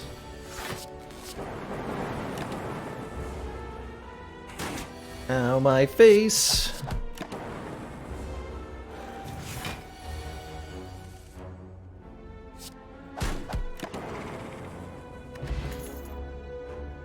Streamline Auto Shield Storm. That's interesting. Auto Shields is a really nice block card in the early game. We're fighting Slime Boss, though. I wish I could take a Speculative Storm and feel good about it. There's a world where this Storm is correct, but I don't think that you're ever allowed to take this blind. Streamline is the, like, solid early game damage pick. Makes the upcoming elites nice and easy. Be the change you want to be in the world. I love the like devil on my shoulder voice from the munch down here.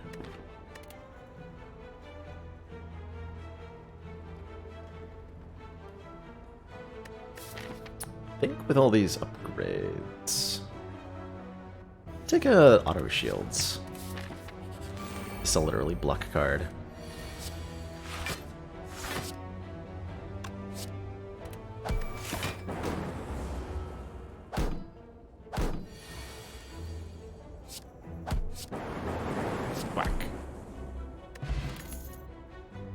Here we go.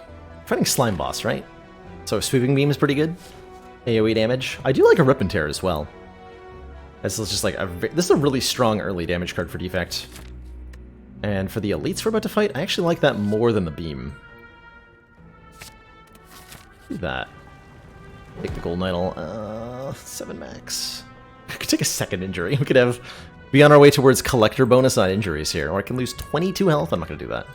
Go down to 82 max, take that Golden Idol, and get Defragment Cold Snap. That's pretty good. That's pretty good. Yeah, I like that a lot. Also go like Beam Cell to go with the Rip and Tear here, but Defrag, yeah, Defrag Cold Snap. It's I think the winning play in most universes. We do have the injury for a while yet. I think that's okay. We'll get our chance to remove it. Someday. Oh, come on, Ball Lightning or Doom and Gloom. That works. Darkness is pretty tempting too. Channel a Dark Orb. Gives us directed damage. Really good against Slime Boss. Keep hearing Deep Fried instead of Defrag. Deep Fried Frost Orbs. And Darkness Plus is so good.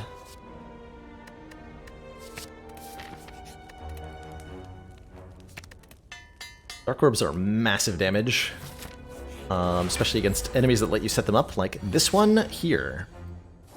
Will just allow us to patiently wait, growing a Dark Orb until its nap is over. Several turns hence.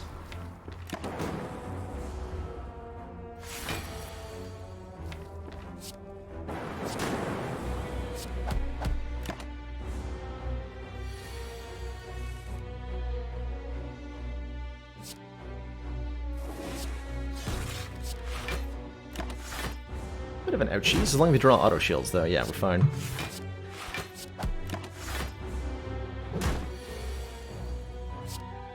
And deleted by Dark Orb. Toy Ornithopter will heal us 5 hit points for every potion. That's a bullseye, which makes Dark Orbs hit even harder, and is a decent attack in its own right. I think Charge Battery is also pretty good. Do I wish Cultist Mask was a boss relic? I wish Cultist Mask was the starting relic for every class. That's what I wish. Just plain fun.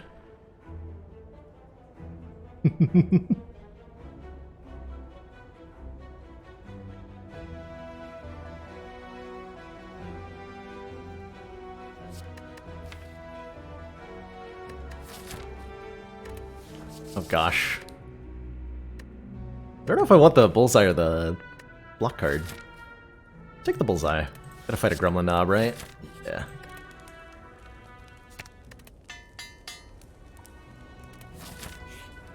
The boot! Oh boy, my favorite. Nope, psych. Get out of here.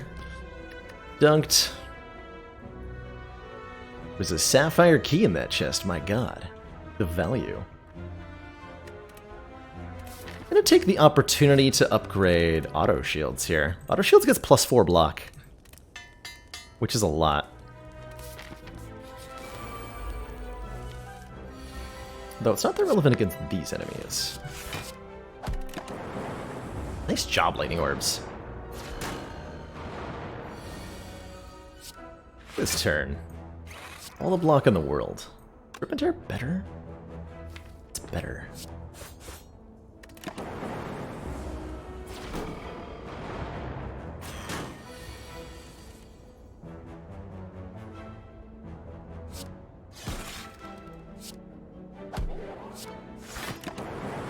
Good job. Lightning orbs know what's up.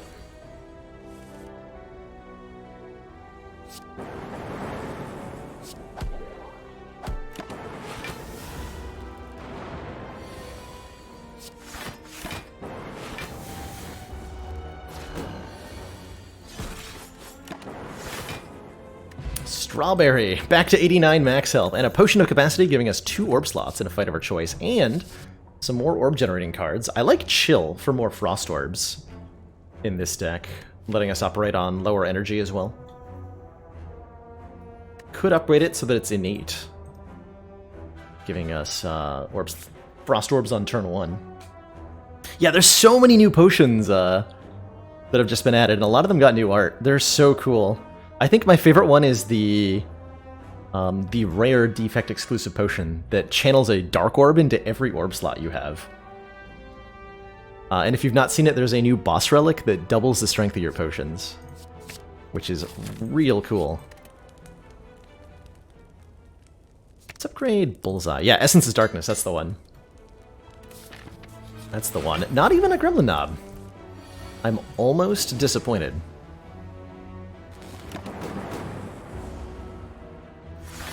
Oh, you got those both in your one defect run? That's so sweet.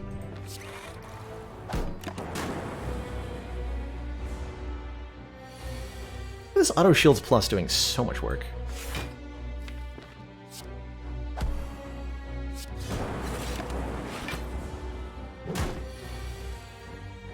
No dual cast? No problem. Just delete Lagavulin here. Bronze Scales, another common relic. We have 3 common relics so far. That's fine. They're still doing stuff. Another orb card. I'm down. We just add more and more and more orb cards, and everything will be great. Let's go on, Happy Spider Bats. Hello and hello, hello. Hope you're having a great day. This does not split, right? No. Patiently wait. Scales is common. Yep, common relic. I'd say it's definitely one of the better common relics. Yeah, that's approximately. Oh. Heck yeah! Let's just keep generating more orbs, right? We could maybe take like a turbo, but I think this deck just wants to add more orb-related cards.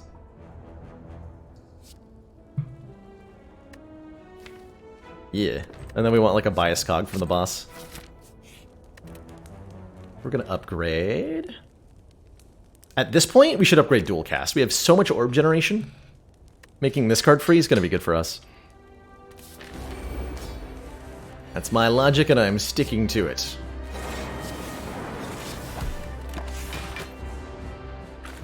Do any of the new potions let you get my number? You don't need a potion to get my number, Jess. It's 5. Actually, it's 44. Sorry.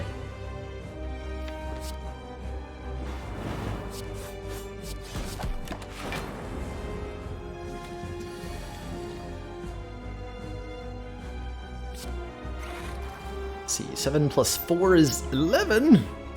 acceptable.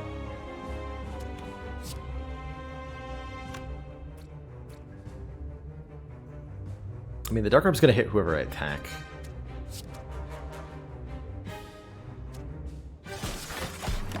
Like that?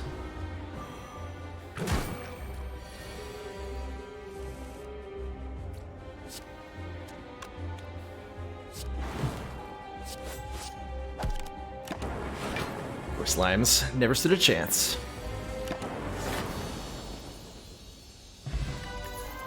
GG! Oh man, an Echo form? In this deck, an Echo form to let us play cards twice? Or we can get a double rainbow all the way across the sky. That ain't two shabs neither.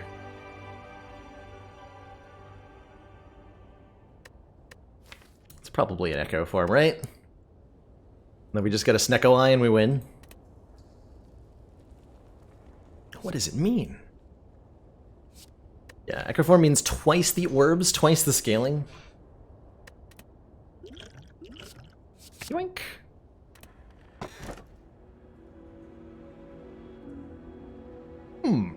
Those are pretty good.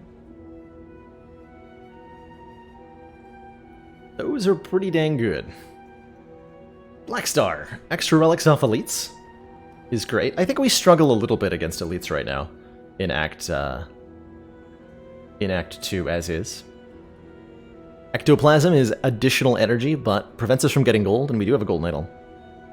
They did fix potions crash in the game. That's right, Dreidel. That got hot fixed yesterday.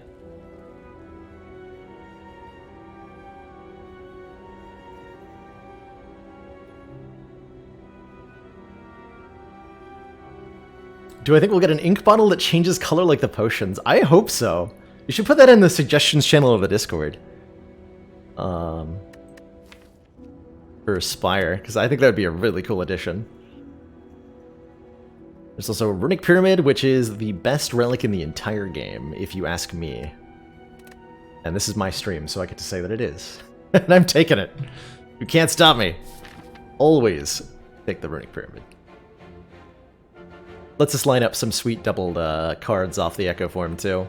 I don't think we're in a shape to fight an elite until the second half of the act, though, so I'm going to go a little bit defensive here. Unfortunately, this path does not hit a shop. This does, but then I have to fight the Burning Elite, and if we get, like, plus max Slavers could kill me. What do I think the best relic in the entire game is? The Boot.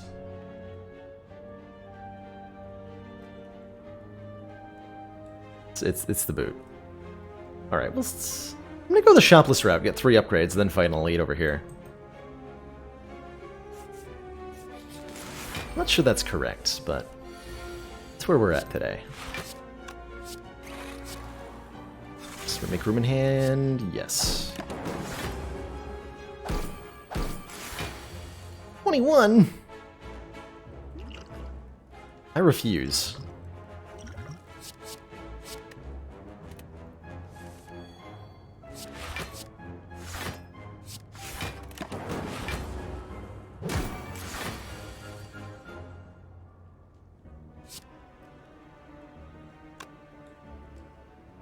One more? I'll take one more.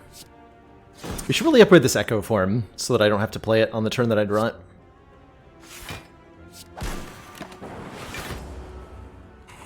I really appreciate that we upgraded dual cast. That's gonna do wonders for our hit points situation.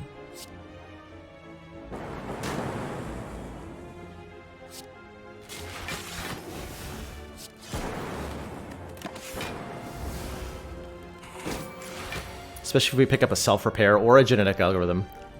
We're gonna be really, really happy. Hey, there it is, the Essence of Darkness. Channel 1 Dark Orb for each slot. Consume? Consume goes nice with my Potion of Capacity. Another way to gain more focus. We channel a lot of orbs. I'm gonna take it. Time to spin the wheel of stabbing.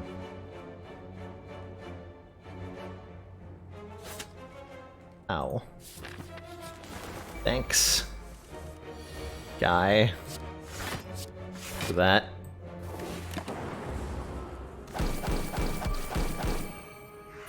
Free damage. Congratulations! You won damage to your face.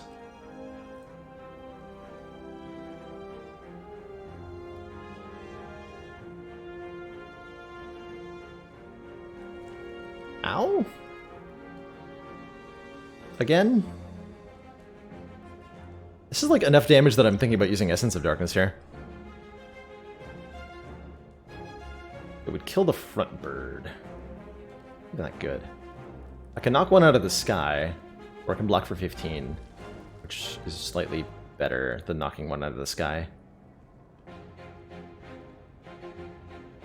How high are the odds of getting stabbed? 100%, I think. It feels like it anyway. That definitely wants another block card or 3. When I chose a... Oh, actually, you know what? I can go to this store. I don't know why I was so married to this path when I can go this way. That's a lot better. Yeah, that's a lot better. We're gonna do that. Yeah, the first one only does 3 damage, right? So, like, this essence is kind of crap.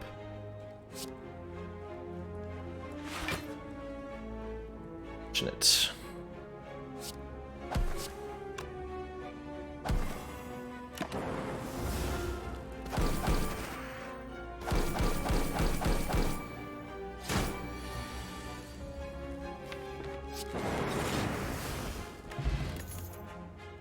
Rebound lets us put a card back on top of the deck, and I do like that a lot with the Runic Pyramid.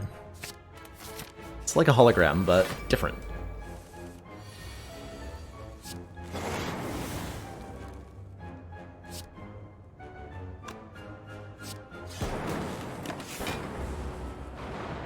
D12 was deprecated, apparently.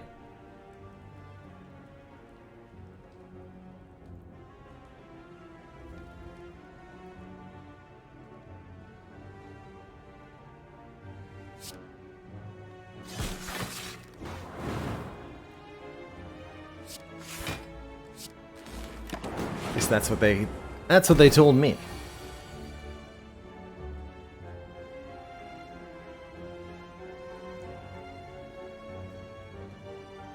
And take a bit, or consume, which blocks for 4, for 2, so that's worse than 2 defense.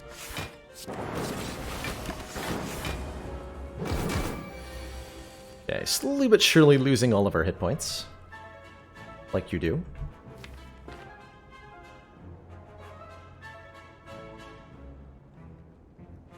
Any world where I KO this thing? I don't think so.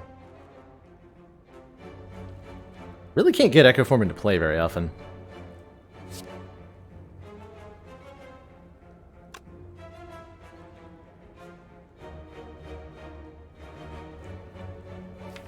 This is hard. Let's try that.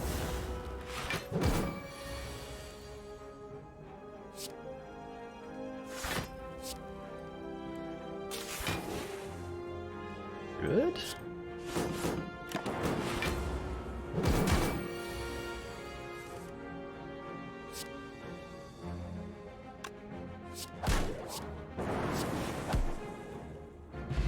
Okay, Dex Potion goes a long way. Loop Plus. I wanted the Leap, but Loop Plus, that's really good. Especially with a Consume. Heck yeah, I'll take a Loop Plus. Start of your turn, channel the passive ability of your orb a couple times. There's a Capacitor to go with our, whatchamacallit. There's a free block card. We can remove our curse. There's even a Prismatic Shard, which lets us get multi-class colors.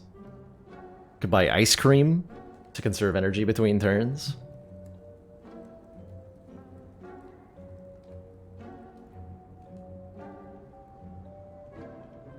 Don't think we want this Ice Cream. We're spending all of our energy on every turn, pretty much. But I really like Steam Barrier, Capacitor, and a card removal. Leaves us with 232. Defect deck is like finished now, right? We have all this. We actually have all of the scaling that we will need for the rest of the entire run. Right here.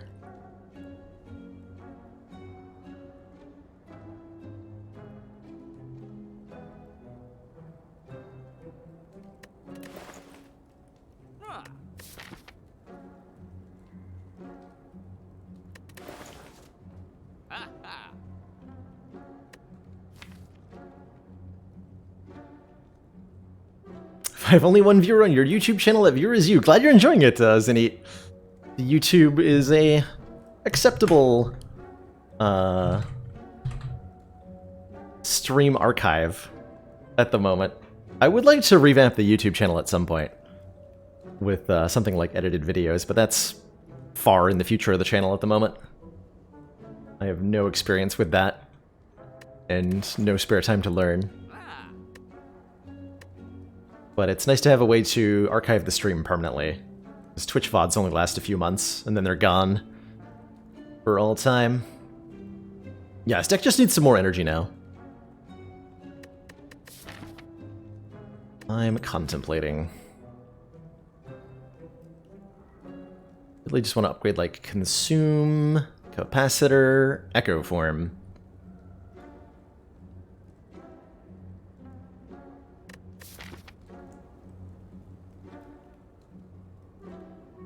Maybe I even avoid this elite. We go fire, fire, fire. We get another shop. Oh yeah, we're getting another shop. Okay, I'm not going to buy that prismatic shard. As much as I want to, I really want to. But we're high enough on the ladder streak, I'm not going to do that. Let's get this Echo Form upgraded now. We don't often have the ability to put it in play. Case in point.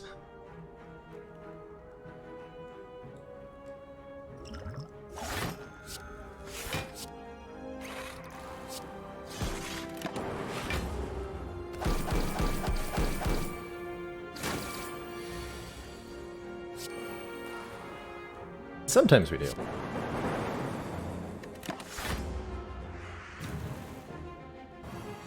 Change the years. The years have had their toll.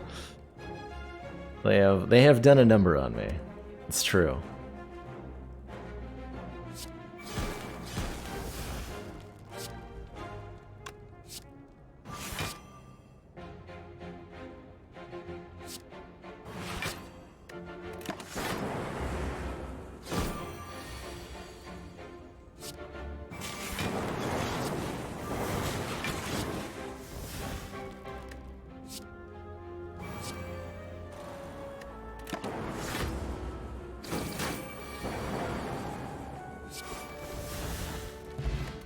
Pot's nice. There's a real Doom and Gloom, and that's a good thing to be doubling with Echo Forms. Plus we need the AoE damage anyway, so we'll take it. Gonna upgrade our Consume next for huge focus gains. Like I said, we're gonna avoid that elite. Ceramic Fish. When we add a card to the deck, gain 9 gold. Incredible. Plus a card removal. Heck yeah, we just want to purge like every strike at this point. Pretty thrilled with that.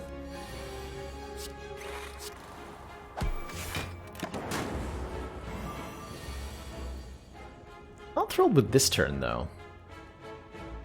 This looks pretty bad.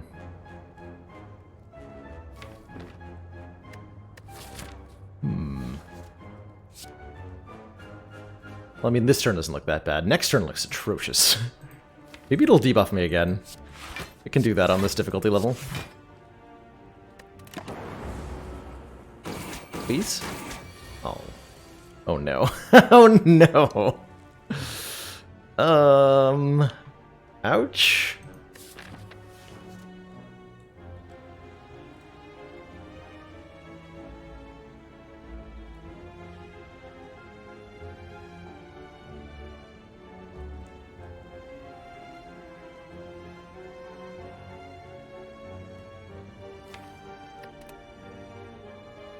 I guess we get to rest at the next fire, huh?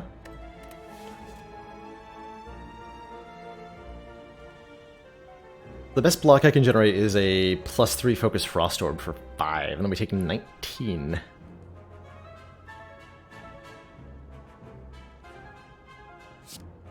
I go Consume Cold Snap. That'll have to do.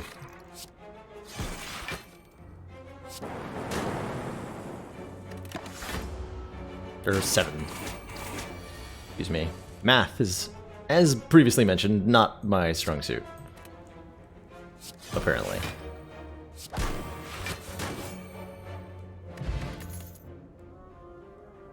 Stack is kind of neat. I don't think we need more attacks. We do need more block cards, and Stack is an interesting one. Oh, Rainbow Cold Snap Dual Cast. That would have been better. Math isn't my strong suit. What is? Why my It looks charming like we've good got looks? our work cut out for us, Commander. Sneaky Dink! How's it going, Sneaky Dink? Thank you so much for that generous 69 viewer raid. Nice. Well, come on in, everybody. We're about midway through our ladder climb challenge, working our way through defeating every ascension level back-to-back. Hope you all had an awesome time playing. What were you playing? I saw you doing Noita, right? How was that? A lot of people have been suggesting me that I play Noita. Or Noita, or however that's pronounced. There's a Seek here with a runic pyramid? That's pretty good. Seek is insane. Mummified Hand would be nice. Lantern would be nice. Boot sequence is pretty good. Certainly there's no world where I don't just buy Seek, right? Have we ever played Echo Form? I think we played it once, but it didn't do anything. That's okay, it'll completely obliterate Collector for us. Satisfyingly deep wand/spell system. That's awesome. It's pronounced Terraria. Can I afford Lantern Seek? Oh, I can. Ooh, I like that. Oh, I could do boot sequence. No, boot sequence card remove. That's gonna be my play. I like that even more. Get another strike out of this deck. Okay, so this is a slight problem.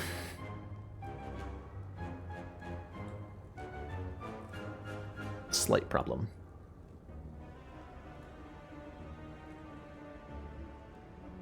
Might be resting before Collector. The worst part of this opening hand is that I don't have 4 energy. I would really like a 4th energy here. Gonna be weak next turn. I wonder if I actually just like flex potion Doom and Gloom right now. It's a 5 hit point heal too. I think I do.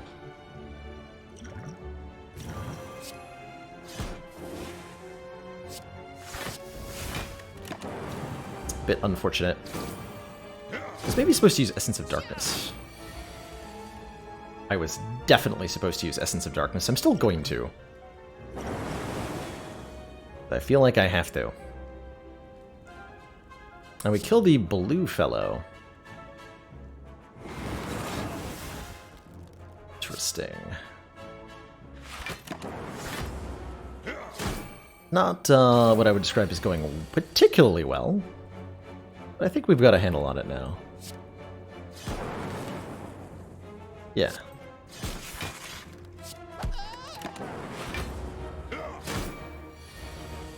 I think that could have gone a little bit better if I used the Essence of Darkness on turn 1. Definitely a moment where I was supposed to use the lantern, though, that's for sure. Or where the lantern would have been very helpful. They got there. Letter Opener Runic Pyramid is one of my favorites. If we play 3 skills in 1 turn, deal 5 damage to all enemies. Hologram is great, but I think Turbo is better at letting us get more stuff into play. Yeah, Hologram great, Turbo better. That is a sweet hologram, though. Gain 2 energy for 0 cost. Yeah, who needs math? Psh. Math. Math. That gross stuff. Not for me, thanks.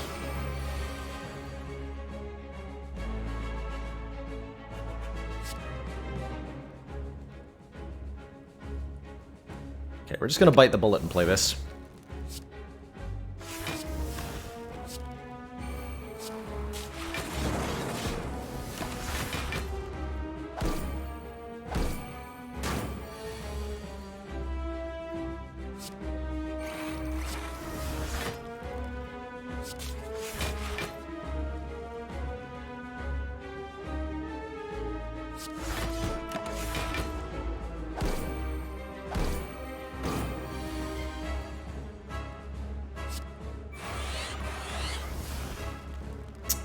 Turbo. Rebound the consume. Cold snap. Double consume next turn. Win the fight. Okay, so we didn't need to rest. And that's okay.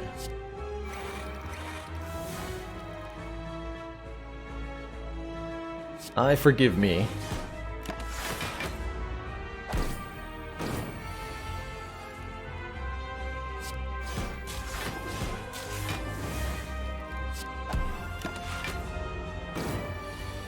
Oh boy, are you in for a bad time, Collector.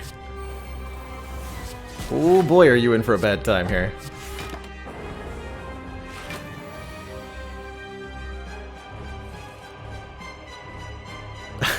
Sorry, how much damage is that?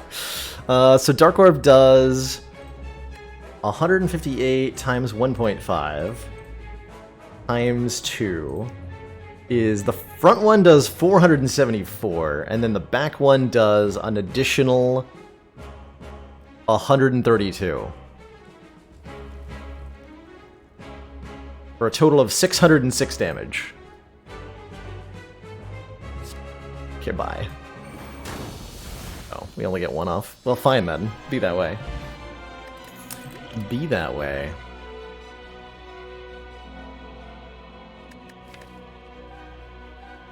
Amplify is kind of hilarious. Play your next power twice. There's a Meteor Strike. Walking away from the Dark Explosion. Cool guys don't look at Dark Explosions.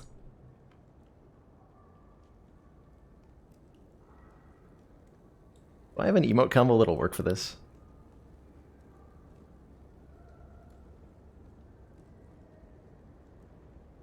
Hold on, I gotta...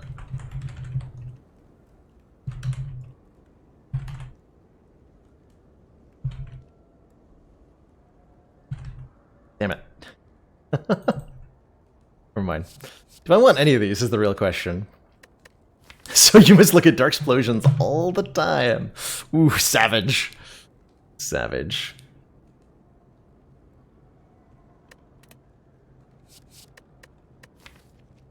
We're never going to be able to actually draw cards with machine learning. Amplify? This is like redundant with the Echo form. I'm going to skip this card pick.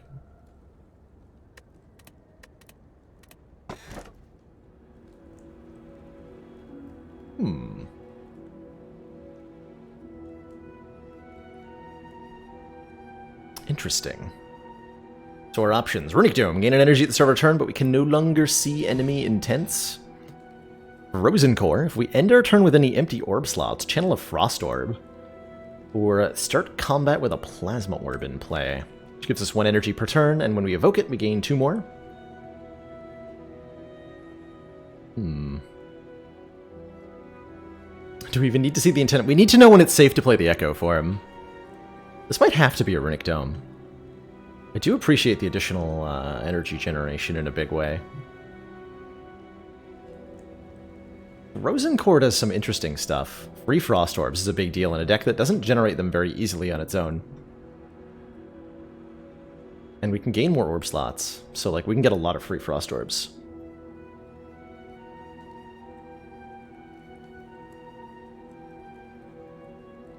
Though we have so many orb-generating cards that we don't often have empty orb slots is the problem with the Frozen Core here.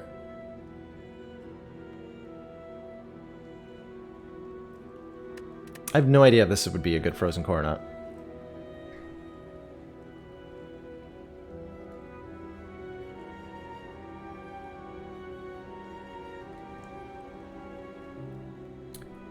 I need to ramp hard.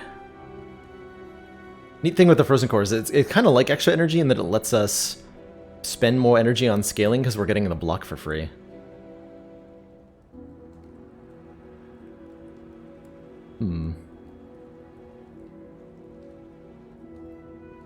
Ideally, we just need a Glacier.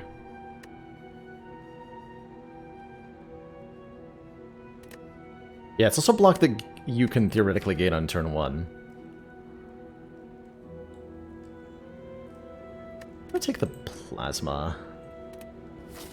See how ramping faster goes. We can partially depend on our huge hit point pool, thankfully. Plus I can get another strike removed here, I like that. Did we take the Burning Lead out? We did not. It's, wow, conveniently located, apparently.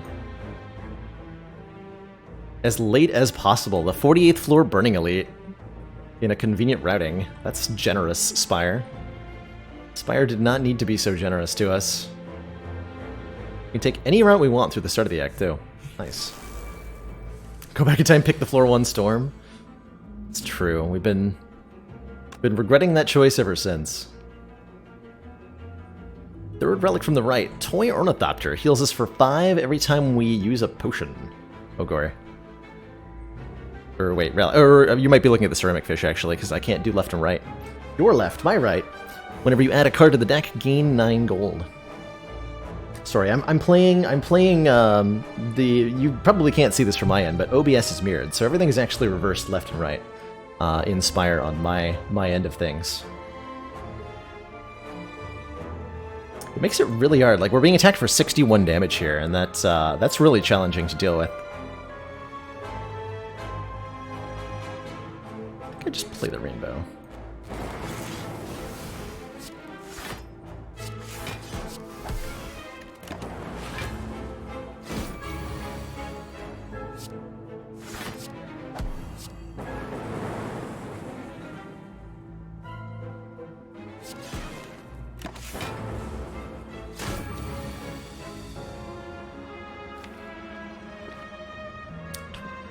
Just die.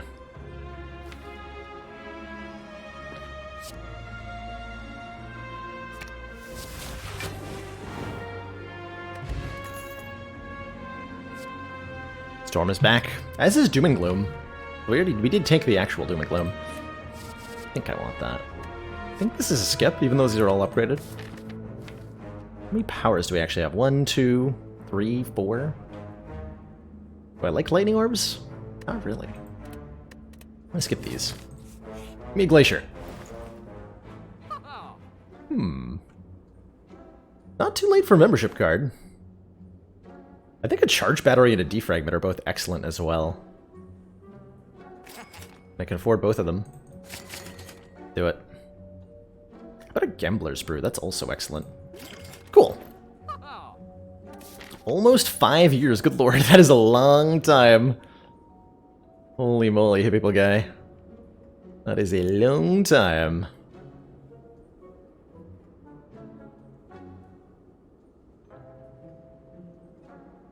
Get lots of fires. We want to upgrade Seek.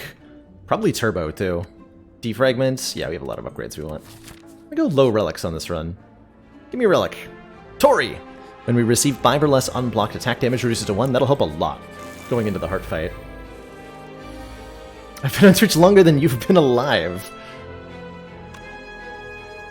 Well, I wish you the best of luck in finding a way to come back to life. Such a baby.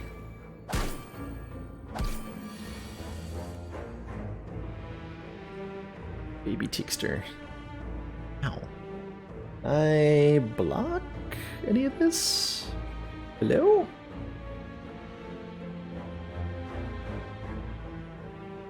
I think I can make Tori go off.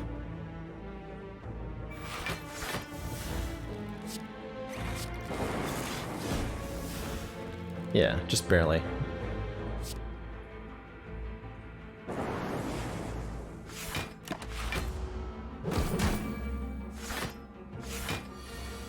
What is block?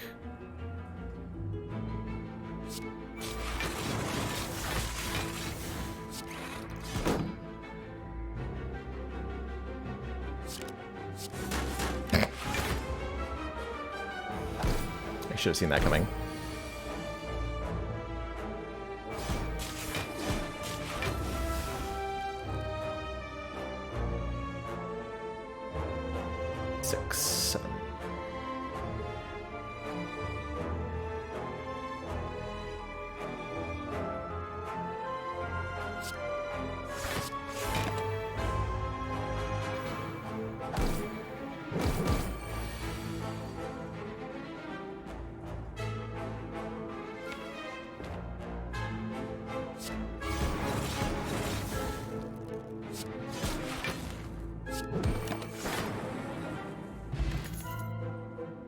Go for the Eyes of the Runic Pyramid is pretty dang solid.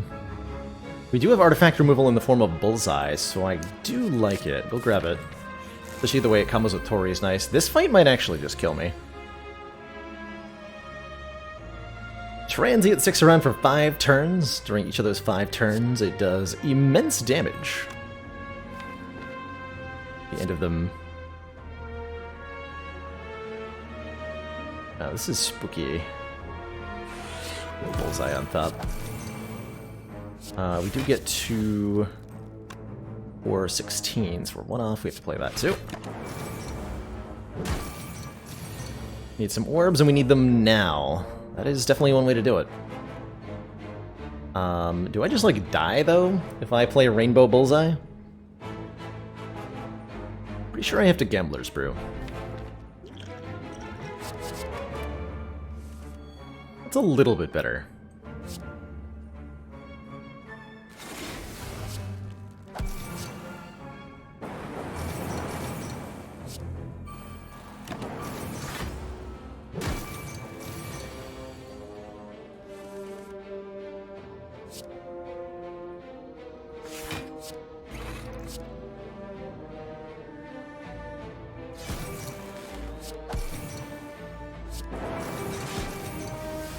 That's a full block, so we can keep this defend.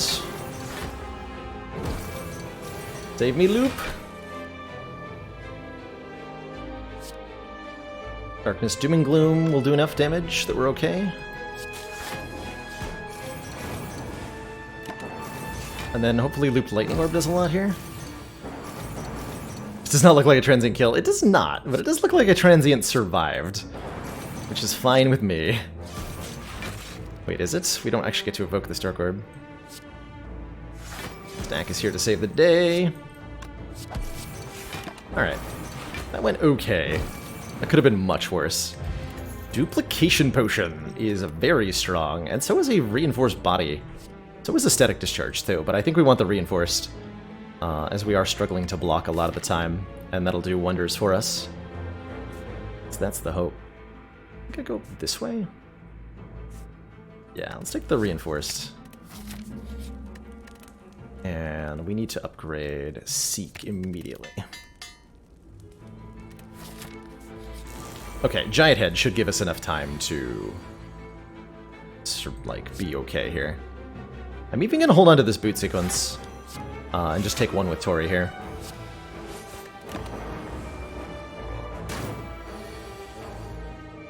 Beautiful. Eventually double that. I think we'll be okay. Not too many things to double. Should draw the Echo Form soon, though. Ideally. Hello?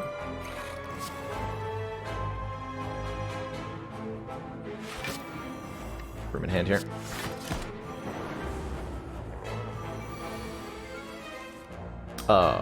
That's not good. That's not good.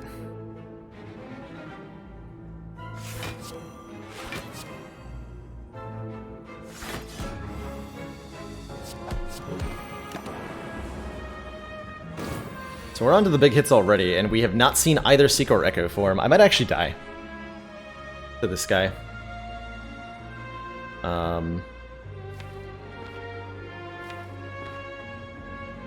That's atrocious draw order. Okay, how do we fix this? We have to use a potion. At least one of these 2 potions. I think I'd use the Potion of Capacity, because I'm gonna probably, like, duplicate Capacitor otherwise anyway. Yikes.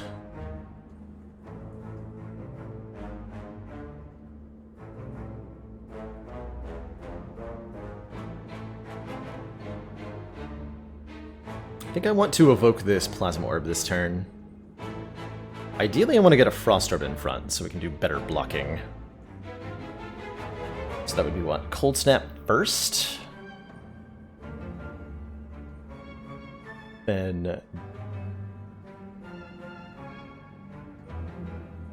Capacitor Potion, Rainbow Loop. Let's go from there.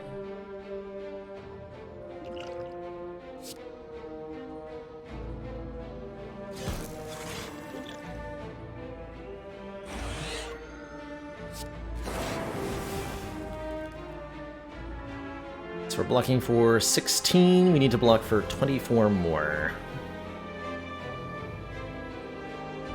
Let's get these powers in play. So reinforced alone would be enough here. I think we'll be okay from here. Maybe get boot sequence in play with the aid of, yeah, we can get Echo Form in play, excuse me, with the aid of boot sequence. We're blocking for 32. Actually, hold Go for the Eyes for later. Now we're blocking for 42, take 1. To me.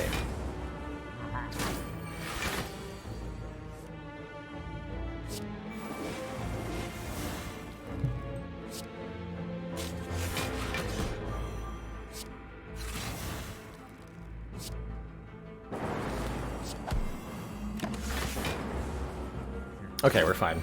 That was scary, though. That was really scary.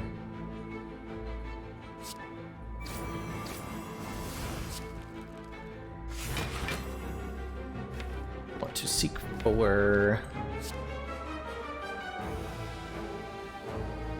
Wait, where's Soulcast? What's in the discard pile? Whoa. Not parse that.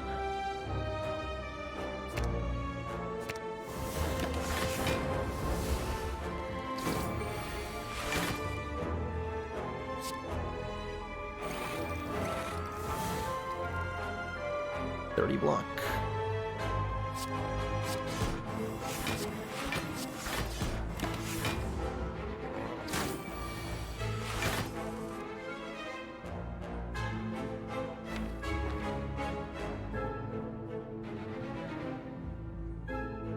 Is that enough damage next turn if I get a Dark Orb in front this turn? Becomes the question. If I get this Dark Orb... Yeah, I think it is, actually. If I go double Cold Snap right now. Yeah, that should be good.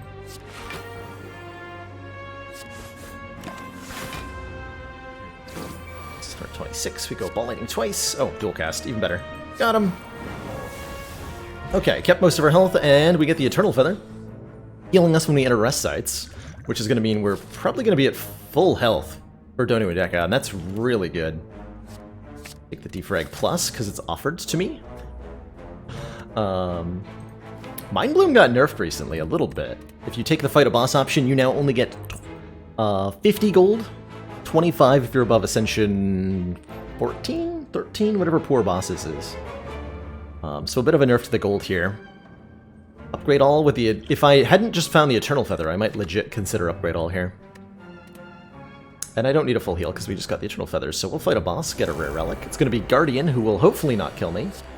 But I make no promises about how this fight is going to go.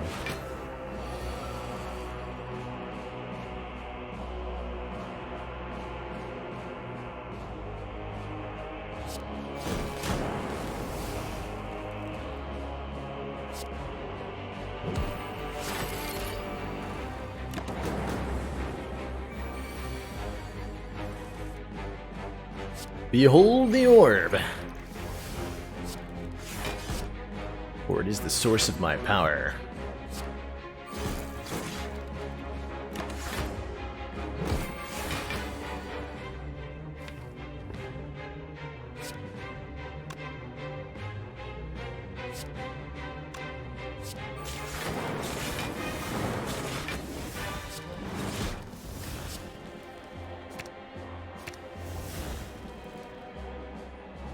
When is Thornton part of the ladder?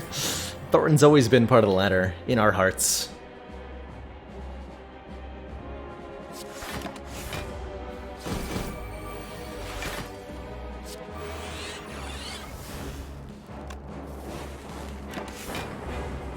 The corporate ladder, that's right.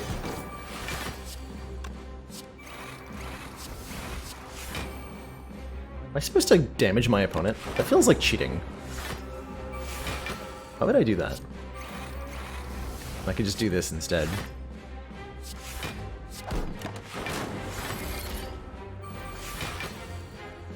Scaling!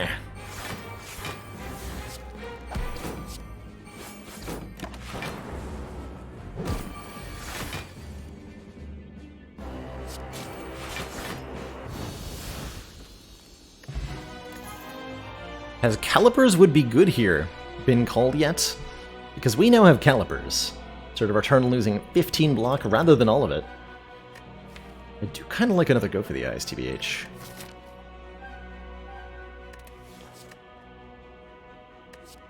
Force Field's also a very good block card in this deck. Force Field. Gives us 7 gold when we take it. Whetstone upgrades 2 random attacks, and decent attacks they are. Let's get our recall now, just in case I find something else I want to upgrade. How would I go about making a fun Runic Cube run? Good question. Runic Cube is a neat relic. It doesn't quite have enough synergizing going on with it. Honestly, I think if it was a rare relic, it would be way cooler and way better. It might be too strong at rare, though. Let's see, if I go Echo Form Chill, I can actually just play this.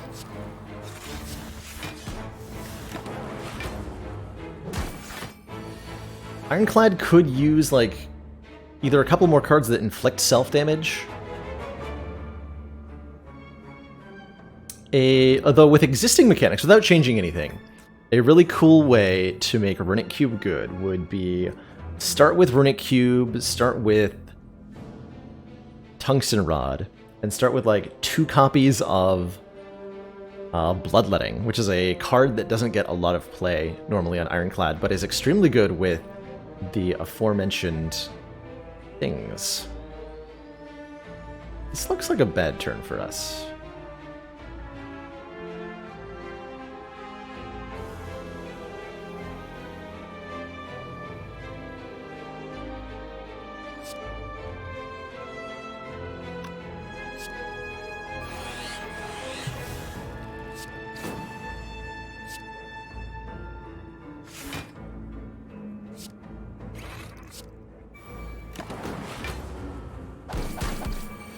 Not too bad. This turn looks like a bad turn for us. Every time we hit Writhing Mass with attack damage, it'll change its intent, which is great until it gives you a curse. Then it's no longer any good.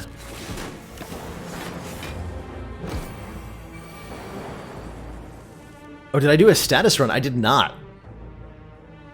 I did not get around to that. That one definitely does sound a lot of fun, too.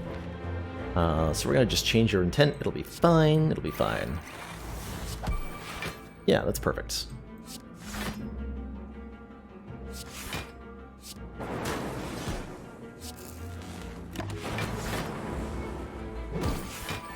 Out of here, Writhing Mass.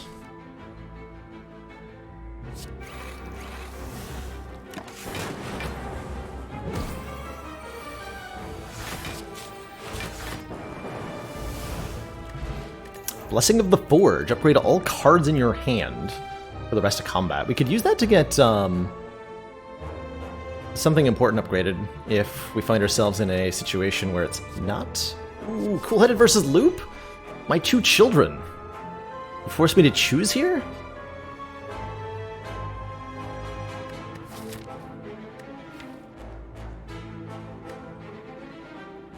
Not sure we have enough Frost. Oop.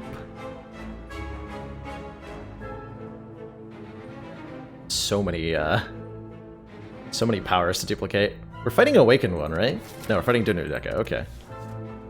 Skip? No way. I want at least 1 more card so we get healed for more at the fire. And 9 gold from the Ceramic Fish. I'm gonna take a Cool-Headed. I think we need like 1 more Frost Orb generating card here. We're starting to run into situations where we just like don't see any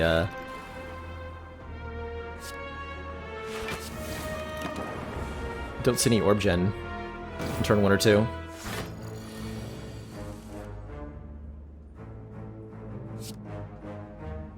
Well, this turn looks mean. It looks better now. Got him.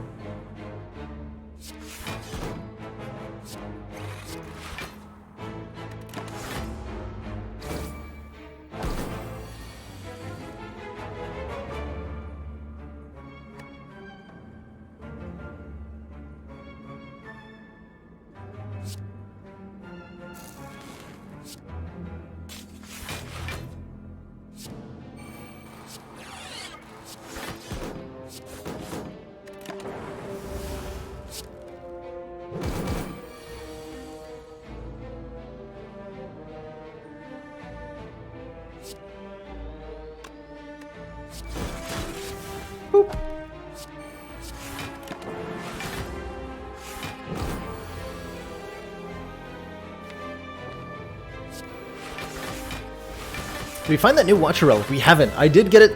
I did end up learning what it does, but we have not yet seen it. It's a pretty cool relic. Oh my god. Okay, we'll take a capacitor plus. What are these card rewards? Holy crap. Okay, well now I don't need to upgrade this capacitor. Great defragment, I suppose. Alright, plus Strength Reptomancer. How's that for a test of a deck? Oh my god. That is frightening. Chill will generate 3 Frost Orbs now, more Frost Orbs next turn. Yikes. Well, probably not more Frost Orbs next turn. I need to channel some orbs right now. That's 26 damage headed my way.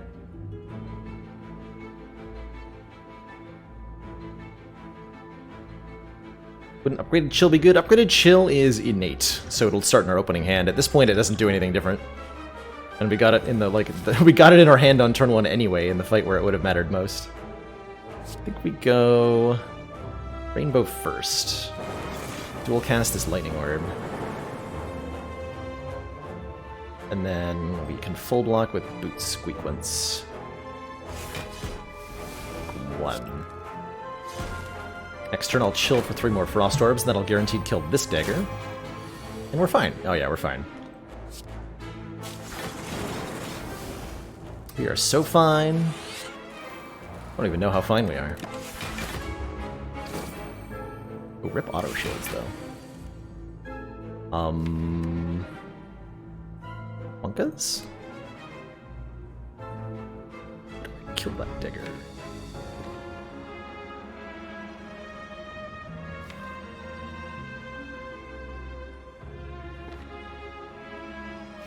Seek for Turbo. This might be where we use the Blessing of the Forge. Seek for Turbo. For sure. Turbo Doom and Gloom might actually do it here. Because we can use the letter opener to finish off the Wounded Dagger. Yeah.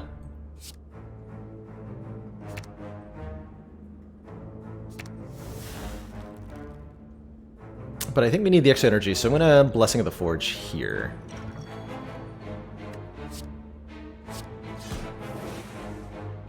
And then this is our most efficient block. So I can do double letter opener and kill this guy too. So we go defend, defend, defend, reinforced. Take nothing.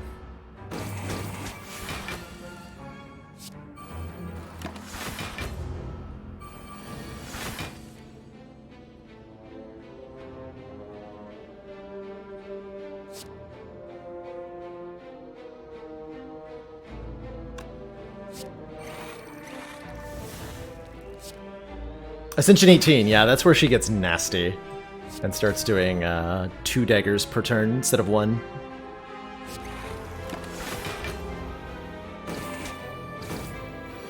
Blessing the Forge is one of the newest potions. Agent J-Wall, it upgrades every card in your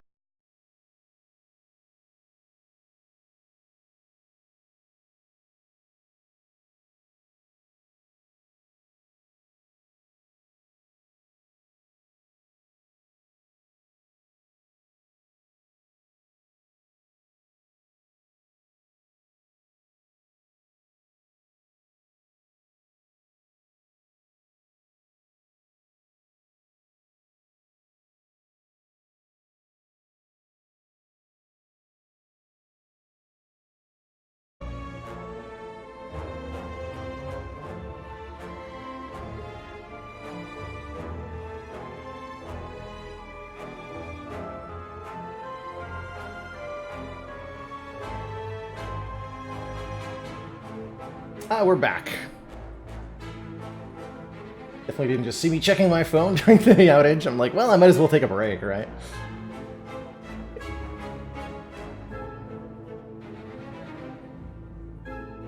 We are indeed back, Aroni. And ready to mess up this lady.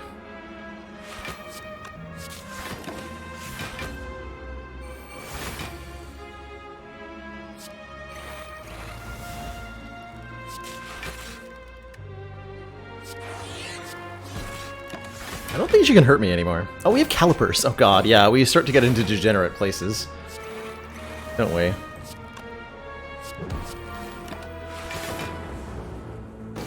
The degeneracy. Who's our boss? It is Donu and Deka. And I anticipate that they are going to have a bad time. Blue candle lets us play a curse card. Deck plus is interesting. I think we just don't need any more cards though. The deck is like perfect as it is. Deck is perfect as it is. I'm gonna upgrade the second capacitor. With 2 upgraded capacitors, I don't need to actually duplicate either of them, which is pretty sweet.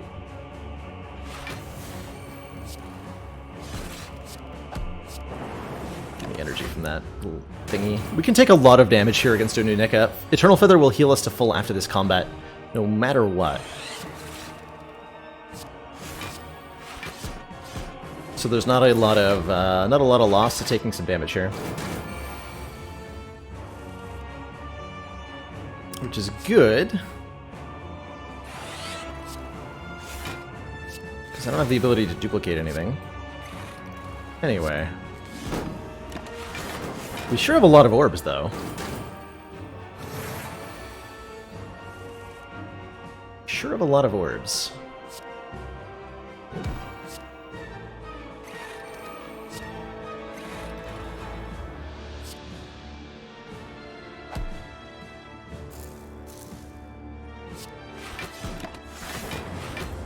Just wanted to get rid of that plasma orb in front. Now that we're mostly set up, we can let the thingy-majiggy block for us. I believe that's the technical term.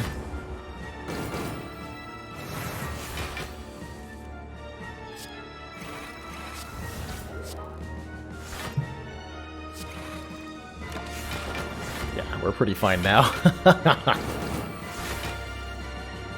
I'd say we're doing okay.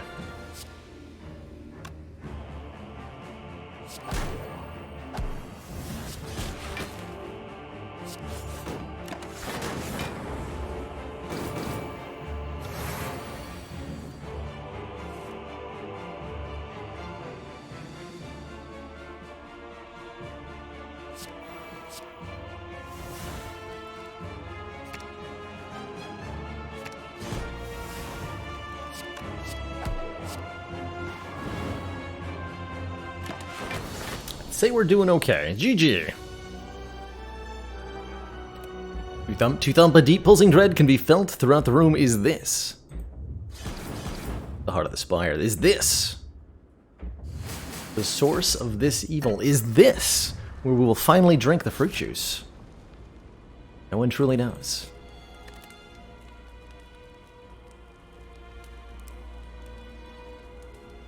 Let's,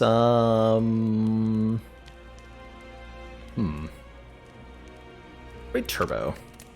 In case I need that extra energy.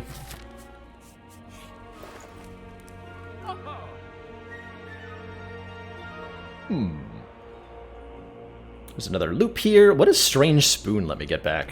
Cards that exhaust when played instead discard half the time. That is Chill, Boot Sequence, Seek. That's about it. Not a whole lot. Art of War is nice. If we don't play any attacks during a turn, gain an extra energy on the next one. That's really good. Anti-synergy with Blue Candle, it's true. Doesn't give us any chance of the Void coming back. No, cards. The Strange Spoon only affects cards that exhaust when they're played. So cards with the actual keyword exhaust on them. Like Seek. Anything that has Ethereal. We don't have an Ascender's Bane, so I can't show anything. But anything that's ethereal just is not exhausting when played. It's exhausting at end of turn, and that does not trigger the Strange Spoon. So there's no chance that a Dazed or a Void comes back with Strange Spoon. Powers do not exhaust, so there's no way for Strange Spoon to return those either.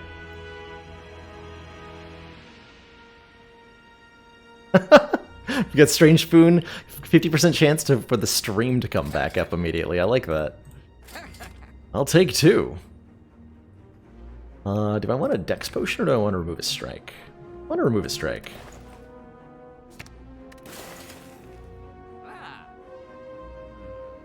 We'll carry these into the final fights. 103 hit points.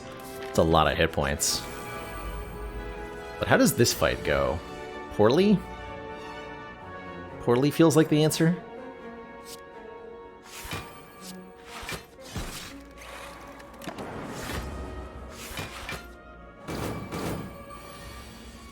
Oh, not that poorly. Turbo reinforced body on the right turn. Nice. I can even rebound the reinforced body.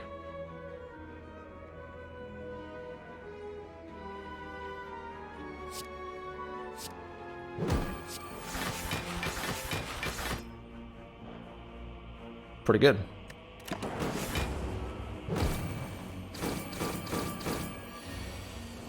Buys me time. This is 27.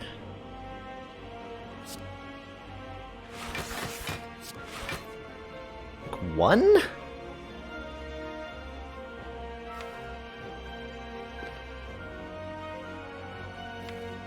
It's correct to do that.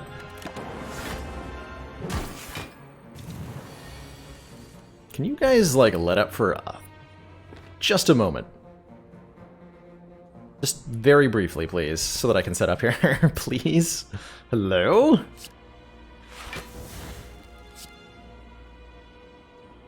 We want to, like, capacitor chill. Capacitor consume chill.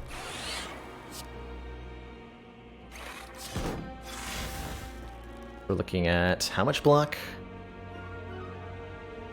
21, 31. And I'll take 1 if I play a defend, and that lets me keep stack in hand. Cool.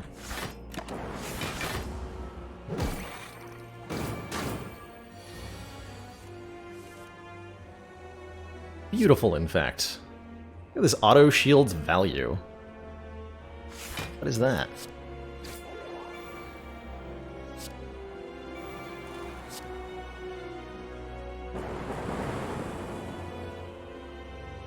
Well, times 4 is 48. We're blocking for 18, 15, 33. So again, we get Tori value if I do this. Oh, I can just play the defragment. That's probably better, huh? Still Tori value. Okay.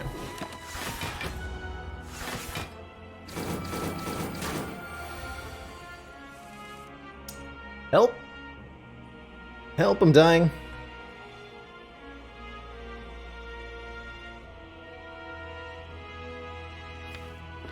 Okay, I think this is our chance to get the Echo Form in play.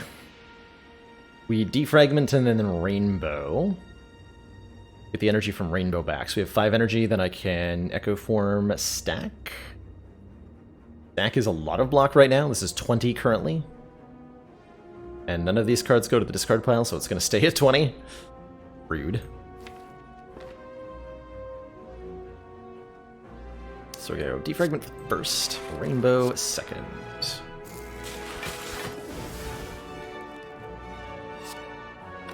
How much? I probably should turn around. Yeah? Feels reasonable.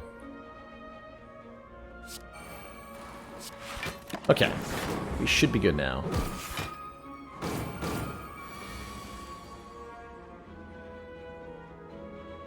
Darker will actually hit Spire Spear. That's fine? That's fine. Wrecked nerds.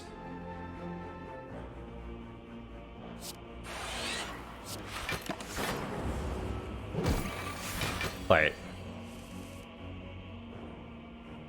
That was kind of on the bleeding edge that whole time. We just barely had what it took.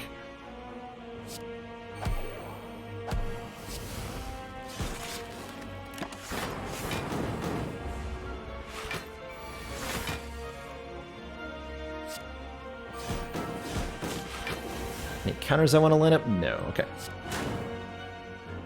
Bag of Marbles. Apply 1 vulnerable to the heart on turn 1 and an all for 1, which would fetch back Turbo, Go for the Eyes, and Steam Barrier. That's not good enough. Okay, we'll skip, I think. Nice try. Alright, not the greatest turn 1 in the world.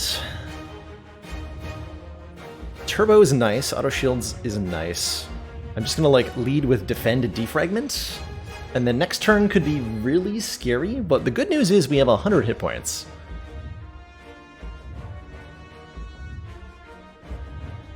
And we have a Tori, so we actually cannot die, no matter what, during the first cycle here. Yeah, I think Echo Form is what we're duplicating. This is the duplication potion, by the way. Rosa Hammer. It got a new color, and it looks super cool. Looks super cool. Multi-attack? Ooh. Yes! Okay, we got Seek. We got ourselves a Seek. Okay, so...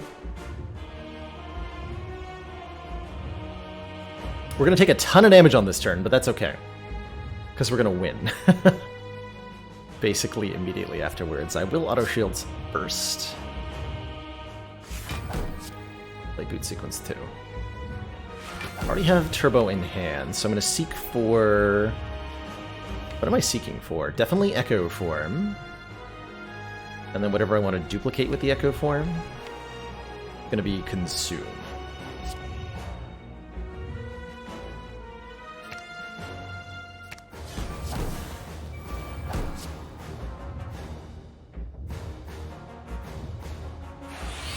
And I think I actually just take this damage on purpose. Oh, did I intend to duplicate the Echo Form? I did. Whoops. I think we're okay without that, but I definitely just completely forgot about that. So that was definitely a misplay. But we can still make use of it. Yeah, I totally forgot about that. That's okay. This turn I'm gonna double Consume.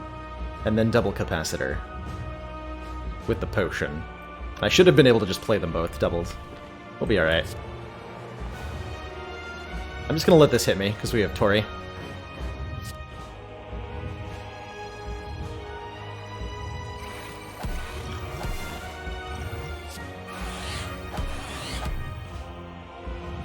Plus I was getting Toy Ornithopter value, everybody. We were at too much health to have used the potion that turn. Gosh.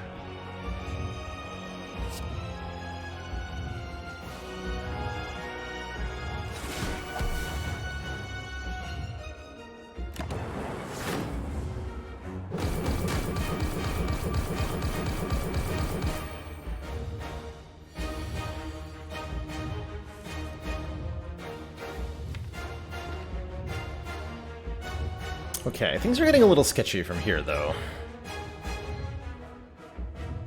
I do want to be paying health to get loop doubled.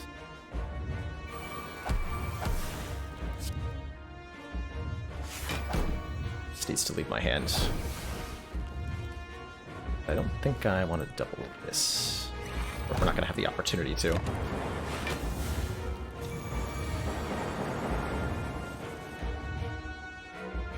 I think I want to double Cool-Headed, because we need more Frost Orbs.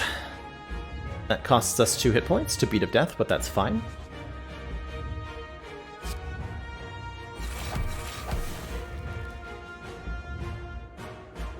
So we're at 36 block, we need to block for 11 more. That's pretty easy to do.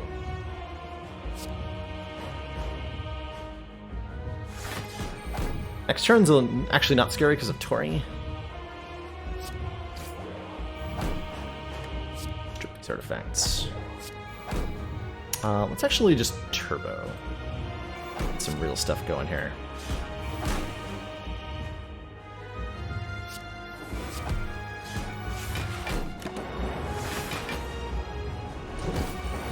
This Lightning Orb in front is putting in serious work.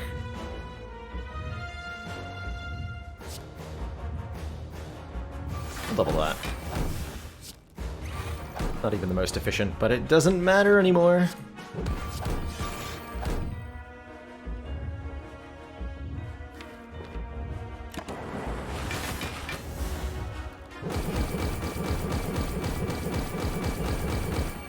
Calipers putting in some work. Only a little bit, though. A wee amount of work.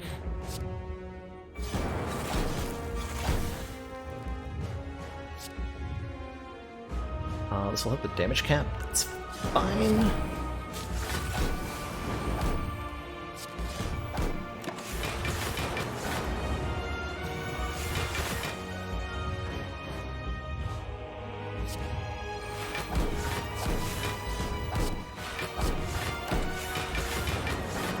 Zoop zoop. You run out of curses to get. You can get multiple copies of the same one, Coconut up the butt. Love the name, by the way.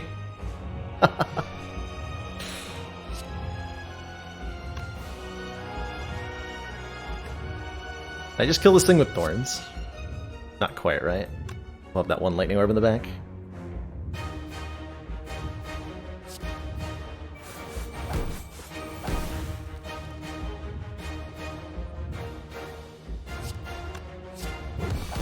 GG, Mr. Hart.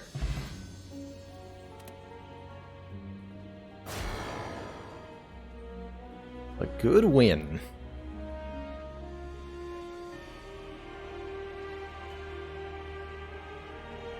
I can think of only one way to celebrate a victory of this much glory, and that's with a cold, refreshing glass. Fruit juice. Oh, the Toy Ornithopter procs! The Toy Ornithopter procs! That's so good! The value. The value. 10 bonus hit points to finish off our run. Delicious!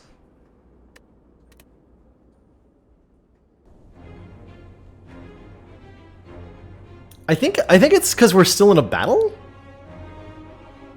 Oh, and then F. It'll be the end of the stream anyway. Nice F timing.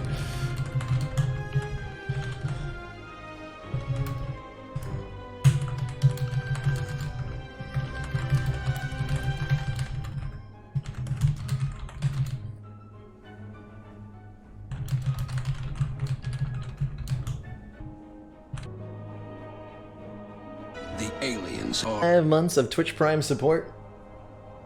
5 frames of Twitch Prime support, perhaps even. Perhaps even. I wanted to thank everybody for coming out today. We'll be continuing... no, tomorrow is Sunday, so we'll be doing Fun Day Sunday tomorrow. Checking out the wild and wacky stuff in Spire. Hopefully the internet will be a little bit more stable tomorrow, but we'll see. Yeah, that was only 20 minutes apart from the last one.